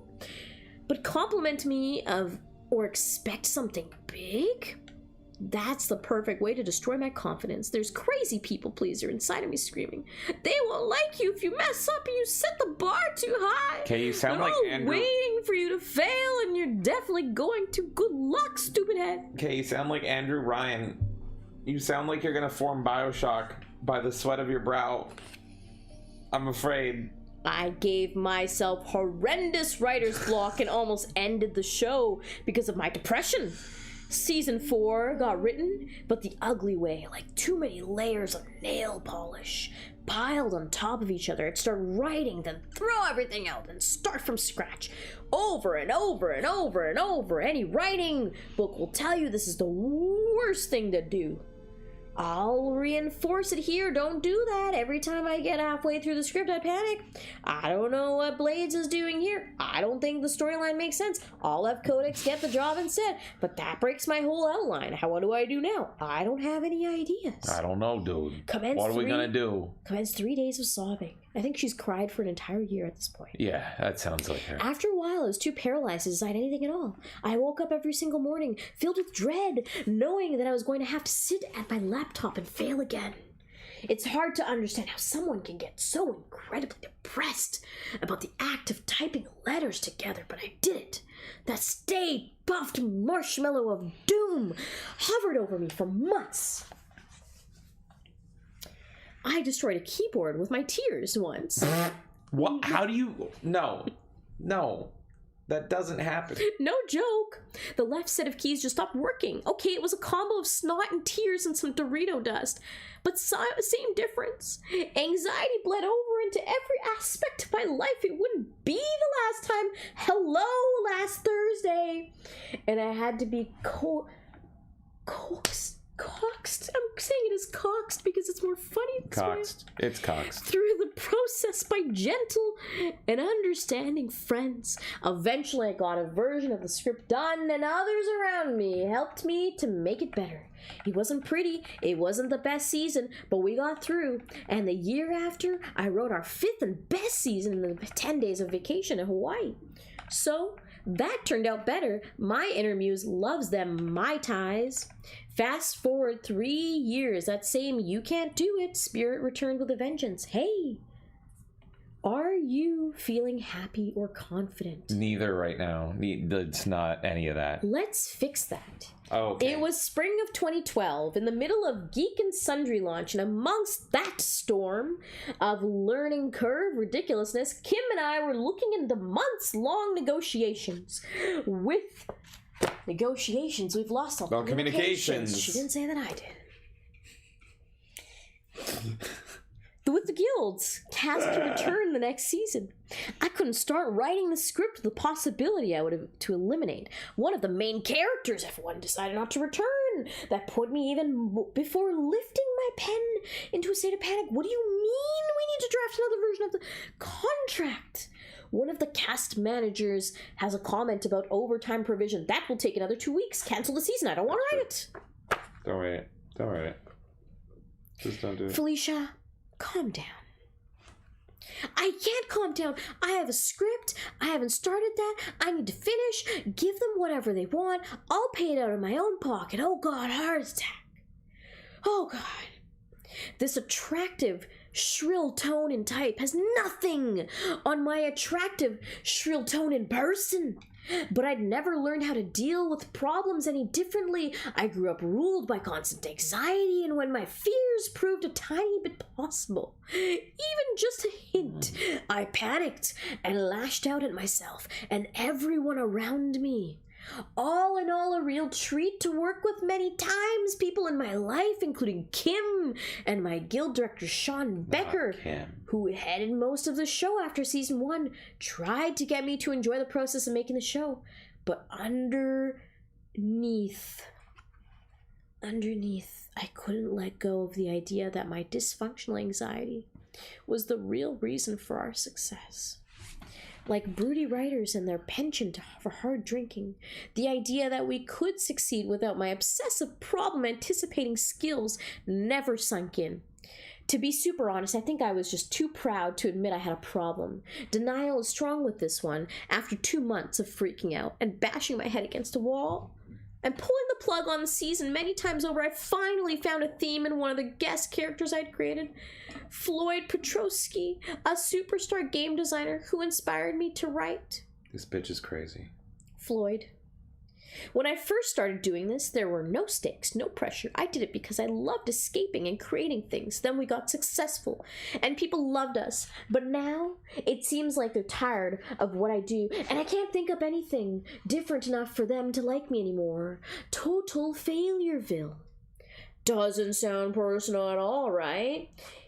In the end, my character codex helps him deal with his own anxiety and confronts his internet critics to remove what's blocking him in order to create. Too bad I couldn't figure out how to write her into my own life. Bit by bit, I stole enough time over the summer to write the script, but it wasn't fun. Instead of living the last creative days of my show with joy, they were filled with desperation, because underneath it all, I knew the end was coming. I infused anxiety into every scene, like when I was hardcore into knitting and promised everyone I'd make them a scarf, even if I didn't like them. So I'd sit at home knitting resentment and frustration into each row. Why did I tell that random girlfriend of a colleague that I'd make her scarf out of a cashmere? I don't even know her last name. Knit, hate, knit, hate, knit, hate. As we shot and edited the show, every episode we completed felt like a nail in the coffin of my career. The closer we got to completion, the larger the gaping mental chasm of who Felicia Day, after the guild ends, grew. Paranoid thoughts plagued me night and day. I'll never make anything this good again. Existence? What's up with that again? I'd better breed and make babies because I'm getting old and my uterus is drying up like Sahara. It didn't make me fun to be around to work with. I needed to take a long break to find myself again. But with Geek and Sundry going 1,000 miles per minute, I couldn't make the train stop even for a second. I was trained to get an A in life from everyone, so I never learned how to take care of myself, even if I had a right to. I'm recovering from an operation, but yes, I can appear in your web series for free. Please like me. The pressure just got more and more and more intense from myself and from the world. And in the spring of 2013, a few months after the guild finished, when I was restructuring the company and still working in 18 hours a day nonstop, my problems got serious. Stress started killing me, literally. I developed severe panic attacks in the middle of the night. At 4:30 a.m. on the dot, I'd wake up with my heart pounding in my chest, like someone was standing over me with a butcher knife trying to kill me in my sleep. There was never anyone there, FYI. I'd lie there panicking about the show's end, my business internet comments yelling at people in my head until I fretted myself to sleep again. Every night for months. During the day, I became frantic to find a way to validate myself again. I started 5 different new projects and then abandoned them just as quickly because I couldn't get them done immediately to show people and get external praise. I became more and more desperate to make Geek and Sundry a bigger success. This put pressure on everyone around me, in the company, especially since I started planning ridiculously lousy, far ahead, alert, aim to every random disaster scenario possible. Do we have a backup system in place to triplicate for our videos? What's going to happen when the big earthquake hits in 2048? Will we ever have master copies of our web show in storage? Commence emergency protocol. Go, go, go. My fear of the future became paralyzing. It strained my relationship with Kim, my business partner of 6 years, and probably contributed to her leaving our company. One of my biggest regrets. That ended one of the most wonderful, artistically rewarding relationships of my life. Keep reading. It gets worse. Please, how? My How does it get moods worse? were reliable, not they were continually, absolutely insane. They'd roller coaster so far and fast, day to day, hour to hour, happy, sad, motivated, depressed, angry, manic. My warped and anxious state of mind spiraled tighter and tighter, compressing to the point where I lost my memory completely, like a character with amnesia in a pulp detective novel. How are you writing this book if you lost your memory? I don't even know anything she's saying anymore. Like, I have completely lost. It's literally incoherent ramblings at this point. Romantic? Not so much. I literally couldn't remember things from my childhood, people's names, even simple things like what's the name of the redhead actor in Harry Potter, things I knew that I knew. Rupert Grint, sorry pal, I'll never forget you again. The sheer act of thinking felt like slowing through thick molasses. I couldn't trust my own mind anymore, which was the scariest thing I've ever experienced. Once I stared at a plate of food for 15 minutes, unable to figure out if I liked green beans. I honestly couldn't remember. To be unsure of what you like, what you feel, who you are, believe me, it's utterly terrifying. During all of this, I continued to appear at conventions and conferences around the world, making speeches and doing panels and signing autographs, which you'd think would make me feel better. People enjoy my work, seems like a nice ego boost. Nope. I dodged those bullets of hope like a pessimist pro. The appearances actually made all of my imposter feelings even worse. I would sob before going out to meet people because I felt like such a fraud. I didn't deserve their compliments. Why do they want to talk about my work? It's all in the past, months old. Can't they see what a worthless piece of crap I am now?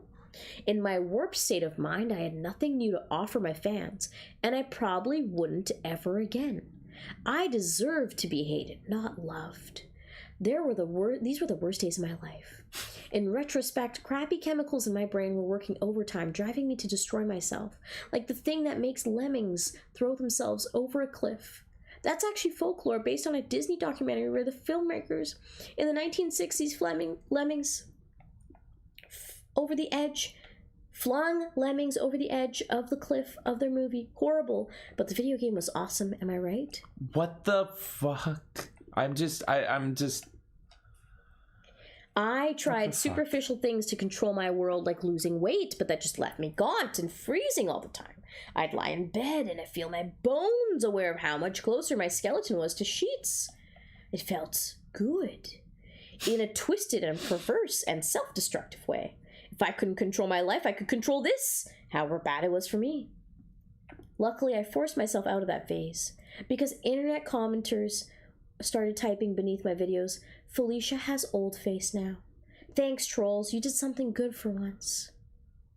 I developed an irrational hatred toward anything around me that was familiar. My bedroom curtains, the collar my dog wore, my car seats. I suddenly hated tan.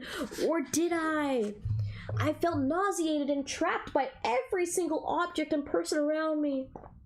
If I wake up one more day and I see that Princess Bride poster on my wall, I'm gonna take a sledgehammer to it. It's trapping me here. I'm going to die looking at it. Stop oppressing me, poster. From people close to me to the way my desk was organized, every detail represented being frozen in a situation I couldn't escape. My life. At the lowest point among some champion lows, I might add, I started fantasizing about deleting my Twitter account and erasing myself from the internet. It escalated to constant daydreams about disappearing entirely, meaning dying.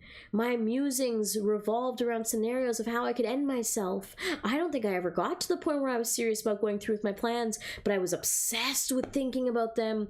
I learned later there's a term for this: suicidal ideation.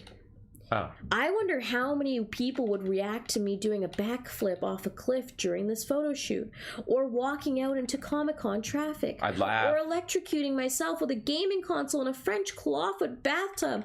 That would make a cool crime scene. Would anyone vlog about it? And at that point, when things got that weird in my head, I still didn't get help. Maybe that's the problem. Just putting it out there. Heal it up, woman. After a summer of mental problems in 2013, I got physically sick for 2 months straight, and my boyfriend finally muscled me into doing something about it. You have to see a doctor. I feel so bad for that boyfriend. I don't even know who he fucking is. I'm fine. You can't sleep. You walk around in a haze, and you cough all the time. I think you might be turning into a zombie. I'm fine. You look super tired in your videos lately. Eye bags and stuff.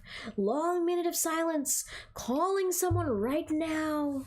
It's true, it had been a year since I felt energetic, healthy, or normal. Depression can do that. But could there be something else? Guess what I discovered when I finally made a doctor's appointment? After procrastination for another few months, there was actual reasons I was sick, and some of them affect my brain. I discovered that I had an extremely severe thyroid problem that was causing a lot of depression and a lack of energy, and was probably the reason my hair had fallen out in chunks over the summer. Oh my god, she's one of these. Led to a snappy ass haircut, though. I also discovered huge, awful fibroids in my lady poi. Oh no, not like this. Not like this. I also discovered huge, awful fibroids in my lady parts that were gunking up the works and had to be removed. And best part, at the end of 2013, as a Christmas present of sorts, I discovered that my acid reflux had gotten so bad because of the stress that I developed a thing called Barrett's esophagus. It's usually only a condition that only dudes in their 50s get. The lining of my stomach was creeping up my throat and converting all the good tissue to bad tissue, and because of this problem, I was 1,000 times more likely to get esophageal cancer than the rest of the population at large, which, wait, what the fuck? She put it, I have to show the picture. I have to show the photo. She photoshopped in her book, plus 20 to throat cancer.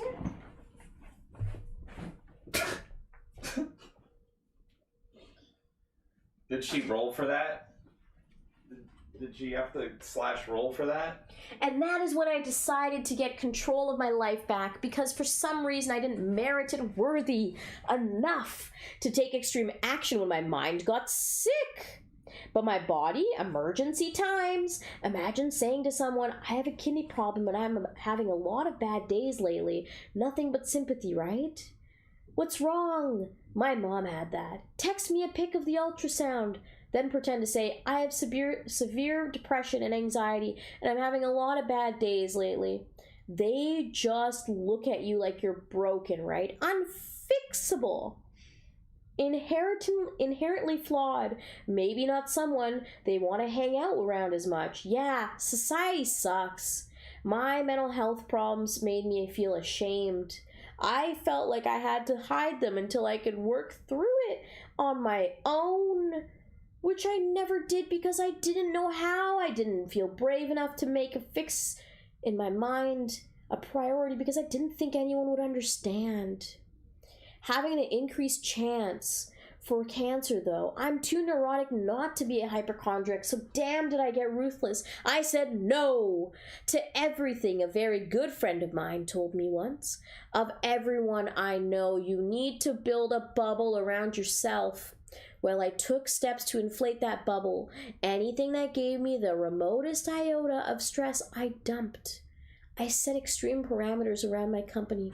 I'll be working from home now. I'm only coming into the Geek and Sundry office once a week, and if I don't like that, I won't. For how long? However long I need. Once you tell people exactly what you will and won't do, it's amazing how they'll adjust, or they won't. And then an opportunity or relationship goes away, and that's okay. Once I got my body on the right track, slowly but surely, healing day by day, I started working to repair my mind. It was not easy because everything felt shattered into a 1,000-piece puzzle. But I finally sat down and I tried to put those pieces back together one by one. I started with months of self-involved and semi-crazed journaling. I filled 5 notebooks with every insecurity and rage and sadness I could think of. I wrote down everything I felt, including terrible things about people I loved, in order to move through and get to the truth of what I couldn't see through my fogged state of mind. And I hate to say it, but the more ruthless I got, the better I felt. I hate X's face. I've hated him for years. Working through my initial reaction always got me to understand what was really going on. Okay, I don't really hate him.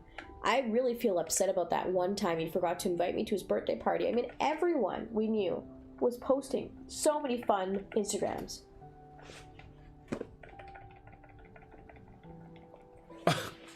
What? I put a heart on all of them, even though the whole time I was curled up in my bed sobbing. Also deeper and less funny than that, I dug and kept digging, and all that introspection helped me to get perspective and realize the thing I'm feeling, it might not be the truth. There's a great Eleanor Roosevelt quote, "No one can make you feel inferior without your consent." Well, I discovered that even though the feeling had ruled me my entire life, no one could make me feel anxious without my consent. It was an amazing realization. And yes, I did seek professional mental help, but avoidant habits die hard, so instead of going directly to a certified specialist, first I decided to try the softball approach, and I hired a creativity life coach. And boy, did this woman embrace the cliches of her profession hard. She wore a lot of tie-dye. I had to carry crystals to ward off negative spirits. Just entering her office every week gave me sinus cavities, aromatherapy seizures. Oh, and she loved hypnosis. You are a tree, you are the trunk. You have to cut off the branches that are draining you and concentrate on the part before you that you can reach outside of yourself again. Repeat after me. I am a trunk. I feel stupid, but I am a trunk. I am a trunk. I'm a trunk. Talking to a real objective human who was a captive audience since I was paying her was a good first step. But when she wanted to move on to some stranger rebirth regression therapy with screaming and stuff, it occurred to me that she wasn't accredited and I could legally blog about how weird I was later. So finally I moved on and got my very own certified psychologist with a lying down couch and everything. Showing up each week and having someone to complain to without fear of someone tweeting about it was spectacular. I would recommend anyone try it. We're all in a garbage dump of dysfunction, but if you get in there and churn the problems, they turn to mulch faster so new things can grow out of them. I have no idea how to mulch, so I hope that analogy is accurate. Even with all of these efforts, recovery was slow. A few months in, I was ready to give myself an Olympic gold medal for minuscule things like mustering the effort to refill an empty toilet paper roll. Look at you taking initiative, go girl!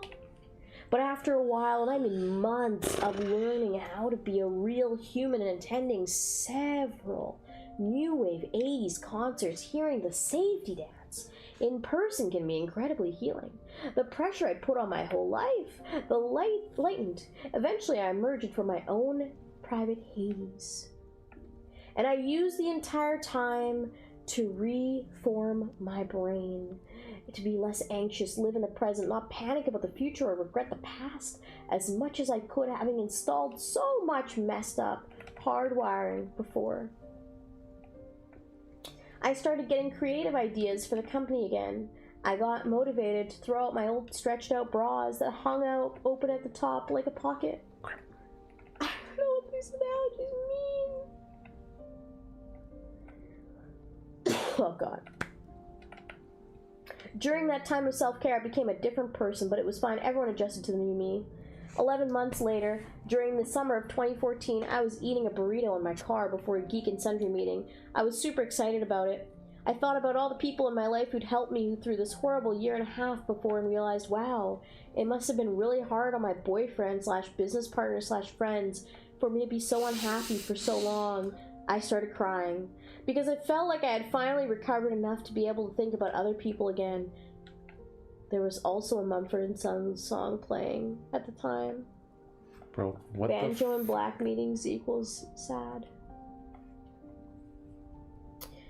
Yeah, success is a ladder, a marathon instead of a sprint, and all that crap. Everyone can tell you stuff like that, but you really have to understand advice in relation to yourself, or it's all just nice intellectual theory.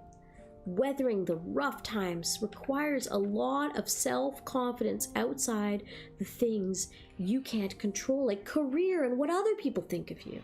You need to be able to feel proud of yourself, even if you're living in a tiny hut in the middle of nowhere. Taking care of your goats. You are unique and good enough just as you are. As a theoretical goat herder, it was the longest, toughest lesson of my life, learning how to let the guild go and how to manage a business bigger than one garage web show, even tougher than the 40-man raids in World of Warcraft. I have many new projects which my company and outside that I care about now, but none of them will ever be all of me. I learned better than that to let my crap happen again. In the end, I'm able to look back without shame or regretful nostalgia and think, you made something great, and something new will come around, or not. Either way, do the work you love and love yourself. That's all you can do in this world in order to be happy. I'm going to pause here really quickly. Yep. Because this is the chapter people will care about. Oh, shit. I want to make sure I'm okay to read it. Okay. Are you good? Yeah. Have you stared into the abyss too long and now it's staring back at you? A little bit. Yeah. We've all been worried here, okay? It's been insane, incoherent ramblings. I'm just reading it as she's writing it. I don't know. It's been fucking insane. It's insane. Anyone who is invested in gaming and culture and anything like that, this is the chapter you want to hear. This is the chapter that tipped me off to this book to begin with. I read one page of this book 10 years ago and I got DMCA'd for it. Oh, good. Let's read it now. Let's hear it. It's time to revisit Gamergate. Chapter 11, Gamergate and Me. Gamergate and Me. That one time when having a vagina and a love of video games was not such a great combo. I have a folder labeled Hate Folder that sits in the middle of my desktop. It's where I save screenshots of the worst things possible that people have said to me online. 50 Shades of Felicia. For some reason, it takes the sting away to herd all the toxic comments into a corner of my hard drive, aggregating the losers I'd like to hunt down in real life and run over with a dump truck. I must be in this folder. I think you are, because she's personally gone after you. DMCA'd me, so I must be in this folder. Then back up and run over again. Too far? If it's too... Okay. She's already starting by saying she wants to assault pro Gamergate people. That is the first page. Are you fucking kidding That's what me? she's saying. She's saying the losers I'd like to hunt down in real life and run over with a dump truck, then back up and run it over again. You are literally saying that you want to assault me for being pro Gamergate. That's insane. Holy shit. If it's too disgusting to say to another human being, I guarantee someone has said it to me online. The internet is amazing because it connects us with one another, but it's also horrific because it connects us with one another. Whether we want the connection or not, the only real life analogy I can think of is if a random person were allowed to walk into your home, punch you in the face while you're eating your oatmeal, and then walk out again with zero fear of consequences. After one incident, you'd be looking for a new zip code, huh? What?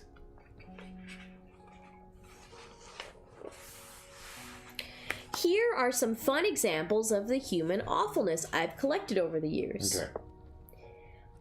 At Felicia Day, a woman using sexuality to profit from male gamers and pretending she's empowering women and progressing gaming culture. Her nose is so fucked up. Did someone go in with a sledgehammer or what? And these are people tagging her, so the first one was not her saying that. Congratulations, you have a vagina and play video games. Now go do something useful. If you honestly think Felicia Day worked hard to get where she is, eat a bowl of fucking nails. Why do gamer girls always use the term nerd, geek, and gamer? Can't Felicia Day just shut the fuck up? She is nothing but an attention whore that uses her gender as a key for attention. Tell me, would you be subscribed to this channel if Felicia Day wasn't a girl? If you say yes, then you're a fucking idiot.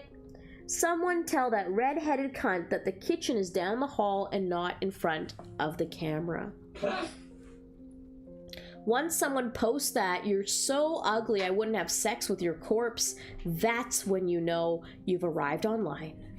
And sure, everyone says the best approach to negative comments is don't feed the trolls. That ignoring negativity is the best policy. This approach is great in theory, but emotionally it's humanly impossible. Biology backs me up, and it's proven that our brains give more attention to negative experiences than positive ones. I read it in a study, reference, internet. Every online creator jokes about how you can read 1,000 great comments about your work, and it's always the single one terrible comment that makes you think they're right. I should be ejected into the vacuum of space. It would be a public service. Reason? One of the brain's main jobs is to alert us of environmental threats. That's probably why I have a hate folder rather than a you're awesome folder. Note from the inner therapist, start one of those. Over the years, I thought I'd seen it all. I thought I'd experienced every rotten thing the internet could fling at people. And then Gamergate happened. Oh boy. I want to say that she took a screenshot of people's hate comments that I was reading earlier. She name searches herself because Felicia Day is bolded. And that used to be a feature. Oh, I don't know if it yeah. still is a feature on Twitter. Yeah, I remember that. Where you search, and like whatever keyword you search, that is the bolded part of whatever you end up screenshotting, and the rest is normal Well, like, text. we know she's insane and hyper obsessed with herself and neurotic, so she probably searched herself every hour. Like, she probably set a timer for herself to be like, oh, there's probably new tweets about me. I better read everything everyone is saying about me on the internet. Yep. All of it. Read all of it. A perfect hateful digital gumbo that gave the gaming world and me a black eye, not soon so to be healed. It's never been more justified, deserved. I'll summarize the history briefly for anyone out of the loop, from my point of view, because it's my book. I really hate If this you one. illegally downloaded this chapter just to parse and argue with my interpretation of events line by line, and I know it will happen, yay, well, you're probably the kind of person I'm not very nice to in this section anyway. Hello, not a pleasure to meet you. Yes, Crazy Landlow, we've been streaming all night, since 6 p.m. yesterday. She is now speaking directly to us. Yeah, this chapter's about me. I'm invested now. This is crazy. James, we lived through this. I know. This was us. She's directly talking about me and you. I and know. Several people, I'm sure, out there listening right now. It's this crazy. is about us. But right now. it's crazy that she put this after all the insanity. Like, there is nothing you can do to win any sort of argument at this point, because to me, you come off like a rambling meth head on the street. Like, that's what I see you as. Yeah. So there's nothing you can say or do to convince me that you could ever be in the right about anything, because I think you just need to be in a fucking psych ward. If anyone's curious, that's how much of the book we have left at this point at the bottom. What page are we on? 235. Oh my god. Hello, not a pleasure to meet you. And she's been doing hashtag Gamergate each time. I'm not fucking reading hashtag every time. Oh my god. The whole Gamergate thing started in August of 2014 with a guy getting revenge over a really... bad breakup by publishing every excruciatingly and maniacally specific detail online? That is This is not the Zoe what... post? Yeah. This is what she's referencing as a thing. No, gamers are dead. But even if you're talking about the Zoe post, that is so insanely inaccurate. An insane twisting of the Zoe post. Yeah. Insane. Some fat, ugly bitch cheated on her boyfriend by fucking a bunch of guys who were all gaming journalists that went ahead and, without disclosing it, gave her really shitty, insane game positive reviews. That's the Zoe post in a nutshell. That's like objectively what happened. I love that we all know right away too. We're like, oh, it's a Zoe post. That's what she's fucking talking about. Yeah. That, like, it's not... Like, what? I remember someone describing it perfectly, where the Zoe post was like going into a crack den and seeing this, like, these two crackheads fighting over crack, and you realize that crack is tied to like this huge like smuggling ring and this huge kingpin and everything. You're like, holy shit. So it's not the ugly fat cheating whore that matters, it's what it all tied to. Why is everyone getting sick all of a sudden? From like Jerry started feeling sick and now Uncle as well. Oh no. During the reading of this book. Because she's probably like a fucking witch as well. I curse you, Felicia Day, in the name of the man you wanted to sleep with, Jesus Christ. Crazy Landlord says, I just woke up and saw y'all are still alive. God bless you guys, your guys' sanity after that book. What sanity? There's no sanity here. How's it going, Flame Mage? Random lol's got diarrhea from the book. Well, she'll be happy to talk about it in excruciating detail for you. Oh, we're gonna hear about it all. I found out about it early on after seeing a bunch of gamers I follow on Twitter talking about that Zoe post. See, we got it. Ooh, gossip. I'm at home on a Friday night wearing sweats and eating cheddar popcorn as usual. You're juicy. I clicked over to read a long rambling blog entry, scrolled down page after page to see IMs, emails, and other private information a guy had collected on his ex-girlfriend and published for the world to rummage through. Evidence of her cheating on him, peppered with implications of sexual favors traded for reviews of the game Depression Quest she had designed. It was 100% proven. 100% all true. There's no wishy-washy thing about it. That was the main purpose of that. Accusations that were later disproven. Repeat, disproven. No! It was all true. What? This is the first I've ever heard anyone say it's not true. Have you ever heard anyone say it's not true? Yeah. I've heard people say it doesn't matter, bigot. There's somebody that I actually know personally who got really mad at me about criticizing the Zoe post. And they're like, kind of, I don't consider them our side because they were retarded enough to get mad at me. But you would believe that they're our side based on a lot of other stuff. And they got really mad at me because I said that it's proven. And that person pretty much pushed back at me and said, well, it was proven that she, like, hung out with those people, but there's no proof of actual sex, pretty much. And so, there's apparently no proof that she actually... I'll read that in a second. Thank you, Knightmare. There's no apparent... According to this person who got mad at me, said there's no proof that she actually fucked for the reviews, but there is proof that she was spending time with those people, and it was strongly implied that she was hanging out with them sexually, and a result of that is she happened to get good reviews, and she just knew people in the industry. I think that's all just a fucking workaround and shit. Yeah, it is. Yeah. For just trying to be like, oh, macentrism. That's how I treat that person. But, like, I fully believe that she was getting a huge net positive from associating with people and being in bed with these people. Yeah, literally in bed. But the thing is, the whole point of it was that, okay, best case scenario, these journalists, these gaming review critics, they were at the very, very, very least super best buds with Felicia Day. And then they went and gave her review all at the same time, and with, you know, DM groups and everything. They all gave her game, which is fucking garbage, positive reviews, very positive reviews, and did not at any point disclose that they were at the very least super best friends with the developer of this really shitty game. She was roommates with someone. She was going on road trips with another person. These were all people within the industry. This has been an entire issue with the gaming industry since the early 2010s, probably earlier than that, we don't even know.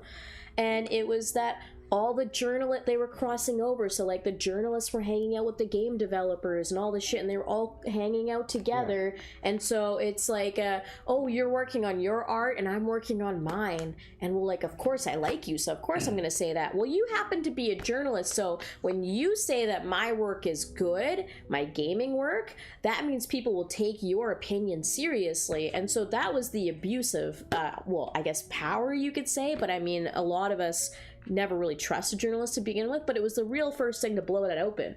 So to me, it happened. Like, there's what is disproven here? It's completely proven that it happened. What is disproven here? I don't understand. It is at a baseline proven that Zoe Quinn was at least best friends, but also had sex with them all these journalists that were all on competing websites, but they were all in DM groups with each other, and they all gave her really garbage game that is pretty much just text, super positive reviews, and did not disclose that they were friends with her, which is the basic thing you need to do. Like, at least 75 to 80% of all this shit would have never happened if they just wrote at the bottom of all the reviews, full disclosure, I am a close friend of the developers. Yeah. They weren't disclosing that. They did not disclose that, and like literally 70 to 80% of what happened would have never happened. Yep. Because that was the issue, was all of a sudden it was a blow up of, oh, we cannot trust gaming news and gaming media. Yeah. They're all in and this is all common sense now, but this is 2014. They're all in cahoots. Doesn't matter if they work for this site or this site or this site. They're all in groups. They all coordinate their articles. They all have DM groups. And then they work with all the developers that are all in their fucking clique, and it's all based on politics. Yeah. Just to jerk each other off. Yep. That was it. And then the big red pill for a lot of people was, oh wait, we just kind of got into this because video games and we have autism. Oh, you are telling me that the world's politics and news and journalism is like this? Oh, that's a much bigger issue. You're telling me that there's like literally wars are created over like politics being this corrupt? It's not just video games? Holy fuck. So that's why Gamergate was really a gateway to radicalizing a lot of people to hating fucking everything and questioning everything, because it was just so blatantly eye-opening from a hobby standpoint to see this blown up. And then it made a lot of people go, wait a minute, if this is just occurring in my tiny little hobby that doesn't even fucking matter, video games, what the fuck is happening to the world? Exactly, which is why I say it led to the election of Trump. And this is why Trump needs to tweet Gamergate 2. It's gonna happen. Fucking Sargon. Sargon predicted it. Yeah. It's gotta happen, Sargon. Come on. He's so close. JD Vance will be the first. JD Vance will be the president to tweet Gamergate 2. Yeah. My brother. My twin brother. Knightmare came in for $1. Thank you so much. Darkside Felicia is mad at her detractors, I see. Check Discord for my response to her. Oh, okay. I will set that up as Kay keeps reading. Thank you, Knightmare.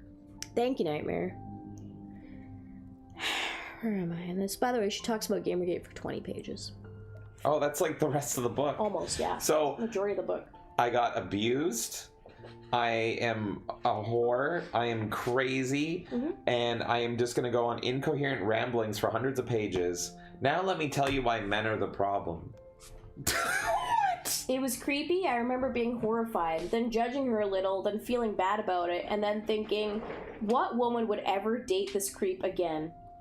Usually, controversy, even this terrible, disappears pretty fast on the internet.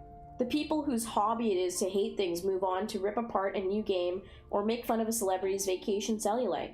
But this situation started, strangely, to gather more and more steam.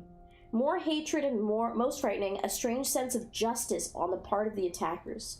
I think the same viral effect that leads people to share a crazy Korean music video 1 billion times is the same kind of phenomenon I feel helped give Gamergate rise.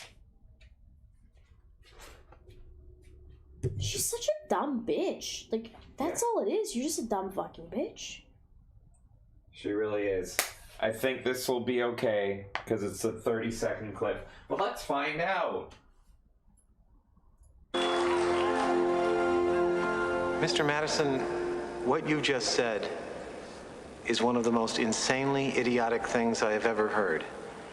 At no point in your rambling, incoherent response were you even close to anything that could be considered a rational thought.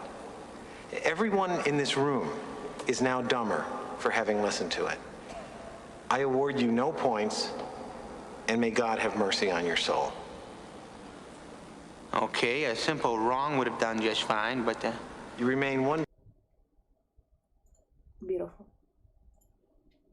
Thank you, Knightmare. And very, very, very true.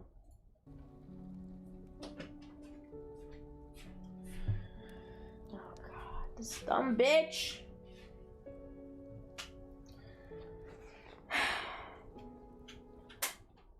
You can feel the wave of emotion online when something is about to go viral, good or bad. A scientist I met once mathematically compared internet behavior to swarm behavior seen in starlings or locusts. Well, this weekend, the hate locusts started swarming. Hackers leaked Zoe's personal information. She received rape and death threats and was forced from her home. Videos of her nude photos were spread and photoshopped across the internet to shame her, much to the amusement of the trolls. People even tracked down her father to call him and tell him what a whore his daughter is. One, she's a whore. Two, but the thing is, whether all of that's true or not, and like it was gray whether any of that was true and wishy-washy. It's just like, okay, but the overwhelming majority of people were just talking about the fact that this proved that all gaming journalism is fucking corrupt. Literally, like that was their whole thing. And it started the battle. So all the feminists, all the women, and all that stuff globbed on and pretty much made it seem like, if you weren't there, all the gamers, all these people were attacking Zoe Quinn and posting her news and sending death threats and all that stuff. Whereas if that happened, it was like 1 to 2 people that were crazy. Whereas everyone else was just being like, this fucking whore fucked a bunch of journalists and is now proven just by her existence that the entire all of gaming journalism is corrupt. That was what everyone was talking about. But then everyone on Felicia Day's side, all the feminists and crazy and, beta males and all that stuff, they were just like, we hate you, you're doing this, you're disgusting, man. And it's just like, what? Because of a couple crazies, maybe? So that was that, and then everything exploded from there. But that was the constant thing, right? Like, they would just always try to find blame in somewhere with an outlier situation or act like that was a representation of a whole movement. It's a fucking hashtag that anyone can use and anyone can identify with any side and do anything. Yeah, exactly. So it just was exhausting. God, I'm hearing like this. It's just such a way to like, God, I feel like I'm really. I feel like 12 years. It's 12 years. Yeah. I feel like 12 years ago now. I know. 12 fucking years and we're still talking about this shit. It's crazy. I was talking to Eric a bit about it too. And I was like, man, it feels like it's so long ago, and like, do we even want to talk about this shit anymore? And it's like, then I'm faced with reading books like this, and it's they like, still yeah, talk. It's still her side still talks about it. It's so fucking like, I don't know. Anyways, it's so tiresome. I can't believe it. As someone who has been an advocate in gaming for many years, especially as a woman, I watched all this happen from the sidelines and thought, this is disgusting. I wanted to step up and speak up against bullying, and there it but is. I didn't. Why? Because I was afraid. On a much smaller scale, I'd been on the receiving end of a slice of hate myself, and I didn't want to relive any part of it. The roots of both incidents lie in 4chan, an anonymous website generally the hacker known as 4chan. Yeah. An anonymous website generally associated with hate speech and cartoon porn addicted and the starting point. Really? This is your sentence for 4chan? The roots of both incidents lie in 4chan, an anonymous website generally associated with hate speech and cartoon porn addiction. and the starting point for the attacks on Zoe Quinn. Basically, it's the water cooler for some of the worst on the internet. In she's such a dumb fucking bitch. 4chan, can we add that as like a title, like when you go on, just be like the water cooler for the worst people on the internet? It's kind of a cool tagline. In 2012, after all my years on the web, I thought I'd developed some pretty tough troll armor until some people on 4chan decided to attack me en masse for a music video I did for my weekly Geek and Sundry music web show, The Flog. I don't know. Which music video? It just says music video for The Flog. Okay. My friend Jason Miller is a country music artist, and at the time I thought it would be fun to combine his style with my love of gaming to see what happened. Okay, sure, nature probably didn't want those two things mashed together ever, but that was the point of the show, to throw things against the wall and see if they stuck. I wanted to sing and be creative and hoped the audience would enjoy the experience as much as I did.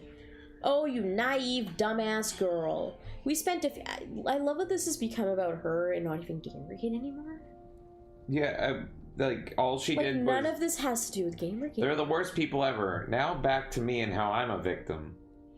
I stopped playing Schizo Kirby because I was like, okay, I was there. I can probably add some insight. And now she's just talking about herself again. You did add insight. I have so much insight.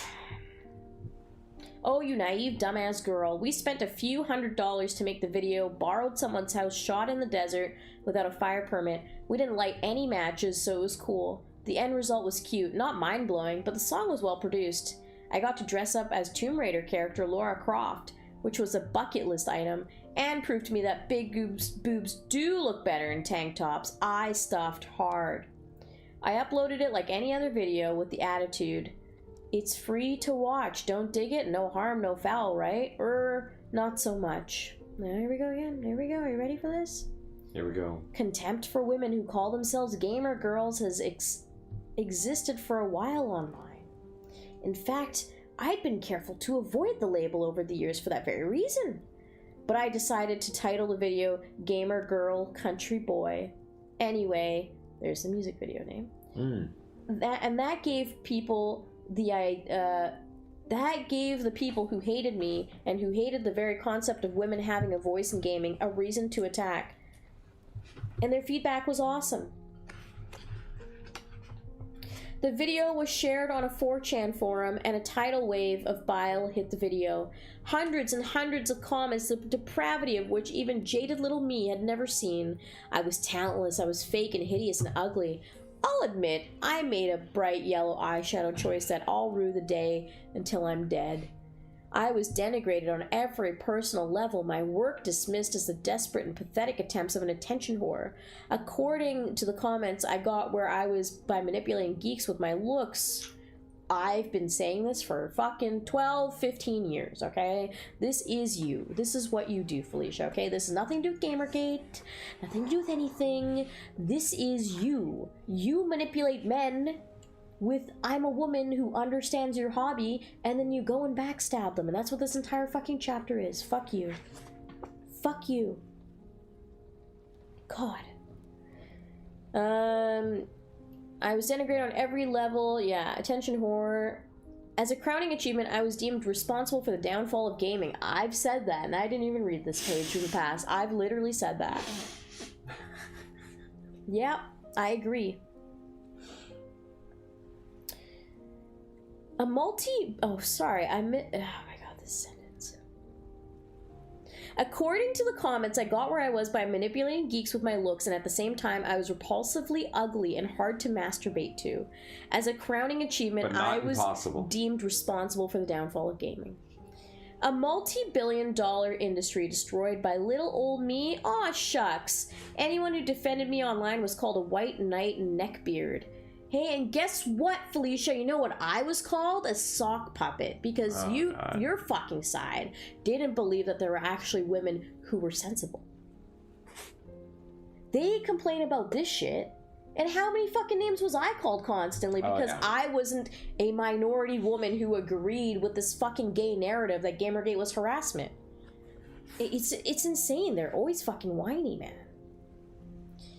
Anyone who defended me online was called white knight neckbeard, a term that describes a guy who defends a girl online solely in order to get laid. A lot of the time it works, and if you were a woman defending me, psh, you weren't even worth addressing. Hateful, bullying comments flooded the supportive community I was so proud of creating. Even my most hardcore fans were left reeling. I certainly was. After about 10,000 misogynistic and a ton of factually inaccurate comments, trash me if you will, but do a little research first, they finally got to me. I'd been making videos for 5 years at that point. I've seen animated GIFs of myself doing, you don't want to know, some involving very forward dolphins. The comments spread like a fungus across my self-confidence. It devastated me to see people dismiss my career because one 4-minute video. I felt ashamed for creating and everything else I'd ever made. I thought, is this what it is for people to have been thinking for years? How stupid was I to think I could sing? I don't want to be seen ever again. For months, I stopped putting my heart into things I made. It was one of the reasons I couldn't write the Guild last season without feeling crippling self-doubt on every page. Sad but true. I did what I have told so many people over and over not to do. I let the trolls get to me. I didn't realize at the time how much that incident affected me, but I stepped away from gaming in a lot of subtle ways. I still consider myself part of the world, but I turned down a lot of jobs and event appearances, and those changes in my behavior all led me to stifle myself when I felt the urge to speak up about Gamergate. The timing was particularly bad personally because a few weeks into the uproar at the end of August 2014, the infamous celebrity hacking scandal happened, where dozens of prominent actresses and performers had their nude pictures stolen and exposed to the world. Oh, what was that called again? The fappening, right? Fappening. Wow, jerks were really busy that fall ruining lives online. Also, They were busy. Stolen pictures were first posted on 4chan. So many great things originate there, huh? As someone nowhere near the victims of the celebrity importance ladder, imagine my surprise when I was contacted by several hackers via my hacked phone, warning me that I was a future target. My name was on a request list for compromising photos, and people were supposedly offering big dollars to back it up. I counted myself lucky that I had fans in the hacker world. How cool, right? But being hunted for boobies? Slightly terrifying. So while Zoe and other people were being ripped apart online, I was holding my tongue, trying to erase everything from my online accounts that I didn't want made public for the world to see. Any picture, is that too much side boob? I'll erase it. Any email, oh my god, why would I think that was funny? Delete. Yeah, those photos are the problem, not like the incoherent ramblings of a madman for the past 200 pages that makes you seem like you could stab me if we were in the same room. I spent a week ripping out pieces of my digital life that I didn't want people poking around. I'm sure I missed a lot. When you examine your underwear close up, everything looks a bit suspect. What? When you examine your underwear close up, everything looks a bit suspect? Are you worried about people noticing a dick or something? What the fuck? Felicia Day, maybe more Michelle Day, I think is a better name. I knew sharing my thoughts about the situation would burn me, so I stayed out, and with other prominent people, men and women, jumping in to take a stand against bullying and hatred, I honestly thought the whole thing would go away soon. I think everyone in the gaming world did.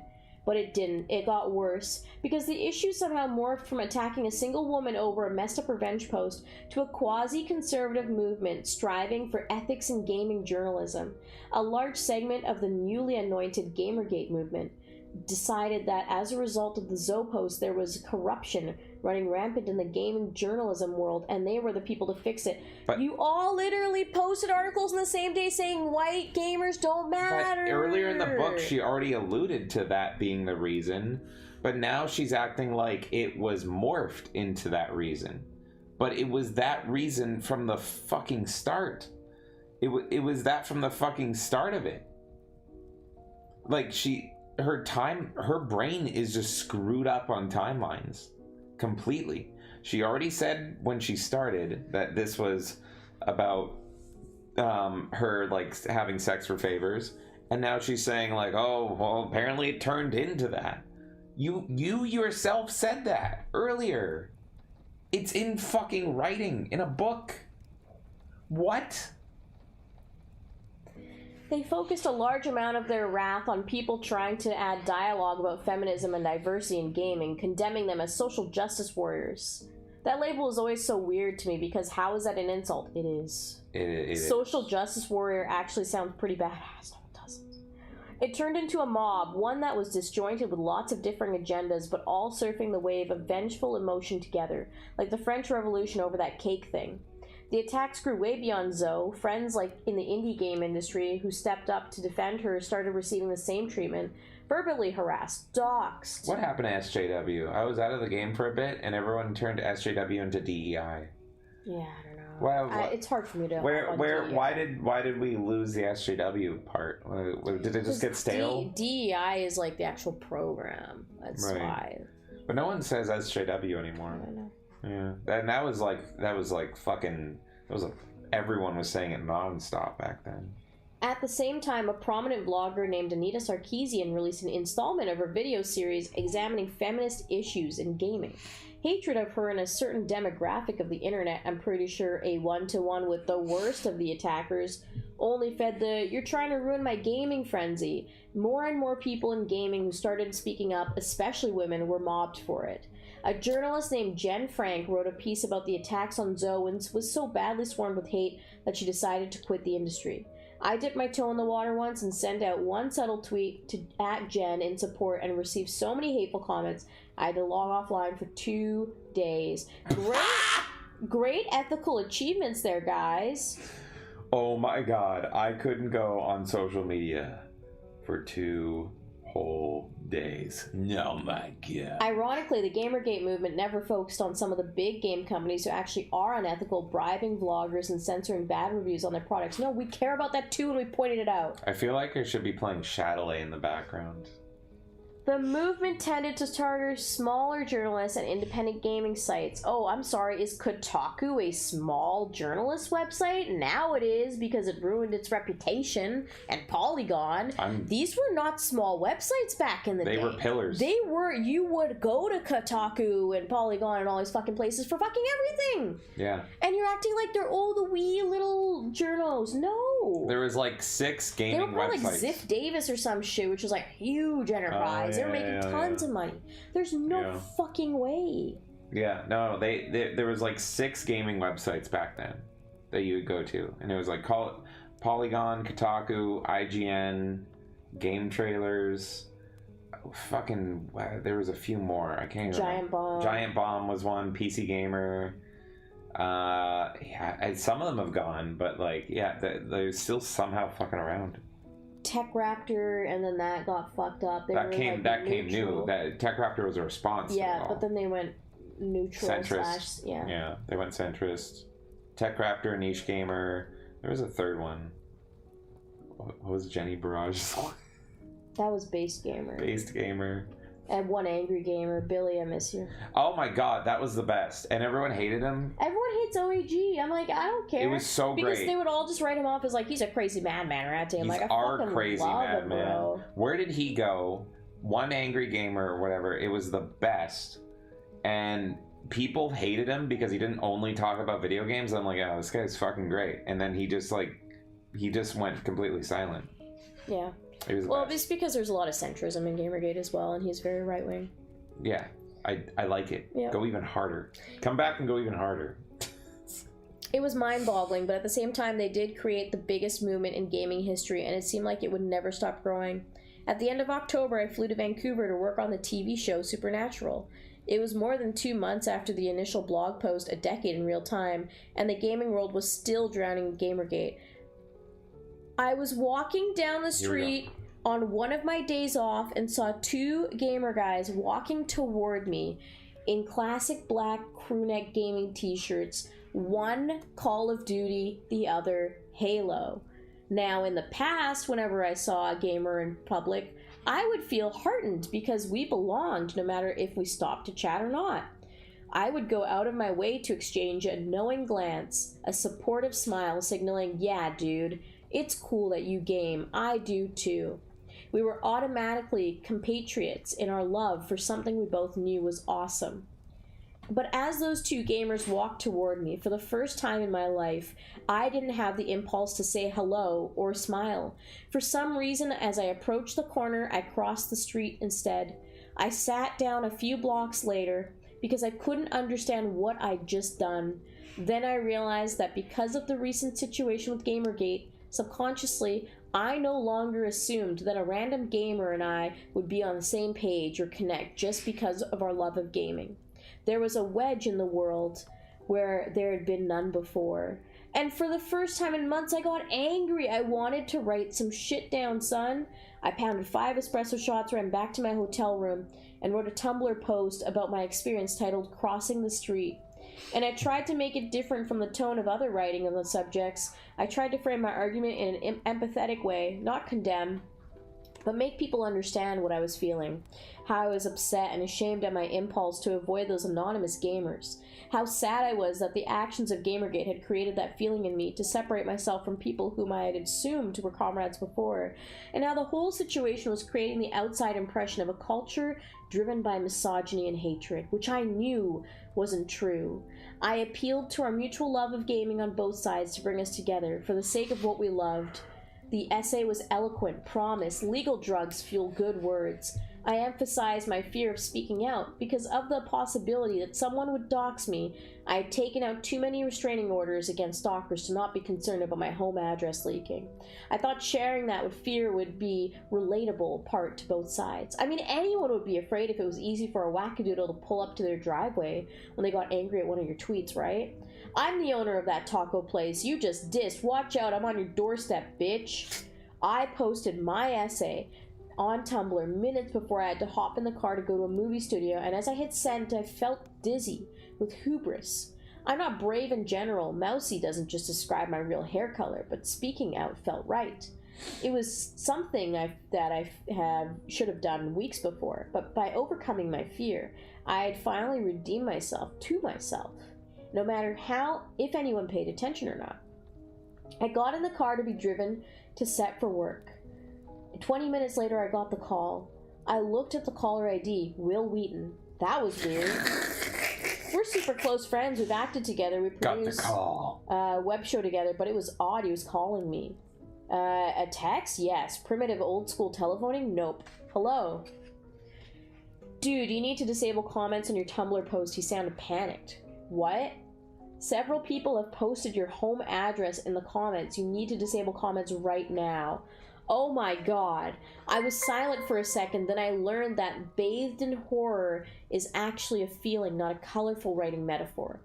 But I don't know. I don't know my password. I had just changed everything to 40-character 12-step identification the week before because of the celebrity hacking thing. I hadn't re-entered any of my passwords on the phone yet. It was one of those that sucks coincidences. Do you want me to reset it for you? I'm not home, but I can find some Wi-Fi. No, then you'd have to get into my email. I don't know that password either. Maybe I can do it on my phone. I'll call you back. I hung up and tried to load the Tumblr app, but discovered the interface was not easy to navigate when your hands are trembling in an aggressive way. The driver, a very kind older guy, offered to pull the car over. No, I don't want to be late for work. My voice was unsteady as my hands as I fumbled with the phone. Within a few minutes, I got my password reset, only to discover that I couldn't disable comments from my plugin for my phone. Crap. At that point, I started hyperventilating. All I could picture was awful people storming my house while I was out of town and killing my dog. Totally irrational, I know, but he was very old and friendly and the perfect target for malicious intent. Oh, I'm sorry, you're reading Brianna Wu's memoir. Right? I knew the longer my address was up, the more it would be shared and stored and available to anyone forever, bad or good. In my heart, I knew it was too late to prevent that anyway. I finally contacted a friend who disabled the comments on the post. There were more than 1,000 comments in the thread at that point, a lot of them vile and antagonistic and awful, exactly what you wouldn't expect as a reaction to an essay with a theme. Let's hold hands and get through this, guys. But such was the level of vitriol at the time. Oh, and there were also 4 separate people who posted my address with malicious intent. A few were business addresses and a few were definitely not. In the scene we filmed that night, my character Charlie murdered someone on screen. The experience was more than a little cathartic. I'll leave that analysis on why Gamergate happened, what drove it, and why it lasted as long as it did to someone's kick-ass graduate thesis. Hope you get an A. But hostility to outside criticism has long been weirdly accepted as part of gaming culture. You don't generally see hardcore knitters reply to someone who's saying, knitting is cool, But the needles could have been made more environmentally sustainable wood with, oh no, you idiot, my knitting is perfect the way it is. Don't you dare try to change it. You're obviously a fake. What's the diameter of that yarn? Don't know? Go die in a fire. I'll pause here if you want to. Master Gowa came in for 5, and he says, "Hail, Vivian James." Hell yeah. Gamergate was simply pushback against the game journalists that hate us. Billy D was awesome. Brian Martinez is the last of the original GG. Shit, I'm dead. I'm a ghost. Oh, I'm haunting everything. I know the name Brian Martinez, but I can't remember. I remember his name, yeah. Yeah, but Billy was great. I want to know where he went. And yes, Shadowlay to you, Master Gowa. That's right. Thank you so much. How do you Master do, my Gowa. fellow Kekistani? Oh, dear God. Oh. I just want you guys to know that as she was claiming that Gamergate wanted to kill her dog in Brianna fashion, she posted a photo of her dog. That's great. That's great. Just to like really guilt trip all the fucking retarded women reading this book. Oh my God. Thank you, Master Gowa. Jesus Christ. This Sorry, is. James, I know you're probably exhausted. We're close to done. We're so close. KK, what page are we on? 246. 246, and there's 278 pages. Holy shit. We can do this. We have the technology. We will push through. We will persevere. The mainstream media was already publishing what the hell is going on in the nerd world articles about Gamergate and quickly picked up on my story. Felicia Day's fears come true became the headline of the week, mostly emphasizing the violation of my personal information because, you know, that was the sexy part. The Guardian, Time, Washington Post, even New York Times all reported on my doxing. Most of the gaming and online commentary showed an amazing amount of support, but to me, the reaction of Gamergate itself was most fascinating.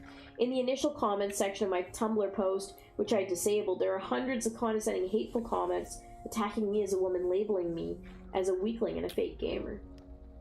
One of the top discussion points in Gamergate was about how I wasn't really doxxed. Some claimed I did it for myself for publicity or qualified it as inconsequential because the information wasn't hard to obtain.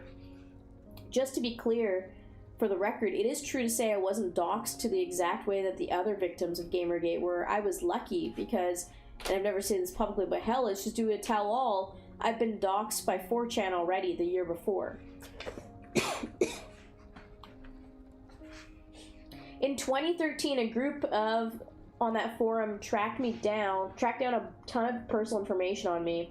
They shared all the pictures of the outside of my house and my license plate amongst themselves. A disturbed fan used that information and showed up at my door and made the way into my house. And afterward proceeded to obsess over me online in an erratic and abusive way to the extent that I was terrified he would show up again and do something violent.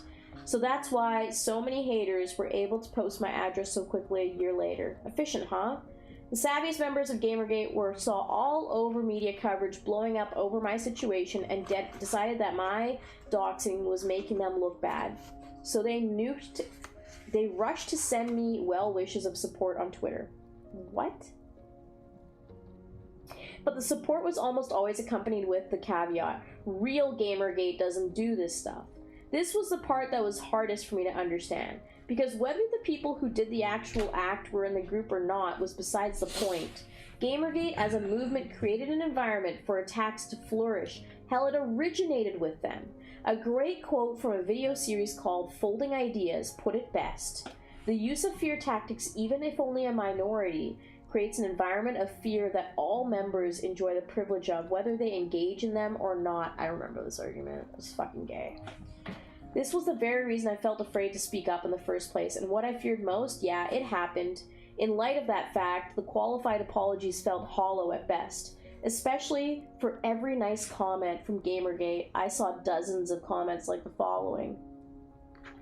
Feminists call anything they dislike scary because they know it triggers white knights. Felicia could have supported Gamergate and become a hero, but she took the SJW shill route and paid the price. It's a pity she chose the wrong side and became a part of the problem. Gamergate isn't about misogyny. Your stance in favor of bullying, hate, and nerd shaming is deeply disappointing. You've lost a fan for life. We just wanted to end the corruption. It just so happens that some of the people corrupt are women and feminists. I know it hurts, but what Felicia Day did was a PR hit piece. She's part of the media too. And I hope you die. Well, all of those were reasonable. It took 6 months for me to become comfortable with walking my dog at night. And I will never feel 100% safe in my own home again. I've had... Move! You're rich! And also, it's been 12 years. It's been 12 years, ma'am. I don't know when this book was written, but yeah. I think you're good. This was written around the time. Anyway, I don't care. I know where you live, and phone calls from strange area codes at all hours of the night. I have had people sitting in cars outside my window, certified letters to me, my address, just to say I know where you live, and phone calls, strange area codes at all hours of the night. Now I know how easy it is for anyone with an agenda to track me down. Feeling safe is a cure. Nostalgic feeling.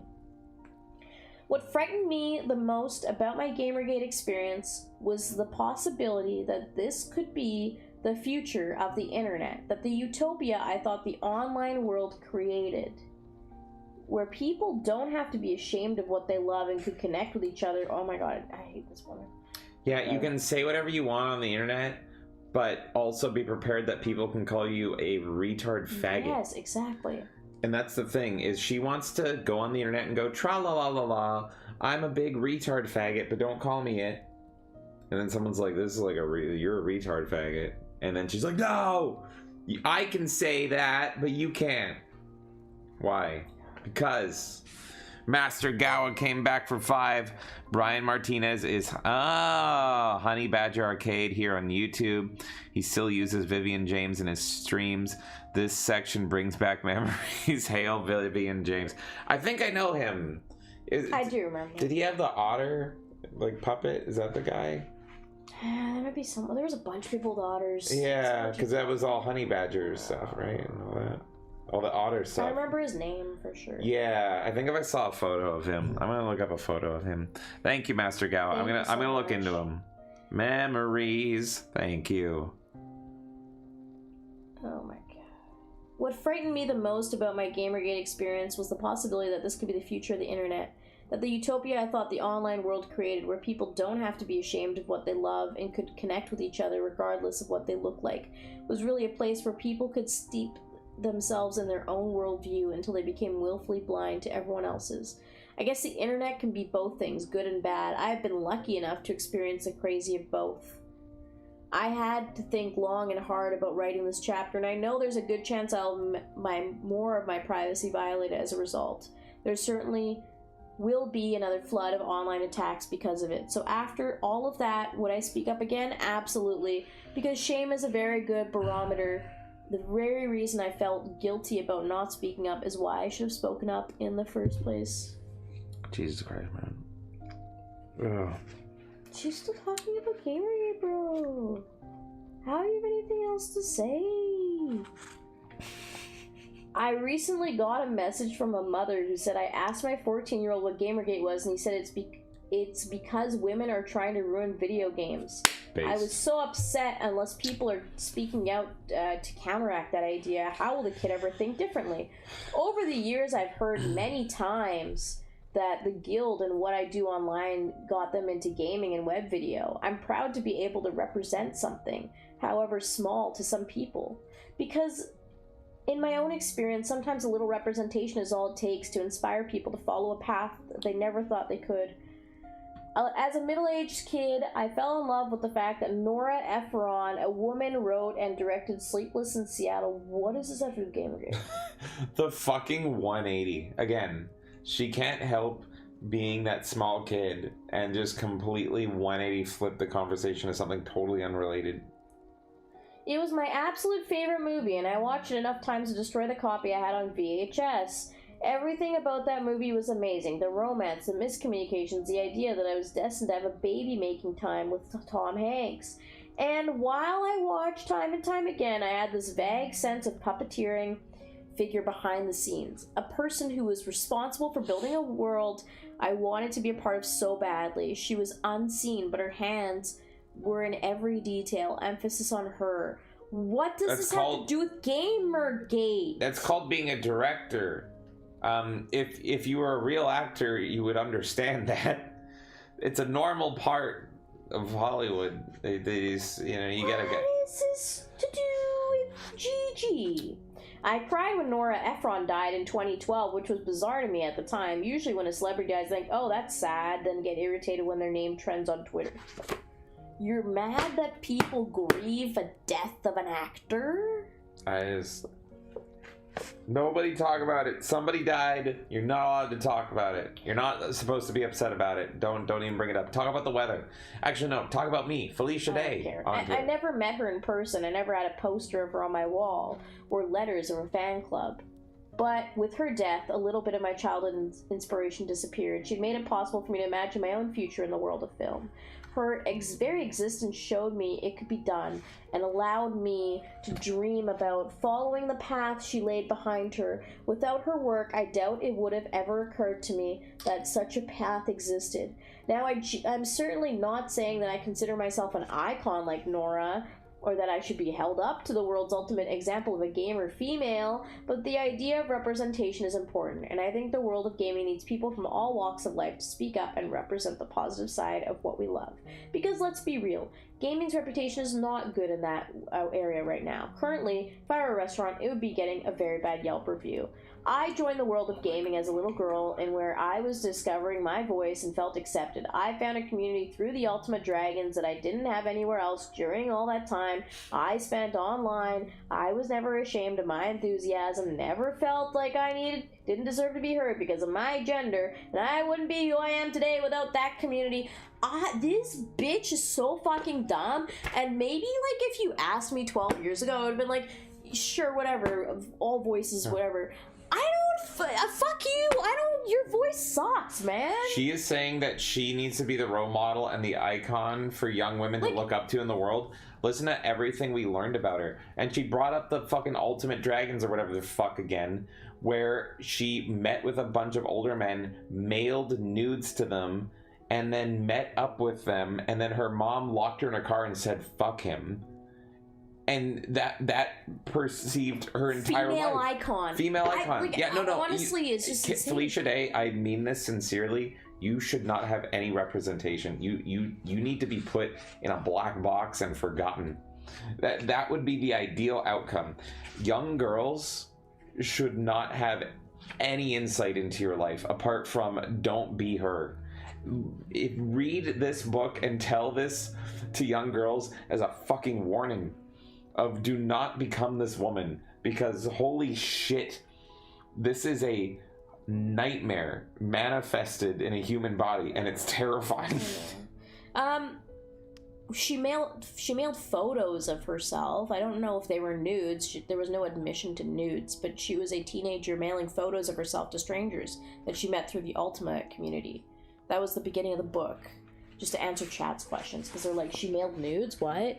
Okay, well, I'm deliriously inserting my own fan fiction now. But, yeah, I don't know. I think people wanted to have that, listen to all sides mentality, in the beginning of Gamergate, and that is completely left me. I don't care. These people are so disingenuous and awful. I just don't fucking care. They're unhinged. They think, we're the bad evil ones, and it's reading her book, it's you are... so how many times did she fantasize about murdering people that were a part of Gamergate? And just remember how many of these people turned into troons, or they were open pedophiles, and they claimed they were the good people. What was the name? The dog person? Remember with the little hand-drawn dog icon on Twitter?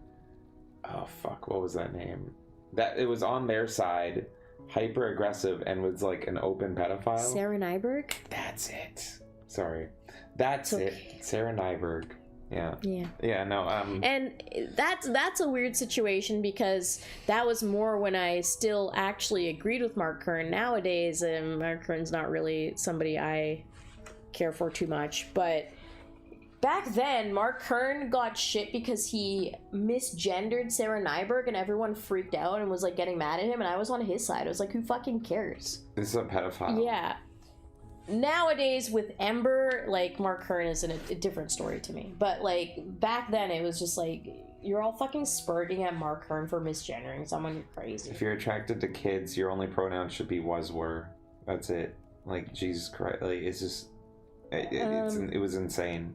I've got 1 page of Gamergate left. Let's do it. It's hard for me to imagine how that same 14-year-old girl might find a place to belong in the gaming world that exists today. With strong voices pushing her back, harassing her, questioning her authenticity with the unspoken threat, fit in the way we want you to get out. I don't know if I could handle that kind of environment. Perhaps I would hide my gender, or just quit games entirely. But I don't think those choices are acceptable for anyone. So if my speaking up made one person feel like they belong, or prevented one person from stifling their own voice, it was worth it. Because if you can't be your own weird on the internet, where can you be, and what would be the point? So, there is 1 chapter left. Oh my god. And it's just her wrapping up everything. Guys, and that's what we're finishing up on here. We did it. The final chapter. Holy shit. It's 10:30 a.m. We've been streaming since 6, and a lot of you I have seen since the beginning. That's insane. Yep. Thank you for joining us on this ride. Let's hear it. It's time for the final fucking chapter. It's been real, chapter 12. Let's wrap this up with some preppy go internet thoughts. In January of 2014, an executive from YouTube took me and my business partner to lunch to inform us that the company wouldn't be investing in Geek and Sundry or any of the other original content channels anymore. The 2-year funding experiment was over. We were on our own. I left the restaurant, got in my car, and drove exactly 1 block. Then I pulled over and burst into tears of joy. No, it wasn't PMS. Maybe it was relief that I could be free of my own computer or my own compass again, concentrate more or on less, and maybe have a digital vacation and log off for a bit. I immediately went home and wrote down the top things I'd learned, from the naive actress to inexperienced web series show runner to world-weary startup lady with Geeks and Sundry. I learned everything about creating business and the stab me in the eye way, but wow, did it feel good to take a moment to realize how much I'd grown over the past 5 years. And eventually it led me down the best path I could have ever imagined. In July of 2014, I sold my company to Legendary Entertainment, the coolest, nerdiest company in Hollywood. After a lot of meetings, it was clear here was a partner who would be fun to hang out with at Comic-Con. The head of the company, Thomas Tull, isn't a Hollywood dude, he's a math guy. And we have a conversation about fluid dynamics in comic books the first time we met, and I thought, wow, this is the coolest CEO bigwig I've ever met. I've met many, but he's definitely the coolest. Today I work with the company to create and produce shows for web and television, write things like this book, act in a ton of interesting projects, and still tweet and do conventions and stay connected with people in my online community every day. I've carved out the perfect job for myself, and the world has opened me up in a way that I could never have imagined as a weird homeschooled kid writing in that pink diary. A few years ago, I took a trip to George Lucas's Skywalker Ranch. We toured a huge warehouse filled with props and wardrobe pieces from Star Wars and Indiana Jones. I hover touched the real Death Star. Yeah, it was amazing. You can touch me secondhand, hover watch the... What? You can touch me and secondhand hover touch the real Death Star, too. At one point I stopped at a shelf with some odd-looking grenade objects, colorful but rough around their edges. What are these? Oh, they're from Star Wars. Part of the... Oh my god, I don't care about this shit, bro. Really? We have like 20 pages left. We're almost there.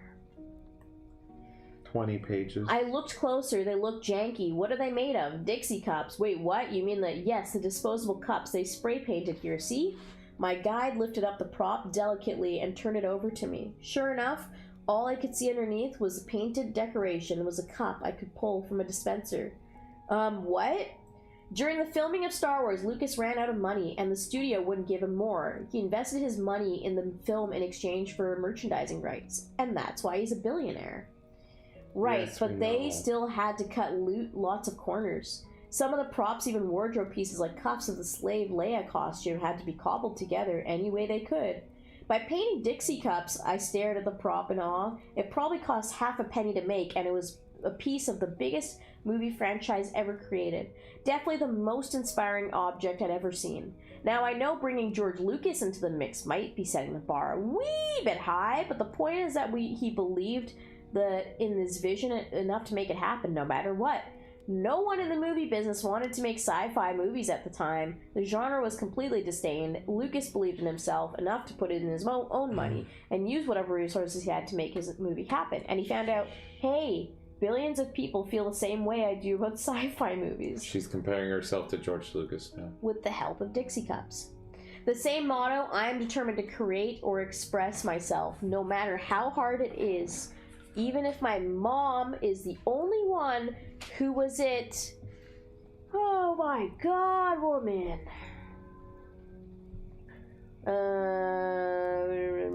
It was it.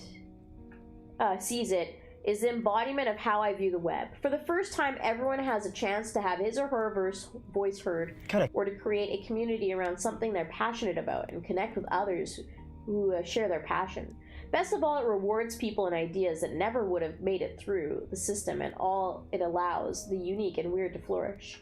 I love the idea of breaking the system, and the beauty of the internet is that it gives everyone, especially the unrepresented voices, the opportunity to do a little breaking. It might be extremely dorky to point out, but who you are is singular. It's science. No one else in existence has your point of view or exact genome. That is why we need people to share and help us in understanding one another, and on a bigger level than just taking a selfie. We need the world to hear more opinions, give glimpses into the world of diverse subcultures. Are you really into dressing your cat in handcrafted, historically authentic outfits? No problem. There are people out there who want to see that, probably in excruciating detail. I was raised incredibly weird, but one day I accidentally got brave and thought I had a unique viewpoint of gaming. I decided to jump into a web video, a world I knew very little about, to express it. Who knew there was anyone out there who wanted to listen? I believe the next Oprah Winfrey or George Lucas will not come from a local news desk or college film. Oh my god. You're so close. You're so close. He or she will come from the world of the web. Regardless of whether someone gave them permission or not, I hope all the copious amounts of oversharing encourages someone to stop, drop, and do something that's always scared them. Create something that they've always dreamt of. Connect with people they never thought they'd know, because there's no better time in history to do it. So bust through all the gifts and top 10 link bait and share something of yourself. If you enrich one other person's life, it will be worth it. If you find one friend, it will be worth it. Plus, the apocalypse may be right around the corner, and then there's a global warming thing happening. So take advantage of all this time. It's 2-for-1 sale, baby. Good talk, Felicia. And now we've got an extra part here, which is a book tour. The apex is in the years of going on the road to meet thousands of people and talking to yourself a lot, because I hadn't been doing that enough already. Portland was the city that almost broke me. I don't mean to throw shade. It's a lovely town, really, and was the second to last stop on my stressful but awesome 12-city book tour. Despite mental and physical exhaustion, some weird patches of dry skin shaped like Virgin Mary were popping up all over my body, plus a rash in my inner thigh made me think, oh god, do I have a disease that you can catch? I beat back hypochondria enough to get excited about this very brief Oregon trip. I would visit the one place on earth I knew I might wholly and completely accept, the den of counterculture, grunge geek, and craft-rich hiptitude, my people. In the heart, I consider myself a hipster before hipsters happened. I owned a fedora in 1999. I cross-stitched birds on things as a teen. Unironically, in Portland, I knew that I would be understood, embraced for having a douchey, gooey, artisanal chocolate center. I pictured it like a religious pilgrimage, or like being Jane Austen fan, bathing with a bonnet in her suitcase and a fake Madonna-like British accent. Direct me to number 4 Sydney Place. I'd be ever so grateful, governor. I had a whole half day free after I arrived in Portland with the humble agenda of see and eat and buy everything, so I decided to start by Yelping my way through every prominent coffee shop in the downtown area. And there's a lot. Every time I drank another latte, it was grabbing Sonic the Hedgehog speed power-ups. I hit 9 coffee shops in a 6-hour period and burned a hole in my credit card at every artsy handmade leather goods store in between. You can never have enough hand-tooled backpacks. I could fit that tiny backpack in the backpack I just bought an hour ago. Gimme 2! I wore head-to-toe plaid, not worrying if I looked like a lumberjack, because unlike in LA, there were actually trees around to say. Why are you talking about this after you said bye to everyone?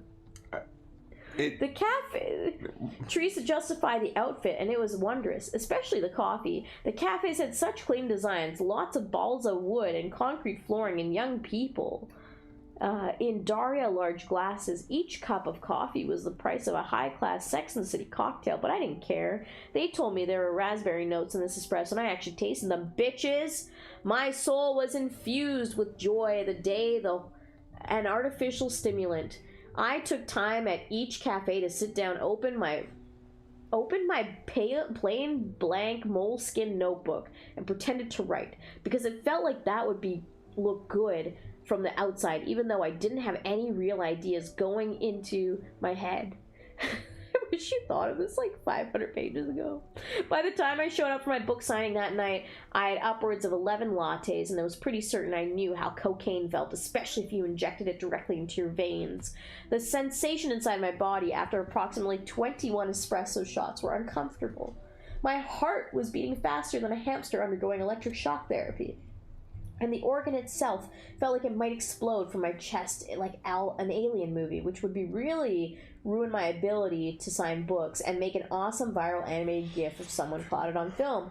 But as I walked into Powell's bookstore in Beaverton to start signing, I realized that there would be an upshot to my brain twerking, because there were like 1,200 people lined up for the signing. The bookstore was packed, like people milling about waiting for Black Friday. I had 3 hours to get through everyone. The math was hamster shock, hamster shock. I took a deep breath, tried to prevent the exploding heart gift from happening, and said to myself, you're here to meet fans who love your work. I mean, you could really screw your life up after this, and everyone turn on you and hate you one day, so that you don't take the evening for granted. Then I waved to the crowd, picked up the black Sharpie, and started signing like there was nothing in the mnemonic steam pump inside my exoskeleton for non-steampunk fans super fast. Thanks for coming to What's Your Name? How do you spell that? Neat. Who puts a Y in Fred? You do you. Ha! Get in here for a picture. Don't have her hand. I don't have a force field. You can't catch VD from me in the face area. I checked WebMD this morning. Next, nice to meet you. Yes, you can give me a dozen cupcakes. I need sugar for energy because I'm clearly way too calm right now. No, seriously. Throw them on the pile and I'll eat all 12 myself in my room later tonight. Not kidding. Wow, that was a loud laugh in your face. How's my breath? Coffee leg? Sorry? Hey, Terry, look at the camera and don't blink or I will cut you. Kidding. Here's your book. Get out of here, you. By the way, love your curly hair. If I could scalp you and transplant it on my own head, I'd be slicing you up already. What's that expression happening on your face? It was a compliment, Terry, I promise. Next, get up here, family. Yes, I'll hold all the babies, but lean in while I sign and pose simultaneously. It's the only way this works so I can leave in time to make my flight in 12 hours. Ah! I signed anything put in front of me. Books, arms, DVDs, pop Funkos. I have one of Charlie from Supernatural. Nothing fazed me. I even signed a full-size styrofoam headstone of my character Penny from Dr. Horrible. This may have creeped out another person, but if you are familiar with my acting work, you know that one of my best qualities is that I'm able to be super killable. No insult. I'm the Sean Bean of sci-fi women. Despite the stressful pace, it was fun because everyone was lovely and cool, and I could see myself sharing a cup of coffee with each one of my fans. And Portland definitely lived up to her crafty reputation. I received enough amazingly crafted hats, gloves, and scarves to survive the next ice age. I got dolls, stuffed animals, paintings of my now deceased dog Cubby. I'm crying now, by the way. And the signing was frenetic and insane and heartwarming. Then I encountered the thing I feared the most after my book release, confrontation. Can't tell you how many times toward the end of editing process I experienced immense paranoia about stories involving other people. I avoided including a lot of Hollywood anecdotes, something a few critics actually dinged me for because I didn't want it to seem like I was exploiting my friends. I was wary about Gamergate and Chan members reacting aggressively to the chapter on my online bullying experience because I dared to bring up what actually happened to me and portray them in a bad light. After the book was published, someone actually illegally uploaded that single chapter to the internet, drove some people in those communities piled on to pick it apart and in a disordered imgur murder board type way because, you know, ethics. But most important, I didn't want anyone that I knew in real life to be mad at me, to call me out for exaggerating an incident or not giving me credit where credit was due. Hell, I changed gaming user handles so it wouldn't be misportray fake avatar names of people. Thankfully, I had yet to run into anyone in real life who'd actually read about themselves in my memoir, but that was about to change towards the end of my Portland trip. A muscly guy approached the table. I grabbed the book from his hands with the same manic energy that kept going for me almost 5 hours ago. But at the specific time, I was sitting because I didn't want to get varicose veins. I blurted out, "Nice to meet you. Want me to make this out to you?" and started scribbling my indecipherable daughter of a doctor signature to save time while he answered. The guy said, "Codex, it's Tyler. Remember me?" I looked up, squinted a bit, then did a couple double takes to see it was actually him. This is the guy she made out in the car. Oh my god. Guys, it's like, she is George Lucas. It's like poetry, it rhymes. We're back. We're back to the most interesting part of the book. Are they going to fuck in the Walmart parking lot? This might be like a fucking romance movie. I'm in. Let's go. Holy crap, it's Tyler, the Ultima Dragon I was friends with at 14 from chapter 2. My first freaking kiss story guy standing in front of me. Eep? If you've read that story, and I assume you have since you're reading this book, Jesus fucking Christ, woman, you'll remember that I wasn't totally insulting in my retelling of that incident, but I did make fun of what happened and the people involved, because the whole situation was kind of easy to mock. The modern romance, traveling to New Jersey with my mom, the sloppy, not great first kiss, worse, mentioning Tyler's unibrow. All of those details flashed through my mind as I looked up and recognized him from almost 20 years ago. Tyler, what are you doing here? I thought you lived in New Jersey. I didn't see you at the signing in that state or in New York City, which is adjacent to New Jersey, so I thought I was safe from you, from this specific life situation. I'm in town for work and I saw you were going to be here, so I decided to stop by. He was smiling and didn't seem angry, like he wanted to punch me, which was weird. Awesome, unexpected, what a treat. You look the same except older. I mean, not old, just adult version of you, because we're adults now, legally. Oh my, I not mentally. Did you read the book yet, or did you just pick it up? No, I read it already. I hope you weren't upset by the chapter you were in. I tried not to make fun of you too bad, but humor had to be injected. Oh no, it was cool to remember those times. Actually, I remember them the same way you wrote them. Really, that's cool. And this was where my inner monologue turned into something neurotically worthy of a Seinfeld episode. Yes, the panic I was feeling actually morphed into a bizarre tiny feeling of indignation. Well, I'm glad you're not mad about any of it. Please don't sue me or tell anyone I kiss like a trout. I'm not. Anyway, I don't want to keep you. You aren't keeping me at all. This is awesome. Woo! The interaction was wrapping up. I could finally get off this roller coaster that was going behind my eyeballs. I stopped and stood up and looked behind me, the signing table, and walked around to give him a hug. The bookstore employees had been staring at us the whole time. If they'd been able to hear my inner monologue, they would have thought, they would have been staring harder. I turned and presented him to the crowd like a magic trick. Tyler from my book, everyone! My first terrible kiss! There was a round of applause. In a weird way, the audience was genuinely excited to see him. The same people in line were bowled over the Austin event by a guy cosplaying as Santa Tutu, the Build-A-Bear creation from my book intro. Yes, that happened. I took a selfie with Tyler and went back around the table to sit again. I'm sorry we can't talk more. There's just hundreds of people waiting as we speak. No, it's cool to see you again. You too. I took a deep breath. Sorry about your unibrow mention. No problem, I exclaimed. I examined his face. We're almost done, by the way. We're very close. Oh my god. I examined his face surreptitiously, I don't fucking know what this word is, and clocked that eyebrows were perfectly groomed now. No mid-hair happening at all. Clean lines, since people don't get less hairy with age. I wanted to say something like, "Grats, you really took care of that issue, dude," but then stopped myself from making an awkward incident. He waved and left. He seemed genuinely happy to see me, and I felt genuinely sad I couldn't leave the store then and there to catch up with an old friend. I got through the whole line after that and finished the signing around 1 in the morning. Then I went back to the hotel room and I laid in bed, staring at the ceiling for another 5 hours, wide awake. Portland coffee is stamina, y'all. Damn all those delicious raspberry notes. The incident with Tyler was probably the highlight of the book tour. I mean, how do you top that kind of weirdo encounter? But nothing could have prepared me for the tour experience as a whole. How do I put this? I love/hated it. Yeah, that emotion. Author friends tried to prepare me for the experience, but you kind of have to live it to understand how crazy it is. Going on the road was like attending a non-stop fan convention for 6 weeks straight, with every day not working spent in an airport traveling to another zip code. At first I was gung-ho. I mean, my book is being released. Use me in all places. But as the weeks wore on, my mind and body started to rebel. Great about the book and all, but I'm tired. My hypochondria is particularly flared up, especially regarding airport security checkpoints. I call myself, by imagining that I was waiting in line for a very macabre amusement ride. As I posed in that awkward criminal position they put you in, I'd think, what part of my body is a secret tumor that's getting pumped up with this scan today? Ovaries, your turn. Wee! In each city, the publishers arranged for someone to take care of me and keep me on schedule and make sure I didn't wander the city like a hobo, which was nice. I didn't have to think, just talk where they pointed me. The coolest part was that I was always met by lovely ladies whose job was to escort authors around. Yeah, that's it. That was their job, and they had such pleasant energy and often fresh-baked cookies for me in their car. I looked at them and thought, how the hell does someone like this hit the jackpot in a career? Side note, most of them also did food styling on the side, which is an actual thing I'd never known about, but Food Network.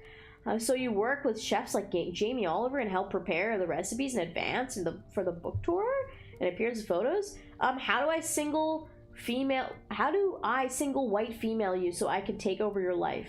I also got to sleep in a new hotel every night for weeks on end, which seemed glamorous when I set out for a nationwide jaunt, but ultimately sucked baloney balls. I mean, I stole enough free shower caps and mini shampoos of fancy provenance to last a lifetime, but trying to learn how to use a different TV remote control on a daily basis is a fresh torture no one should ever have to endure. I mean, isn't HGTV the same channel in every city? I often awoke so disoriented that I couldn't remember what city I was in, which way the bed faced, where the alarm was. I eventually had to stop drinking liquids after 7 nights because I'd forgotten where the bathroom was in the middle of the night and kept running into walls hard when I got up to pee. Then each morning I would wake up, do press interviews all day until my book signing that evening. Aside from talking about myself constantly, the most surreal, entertaining part of the experience was doing local morning talk shows. In pretty much every city, I'd wake up at 5 a.m. local time, get ready to be on air by 6. It was 2 a.m. my time, which getting up, doing my hair and makeup felt like driving a car with no engine inside, just desperately pushing it with my feet like Fred Flintstone.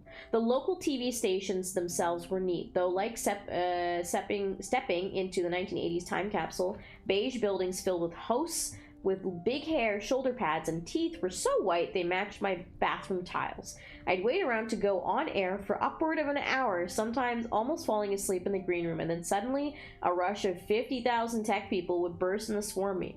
Felicia Day, great, you're on in 60 seconds. Put this mic on, sit on the left, camera's left, that's right, on the couch. 10 seconds, go, go, go. I'd hustle onto the set for my 2-minute interview, trying not to hyperventilate from the stress of reminding myself that this was a live show. All the anchors were lovely and pleasant, but they obviously met a lot of new people each day, churning through interview after interview, so it was hard to connect as a human and give relaxed answers. Crew members were speaking to the hosts, and through their earpieces while I was talking, teleprompters were scrolling to keep them on track, distracting me in my peripheral vision and the hopes that the hosts kept looking down at note cards with questions while I was talking. Maybe they were already preparing for the next interview, who knows? I just stood in the middle of the freeway of information and hoped the words came out. A few times that was unavoidable. One very nice host was in such a rush that she accidentally said, "So you were addicted to drugs and wrote a web series about it?" I stammered back, panicked. Now a portion of Toronto thought I was a crackhead. No, not drugs, it was video games, online games, people play them together. I'm a gamer. Then I turned and spoke straight in the camera like a PSA. No drugs, Mom, promise. On the plus side, I met a lot of celebrity dogs in local TV newsrooms. I guess morning shows are a core media outlet for talented pets, who knows. Frequently, they were headliners over me, so I just had to set the ego aside and start petting. Finally, at night, I got to go to the actual book signings, which were the highlight of the tour experience. I love fan conventions. There's like 3 pages left. Oh my god, we're so close. I love fan conventions. This was different from those appearances because the people in line had often already read the book and knew things about me now that I never revealed previously. At first, all the extra new information they had made me feel like an awkward one-sided first date. So you were homeschooled, huh? Your mom seems pretty wacky. I'd love to meet her. I felt a lot more vulnerable than I had at public appearances in the past, but ultimately the honest details I had shared in the book made interacting with fans more gratifying because in turn, they shared their own vulnerabilities like being homeschooled or anxiety or creative fears. And it was amazing to hear how it affected people. The thing that touched me the most in a surprising way was the number of dads, uncles, and brothers who came out and said, I'm getting the book for my daughter, niece, and sister. I think this will help keep her up with the geeky stuff she loves, but seems to be drawing away from. I don't want to abandon her for who she is to get her to try to fit in school. Guy after guy showed up and waited in line for my book, desperately trying to bring back something for an important girl in his life. People everywhere ask me again and again, why did you write a book? And I always answered, I wrote a book because when I would tell my story over the years, it would often make people laugh, and more importantly, sometimes it inspired them to create something despite any barriers or fears they might have. And that's true, but if you send something creative out into the world, it can be received and affect people in different ways than you expect or intend. And that was the most important thing I learned on the tour. The more stories I wrote down were mashed up into other people's minds in more useful ways than I ever could have imagined. All across the country, I met so many people who were changed in a small way by what I wrote, and I in turn was changed by meeting them. Ultimately, I visited 13 cities in 6 weeks, not counting the 5 fan conventions I did over the official book tours, fly interviews, sign, repeat, over and over and over. That's a lot of traveling, guys. I actually made gold status on American Airlines, which is almost as exciting as New York Times bestseller. I went home with boxes of gifts and beautifully, oh my god, written letters. It was very therapeutic to read, though what people wrote about the things that were the most painful for me to put on paper. I didn't feel like those hidden parts of me were so alone anymore, and reading through those stories helped me in the brief but tough emotional struggle I went through returning to life. I feel the need to jumpstart a new phase of my life by diving into another creative project, but I was empty on ideas and drive and everything. Burnout? That's a good name for it. It was a different experience from what I went through after the guild ended. There was a vague sense of loss that was similar to whatever happens when I pour myself into a project and then it ends.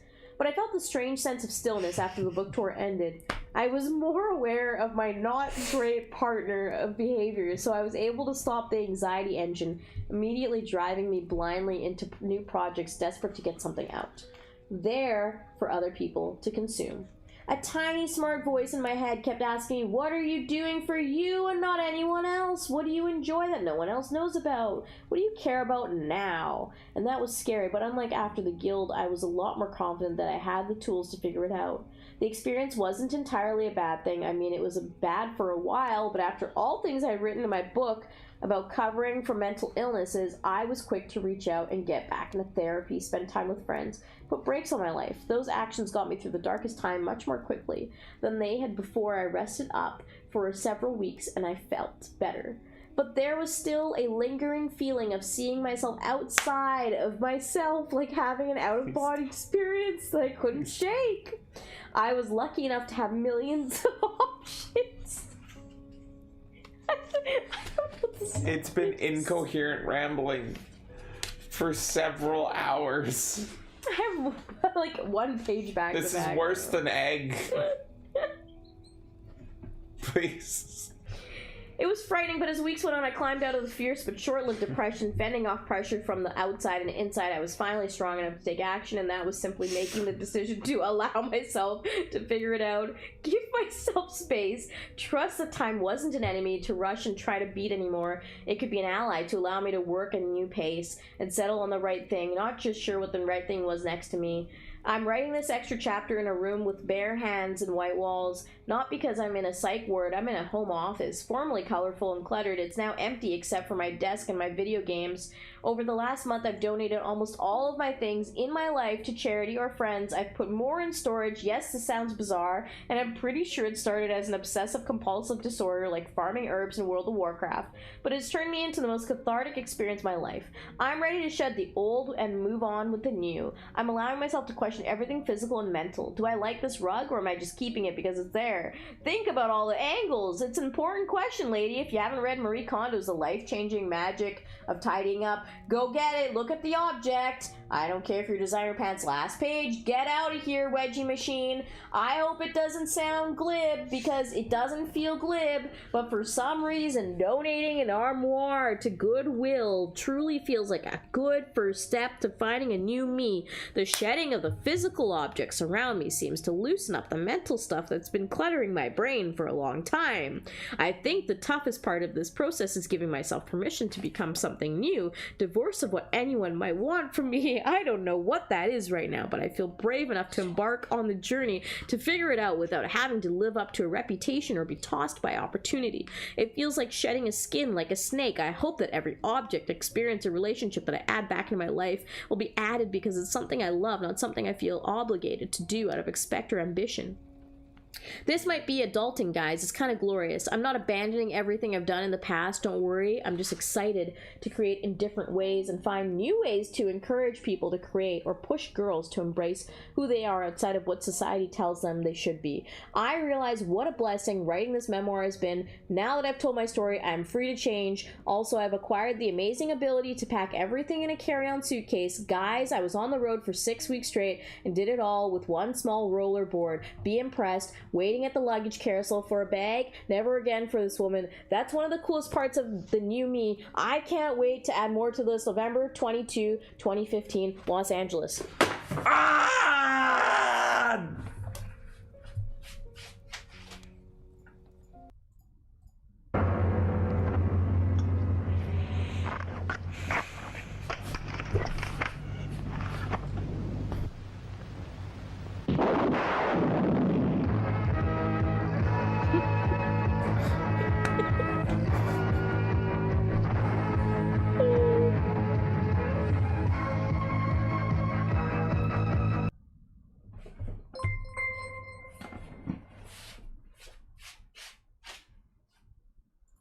We did it!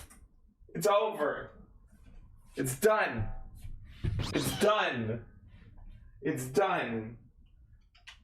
I never, ever, ever want to see that woman again. I never want to hear about her again. I want to get her off the screen. I'm 100% on your team, Kay.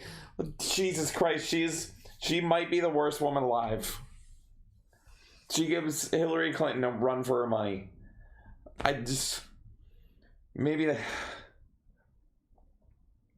Holy shit. This damaged, neurotic, insane bitch. Somebody got her pregnant. How the fuck? That is a huge warning. To men, stay away from women like that if they're even at 2% of that. And women, if you are even 1% of that, fucking fix it. You are horrific. Kay, well done. Thanks. Holy shit. Do you have anything to say to the people after reading 280 pages of incoherent whore rambling?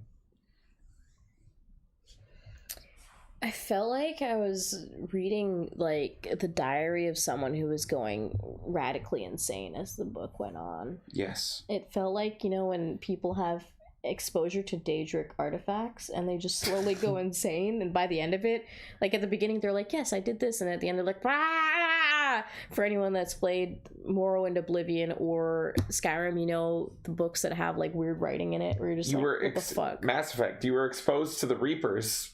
Yeah. Yeah, you got too close to the Reapers, and so you became them. How do we fix you?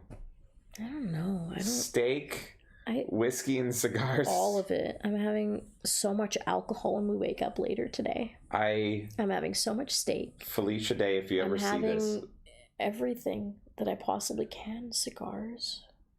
Felicia, if you ever see this, I want you to know I'm so sorry for your mother.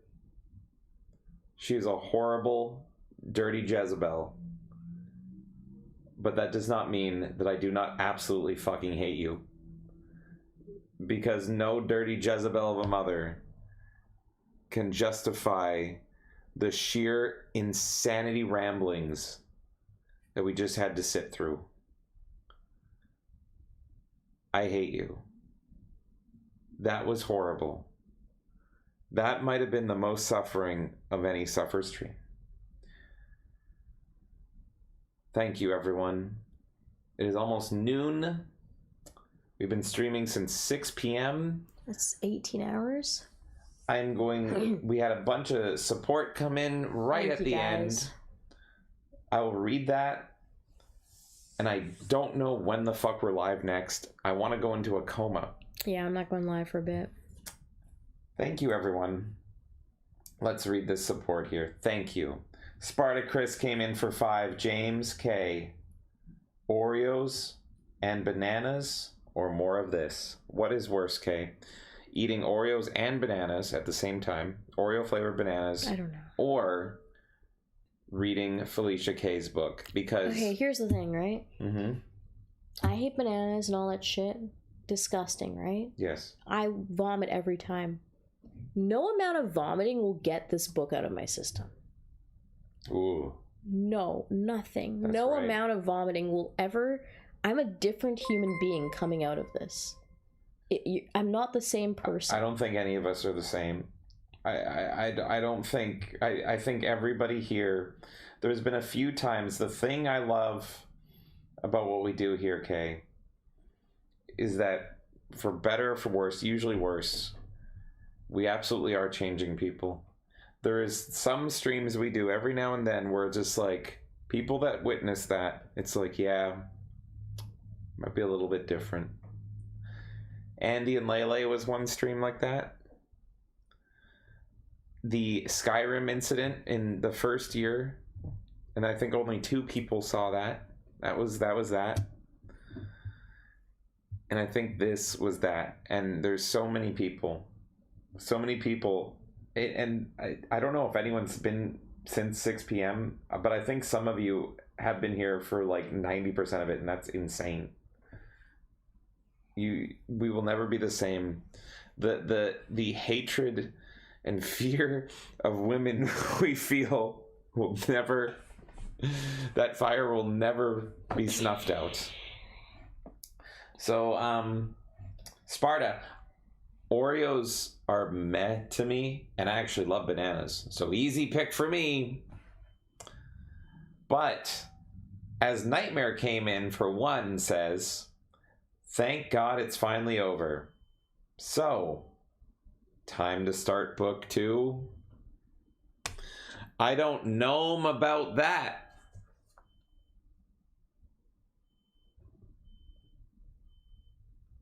Eh? Mm-hmm. Eh? Mm-hmm. Eh? Mm. Thank you, Knightmare. Thank you, Knightmare. Thank you, Knightmare. Thank you, Sparta. There's a few more here. Holy shit, you guys are crazy. Mr. Beak came in and he gave us a big old trophy for 20. Thank and he you did so not much. elaborate further. He was just like, here you go. Here, you've earned the shit trophy. Mr. Beak has granted us the shit trophy from the Samurai Doge here. Thank you so much. Thank you. Thank you, Mr. Beak. You're awesome. Thank you. Holy.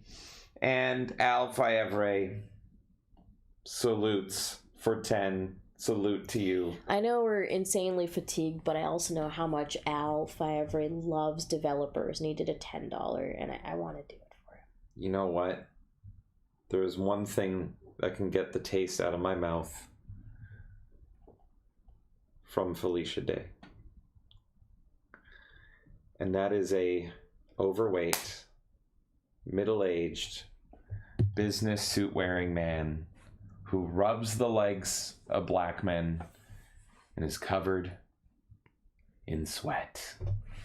Praise the sun, for it is time for... Developers, developers, developers, developers, developers, developers, developers, developers, developers. That's right.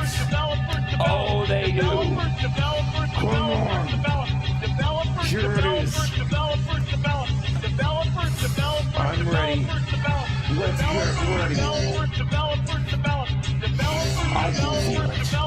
Felicia Day's defeated. The witch has cast her spell because of our immense sweat.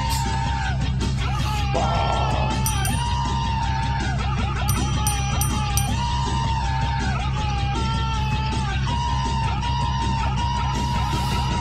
$280 pages. All of them ragged. All of them defeated. Every single one destroyed. The book is out of here. Oh, man, they did it. She defeated it through the power of sweaty bombermen. And you know what, hey? I got 4 words for you, and I think I speak for everybody. 4 words for you. I hate Felicia Day!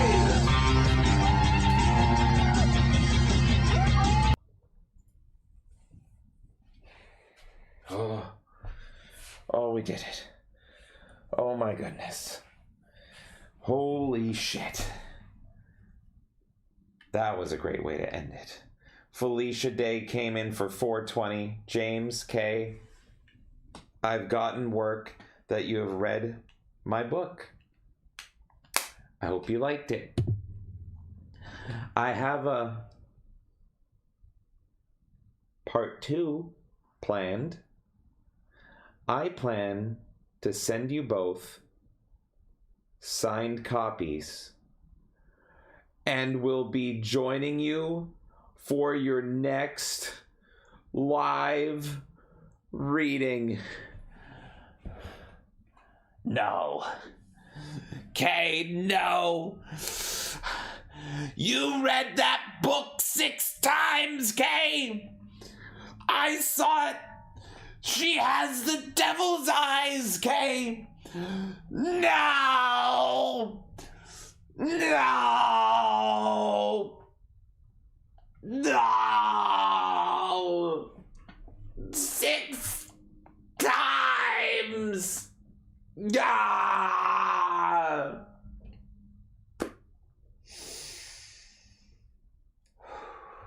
Okay.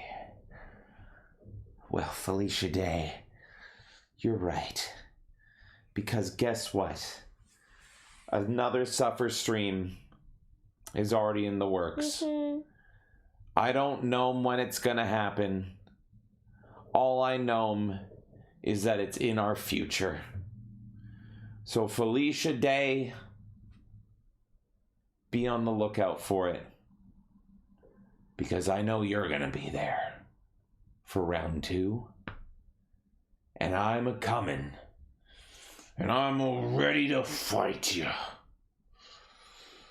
Thank you, Felicia Day. Okay, everyone. That's the show. Thank you, everyone. We are delirious. Thank you for the crazy support. I'm glad you liked the bomber. And just like a true horror movie, the sudden twist right at the end, that maybe, just maybe, the evil was not fully defeated. Thank you all so much. I don't know what we have scheduled. I can't think right now. So we will see you in the future, and I have a lot to read. Thank you all so much for coming out to Felicia Day. And it ain't over until it's over. Melee K, any last words? Thank you guys for all the support and for being here, a lot of you, since the beginning of the stream, which was 18 hours ago. And you even came over from another stream because we had to end the first one. Thank you. I fucking hate Felicia Day, and if any of you sat through this book and don't feel the same way as me, I don't know if there's any saving you. I don't know. We have it documented. We have the proof. It's just, it went from 5 reasons to hate her to 5 million. I believe it was 6 million. Ladies and gentlemen, that was the Felicia Day stream. Oh my god, send this to your loved ones to let them know the horrors of the day. Until next time, goodbye everybody, goodbye. Oh my god, thank you all so much for coming on down to 2 streams, our longest stream ever.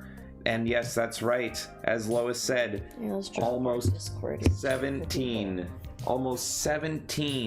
hours. 17 hours, smashing our previous record, which was just around 12 hours for a show.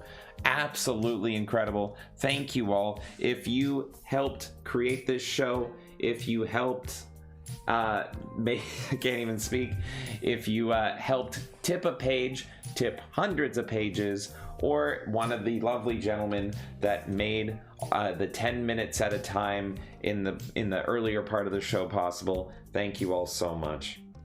You guys are the best. I'm gonna thank all of our lovely supporters from part 2 and everything I can find on Stream Elements in the past 17 hours. Here we fucking go. Let's see what we got here. Saint, thank you. Endyman, thank you. Skimming. Let's see here. What do we got? And feel free to click that Discord link, or that Linktree link, so that you can follow us, because I don't know when we're live next. So come join the Discord and hang out, because we'll be deliriously miserable in there before you know it. Let's see. Sparta, thank you. And I can barely feel my face. Okay, let's go over to YouTube now. Just checking for things that may be missed here.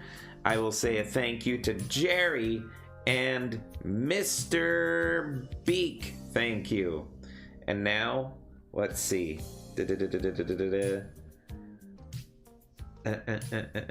Quitting? I don't think we're quitting. Not permanently. We'll be back.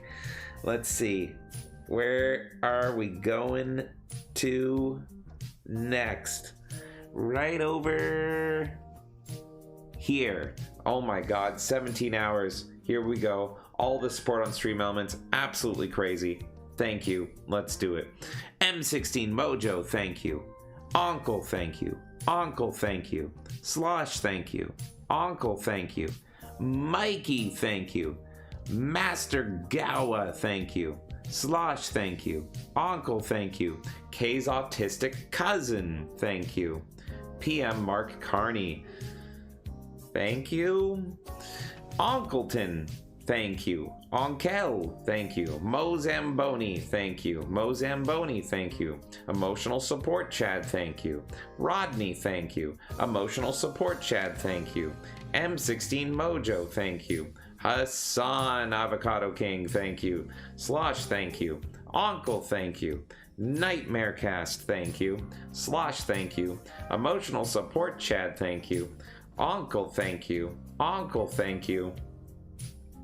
Emotional support Chad, thank you. Uncle, thank you. M16, thank you. Emotional support Chad, thank you. Emotional support Chad, thank you.